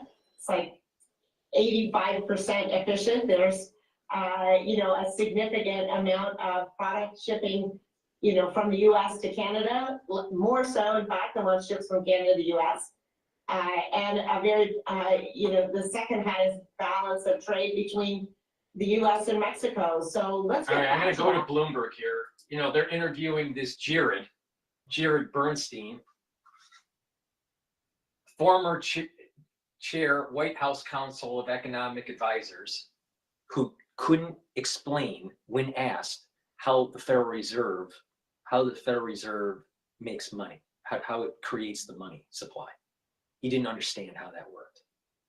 But he is an economist, and he's going to tell you how bad tariffs are. Meanwhile, he doesn't know how the Federal Reserve really works. Fucking idiot. Hundreds of billions of private capital to invest in standing up new domestic industries, many of which, by the way, most of which are being built in red or even Trumpian parts of the country.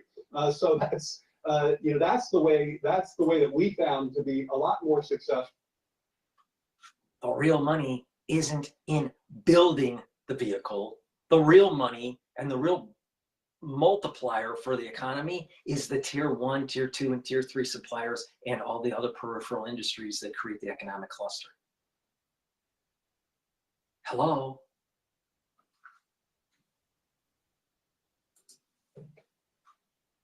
Multiple times at various stages of assembly. Do you have to rewrite your entire business plan? Well, it was interesting you should raise Mary Barra, because she was quoted in the Journal the other day. I took this to heart. She said, we're putting some of our investment plans on hold until we get a bit more policy certainty. That's not an exact quote, but that's certainly the spirit of what she said. That's a precise point that I think is so important here.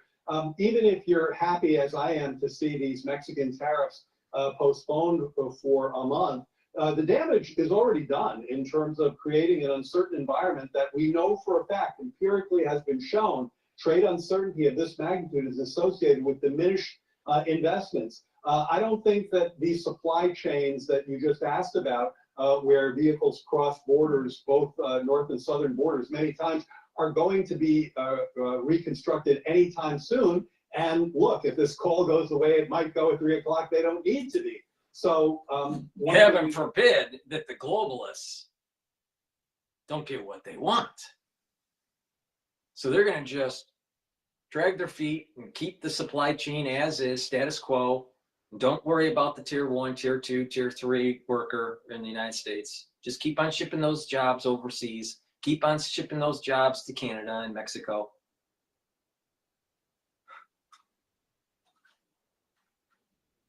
I'm telling you, manufacturing is where it's at. That's what made America as prosperous. And we're living on the dividends of that. But we're shipping it over. It's these globalists, they're taking money from you by shipping good paying jobs to other countries and playing the difference. They're pocketing the difference. The shareholders are pocketing the difference. They're doing an arbitrage on you, and people don't even realize it. And if price setters, they're the folks who really matter when it comes to inflation expectations, are so thrown by this policy lurching that their expectations of where prices are headed become de-anchored or become unsettled, that's a real risk. So it's one thing to look through relative to the inflation rate, as Raphael was saying. I think that makes sense. It's another to be worried about any type of impact on expectations. One of these days, we're just going to have Jerry come back to talk out of school all about the Fed. That's all we're going to do. Jerry Bernstein, great to have you. That is a great liberation. Jerry Bernstein doesn't know much about the Fed. He doesn't even know how money's made, how the Federal Reserve increases the money supply, and how it's tied to the bond market and bond operations. Like an idiot. Yeah. I'm deciphering all this. Yeah, Mexico's tariffs have been deferred. It does seem traders are hoping the same for Canada and China. We have yet to get official word on that from the president. We'll have more ahead with our political panel right here on that. All right. On Bloomberg. Please go to my store, the-studio-reykjavik.com, and get the heirloom barley. All right, this is a superfood. It's a high-density barley, high-density protein. Way better than anything you're going to be able to get from Whole Foods or wherever. The heirloom barley helps to detoxify, reduce inflammation, build strength, and soak up free radicals by using superoxide dismutase. All right, very high quality. You can take it separately, but better yet, it works much better when you couple it with Boomer Boost. All right, you take just a few small scoops of this, while the Boomer Boost, you take one big scoop. Take it once a day, all right, either for breakfast or lunch. And it's a great way to control your A1C levels. It's a great way to lose weight, save some money, because I'm sure your breakfast or your lunch throughout the month costs more than this container and the Boomer Boost container. So please go to my store, get the heirloom barley or the Boomer Boost, or for ones that want to build strength, Gladiator barley is more focused on the strength building, bringing down the inflammation, soaking up the free radicals with superoxide dismutase, and it will help to detoxify your body. But if you're looking for building strength too, taking the Gladiator barley is the better solution, especially if you're doing resistance training. Couple this with Boomer Boost to get added benefits, because you're really going to supercharge your metabolism. You're going to get lots of energy, all right? And controlling your A1C levels more with the Gladiator barley with the Boomer Boost versus the Boomer Boost with the heirloom barley. But you can control your A1C levels with heirloom barley with the Boomer Boost, but it works better with the Gladiator, especially if you're doing some resistance training. So that's my show. We've covered a lot on how to stack the different supplements, how to improve your cardiovascular system, how to improve your neurons, how to improve your liver, your gut, your brain, how to build up your immune system, how to improve your immune system, how to boost it up. Lots of ways to improve your health, slow down the aging process, and have longevity. There's many ways to stack it, but I've been doing this for a very long time and it works. So hopefully you learn something and hopefully you take my advice. Go to my store, the-studio-reykjavik.com. I have a lot of different supplements that you can stack in different combinations. I have longevity boxes and anti-aging boxes that are designed at a discount compared to buying the supplements separately. And it's a great way to get healthy. All right. So please follow my protocol, take my advice, get healthy. It's a holistic approach. It's not just about supplementation. It's about proper diet, exercise, proper sleep, balancing, stretching, mindfulness, some spirituality, and learning. Learn new things. Train your brain. Training your brain is just as important as training your muscles. So please go to my store, the-studio-reykjavik.com. Please subscribe to all my channels. I have 4 channels on YouTube. I have Brighteon, Bitchute, and Rumble. I also have 2 channels on X and 1 channel on GETTR. You can follow the live streams on Rumble, follow the live streams on YouTube, or also on my website. I was supposed to do a show with John Hogue last night. Unfortunately, John had a deadline for writing an article that he couldn't do the show last night. We postponed it for next week. So you'll get notification. I'll set up the X Spaces. I apologize that we didn't have the show last night, our live show last night with John Hogue. So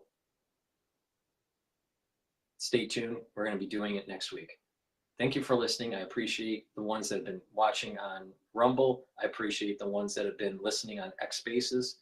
Again, X Spaces is open for a call-in during the show. If you'd like to do a call-in, please do. That's the whole point of X Spaces. And the ones that were watching live stream on YouTube. Thank you very much. I appreciate it.